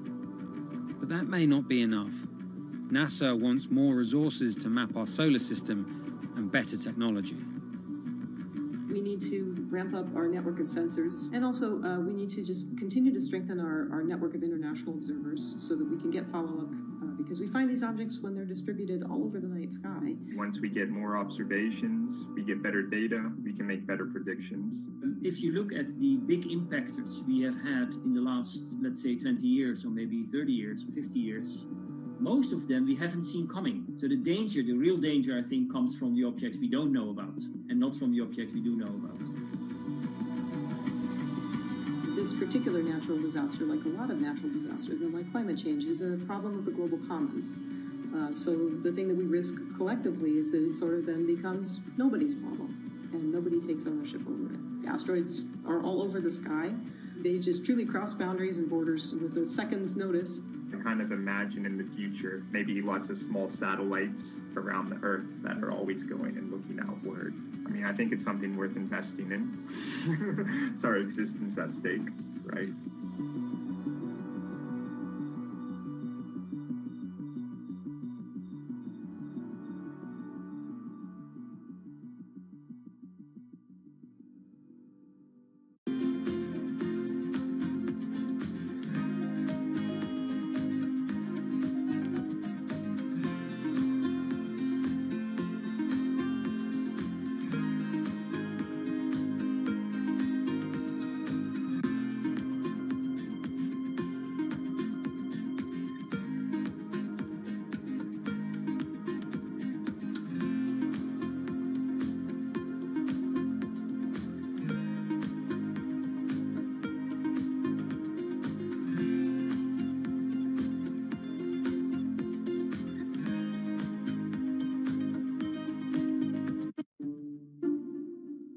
The pandemic has affected everyone in different ways.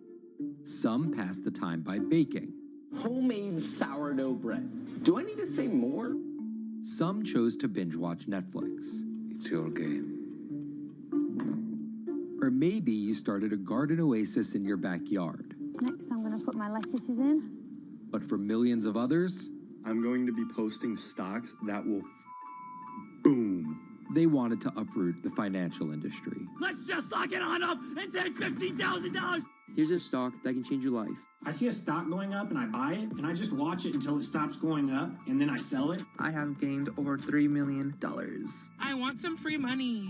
I don't think you can overstate the online communities or social media's influence on financial markets. A large group of inexperienced investors who discuss their plans on social media platform Reddit have shaken up the stock market in a big way. The stock that everybody's talking about right now is GameStop. Video game retailer GameStop is set to continue their head-spinning ascent today. The revolutionaries on Reddit are spanking Wall Street's ass. The more these stocks go up, the more the big guys are getting creamed and losing billions of dollars. This isn't a wealthy person's game anymore. Anyone can play it. I took up a little bit of a new hobby, and I am interested in day trading. As an investor nowadays, you don't have to look a specific way. You don't have to wear specific clothes. You don't have to be doing it from a trading floor on Wall Street in like a high-rise building in downtown Manhattan. The narrative of what's driving the markets is no longer being held in secret offices in New York and Boston of privileged people talking to other privileged people. It's right out in the open. It's on Twitter, it's on Reddit. From brokerage apps to Discord channels and subreddits to TikTok finfluencers, one of the last holdouts in the world of disruption, finance is next in line.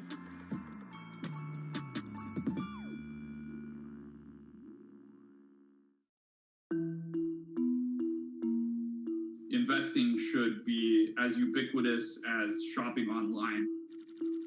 That's Vlad Tenev, the CEO of Robinhood, the online brokerage app, talking about how he wants his app to disrupt the world of stock trading like Amazon disrupted the world of home shopping. And I think that speaks to exactly the mission that a platform like Robinhood has, which is to democratize investing. Robinhood was started in 2013 by Vlad Tenev and Baiju Bhatt in, where else, Silicon Valley, as an alternative to the big brokerages, but with one big difference. As they were building the social network around finances for people, they realized that there was a gap in the market and that free trading could become something that they could bring to the markets, they could disrupt the industry. While no-fee trading is industry standard today, it was unheard of when it was first introduced. The online brokerage industry was really innovative when they came on the scene 10, 15 years ago, but they kind of stopped innovating where you haven't seen those commissions come down beyond $5 or $6 or $7. Robinhood think that by offering zero commission that they're going to push people onto this platform. And on top of no-fee trading, the customers Robinhood was courting have been long overlooked in the world of finance. So the typical customer of a Charles Schwab, for example, is putting a lot more money in that brokerage account than the typical customer at Robinhood. Even today, with all of its popularity, the median account size is about $240. There's Fidelities in the Schwabs and the E-Trades of the world. They look down their nose at those kind of accounts. I don't want a $1,000 account. They're just a headache. I want a $100,000 account. And this is key here, right? Because the thing about Robinhood that's different than every other single brokerage platform is how easy it is to use. The design of the Robinhood app really has in mind a user who might be coming at this absolutely cold. The fonts are very well sized, the shapes, the colors, all of that is something that the founders of Robinhood paid really close attention to. And by creating an interface that catered to a newer investor, they were able to gather a pretty healthy group of customers. And by 2019, they had about 10 million customers. Those 10 million customers were a huge success story for Robinhood, but no one could have predicted its explosion after the arrival of COVID-19. Remain indoors to the greatest extent, and 100% of the non-essential workforce must stay home. What we saw when the pandemic hit was the growth of Robinhood users absolutely turbocharged. And oddly, you saw this surge in interest in stock trading. Then they saw the absolute surge in 2020 in customer growth. And now, by many accounts, they have more than 20 million customers, which is pretty extraordinary. So the next step for them is to figure out how to monetize those users and how, even with their small account sizes, to get them to grow with the company and, as it releases more products, come along with them.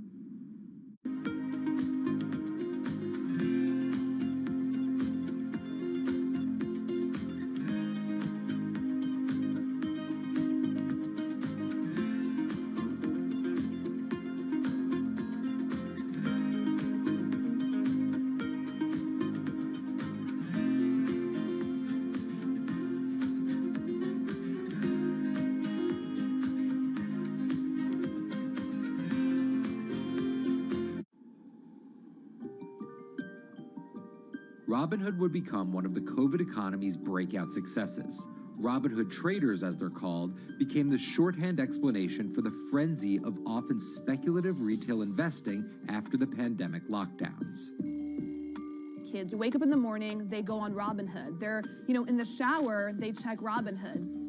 Kids are learning how the stock market works at 18 while they're at school, checking their phones in between classes because notifications pop up telling them what their stocks are doing that day.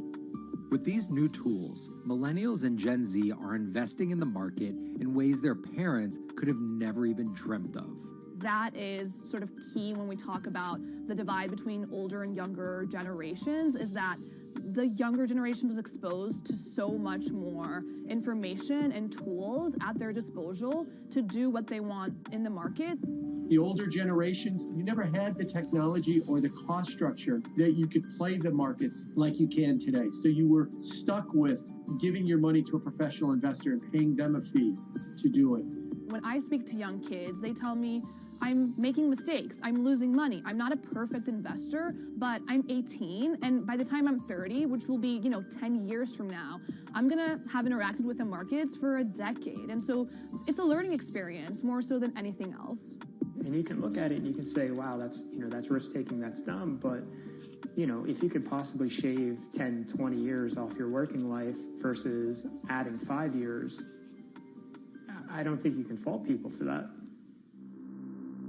But Robinhood is only part of the puzzle. Sure, you can trade on it, but without research, information, and data, you're just blindly throwing darts at different stocks and hoping to strike it rich. Wall Street forever has always run on what we now call narratives or memes. People telling rumors to each other have been around for 100 years. On Wall Street, information is its own currency. Historically, either you had it or you didn't. And the people who had it had a huge advantage. In the past, those narratives and memes didn't have a network effect. It would be one person telling another person over the phone. In fact, when I broke into this business in the 80s, a lot of people used to complain that they weren't on the call list to get those ideas. Social media changed all of that. Fast forward to 2021, that's being done on the internet now. And that's being done on Discord and Twitter and StockTwits and Reddit. And the impact is very similar, but orders and orders of magnitude larger.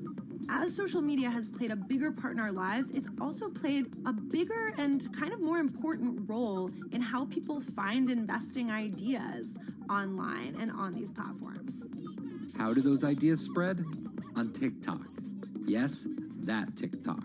Soon may the weatherman come to bring us sugar and tea and rum. People aren't just going to it for sea shanty videos.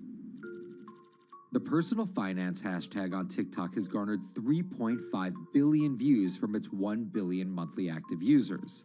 By comparison, videos found under the cooking and health tips hashtag have 2.6 and 2.1 billion views respectively. The trajectory of Robinhood and TikTok were literally on par. What happened in the stock market this week? So the word of the week is expectations. Absolutely essential that you guys understand the risks of shorting. And Kayla Kilbride and Kyla Scanlon are two of those financial influencer TikTokers, also known as finfluencers. I think people still care about fashion, they care about culture, but it's also like there's this big behemoth thing called the stock market that we really don't know a whole lot about, and it's gatekept behind the industry. And so people want to unpack that. And so my audience is, a lot of them are younger investors who are looking to hone their skills. Tech and right up. Kyla and Kayla are two of the more, let's say, professional TikTok influencers. The Tesla ARK Bitcoin Biotech Risk Cluster. I've been trading since high school, and it was a really interesting way for me to fill out my decision-making frameworks and to think about thinking. And I think that the more that we can have people thinking about finance, the better that we're going to progress as a society. I think it's a huge gap in our educational system. If you're going to buy an option for a stock you think is going to go up, it's a call. So think of it like this. I made the options video where I was like, options are just like shopping. Rumor has it that this pallet's about to go up in price. So if I come in tomorrow, can I still buy it at said price? And a ton of women just attacked that video and were like, you explain things so much better than my boyfriend or my professor, or I could sit and listen to you all day. And I was like, this is what I was looking for. But TikTok's algorithm does not reward calm and measured videos about responsible investing. It rewards this. Watch this video for 30 seconds and you'll be rich for the rest of your life. I try not to say the A word, the ALGO word, because TikTok listens to us. The algorithm does impact how you feel. You do notice which videos do better versus which videos do worse. How do you catch someone's attention in less than 60 seconds? And how do you make it something that they're like, I need this in my life? Nearly impossible to do that in 60 seconds. But the people who perfect it are the people that you're going to watch and going to stick around. And where people are sticking around? Reddit. And its nearly countless subreddits about finance. And by far the biggest one of those is Wall Street Bets. There's a lot of social media platforms out there, but Reddit is the social media platform for finance. Places like Wall Street Bets is where it all goes down. Started in January 2012, it wasn't long before Wall Street Bets adopted a 4chan-like etiquette, leading to their tagline, like 4chan found a Bloomberg terminal. We had all these unexplained stock news, and we would be grasping for why stock XYZ jumped 20% in a day. And you would look at Wall Street Bets, and you would see people there talking about buying options in that stock, and it sort of squared the circle, so to speak, and started making sense. And it was at that point that it was like, wow, we have to start paying attention to this. Some people on the platform really spend tons of time, and others are just looking for entertainment and to have a little bit of fun, effectively gambling or looking for an outlet, trying to make a little bit of money. Then on top of all of that, there were stimulus checks. Now, clearly, this money is going to people who need to use that to eat, to live, but there's a lot of people who use this money to invest in the stock market. And it's not just stock tips. People quote-unquote YOLO their entire life savings or stimulus checks on a single stock.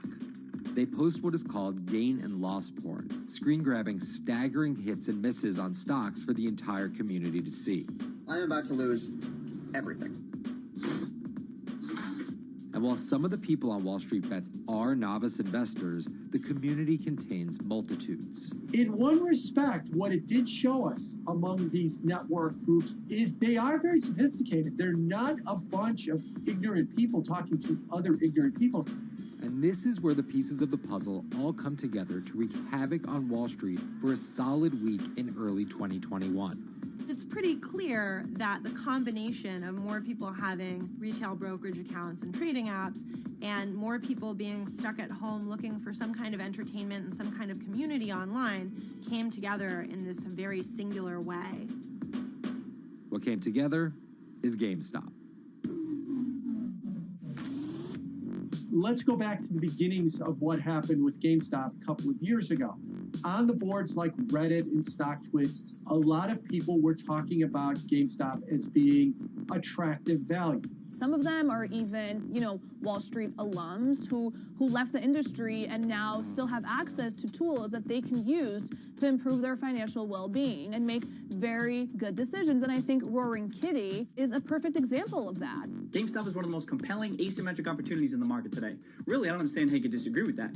At the same time that this crowd was talking it up, the hedge fund institutional crowd didn't like this stock at all, and it had the largest short interest of any stock in the New York Stock Exchange going into late 2020. Short selling is a bet that a stock price will fall, and it's a fairly simple concept. An investor borrows a stock and then sells it. The investor is betting on buying the stock back later for a lower price before returning it to the original owner, pocketing the price difference. What a short seller would tell you is that they almost act as a policeman in financial markets, or they're at least looking for companies that aren't what they say they are. And that can range anywhere from an outright fraud that some short sellers try to expose to just a company that's not worth as much as investors think it is. The problem is, if the stock price rises, the short seller has to come up with the money to buy the stock back. And the more it rises, the more it costs. And that's what's called a short squeeze. And the hedge fund Melvin Capital was on the wrong end of that squeeze. Melvin Capital lost over 50% of its money in the month of January alone, just from being caught in the short squeeze of the stock. This is where the disruption comes in. One of the most wild stories you're ever going to see. GameStop shares absolutely going nuts. In less than a year, the company's stock has jumped from less than $3 a share to almost $350. Cheers, everybody! Roaring Kitty has turned $50,000 or so investment into some $14 million. Whoa! Investors all over social media use the free trading app Robinhood to wreak havoc on Wall Street. They're actually piling on into some of these stocks to really hurt the professional short sellers. And they all used Reddit, Twitter, TikTok, and Discord to tell one another to keep buying and, quote, hold the line and not sell GameStop. People are getting cheerleaded for jumping in, buying at the highs. They're saying, keep going. And it was working too, until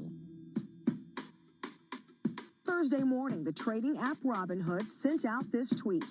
In light of current market volatility, we are restricting transactions, including GameStop. People were really angry.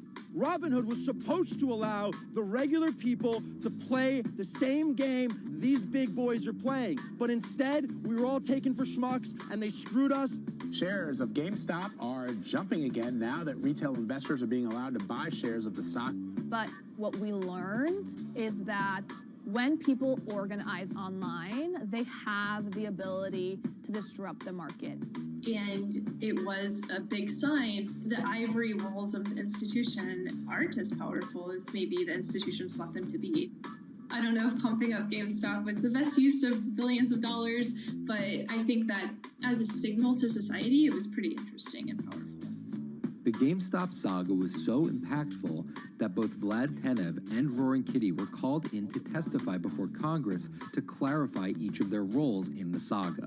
One thing that's emerged from the congressional hearings is that They're interested in how retail brokerages make money and whether they're keeping the best interest of their customers in mind, but it's pretty fuzzy as far as what they would actually do as a result.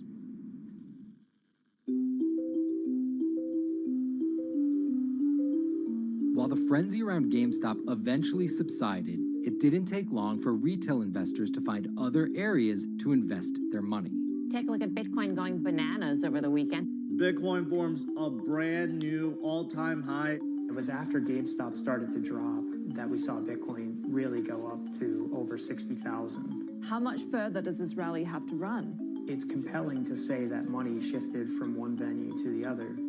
While correlation doesn't equal causation, there's a chart out there showing an inverse correlation on meme stocks going down and cryptocurrencies going up.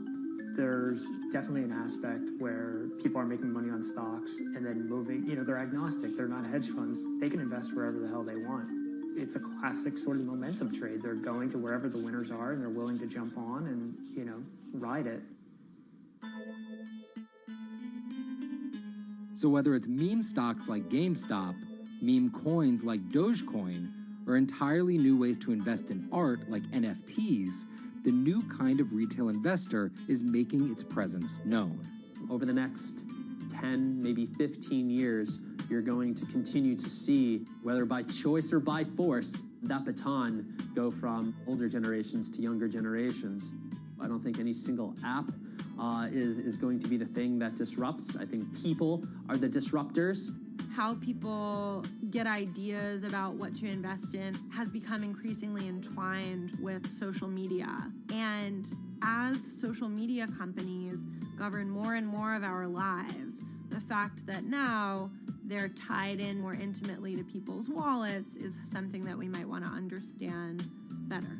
Usually what disruption, I think, means is technology comes in, whether it's blogs to the newspapers or online retailing to brick and mortar. They come in and they're in the same business, but they just do it in such a gigantic cost savings that it causes everybody to switch. Well, that's the risk that happens here, is that it's so much cheaper to just manage your own money.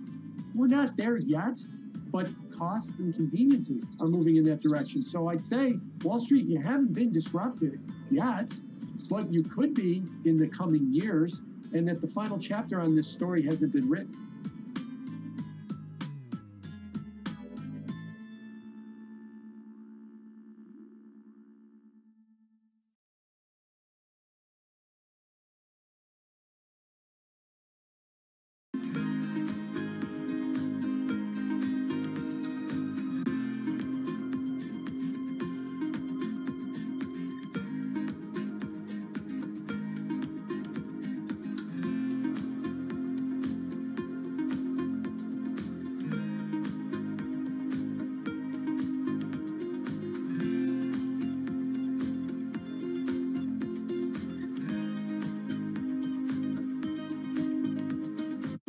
Meet Bloomberg's own David Nicholson. Now, his happy place is out in the field, on the open road. But like the rest of the world lately, he's been working from home a lot more than he's used to. COVID-19 has prompted a massive urban exodus as professionals of every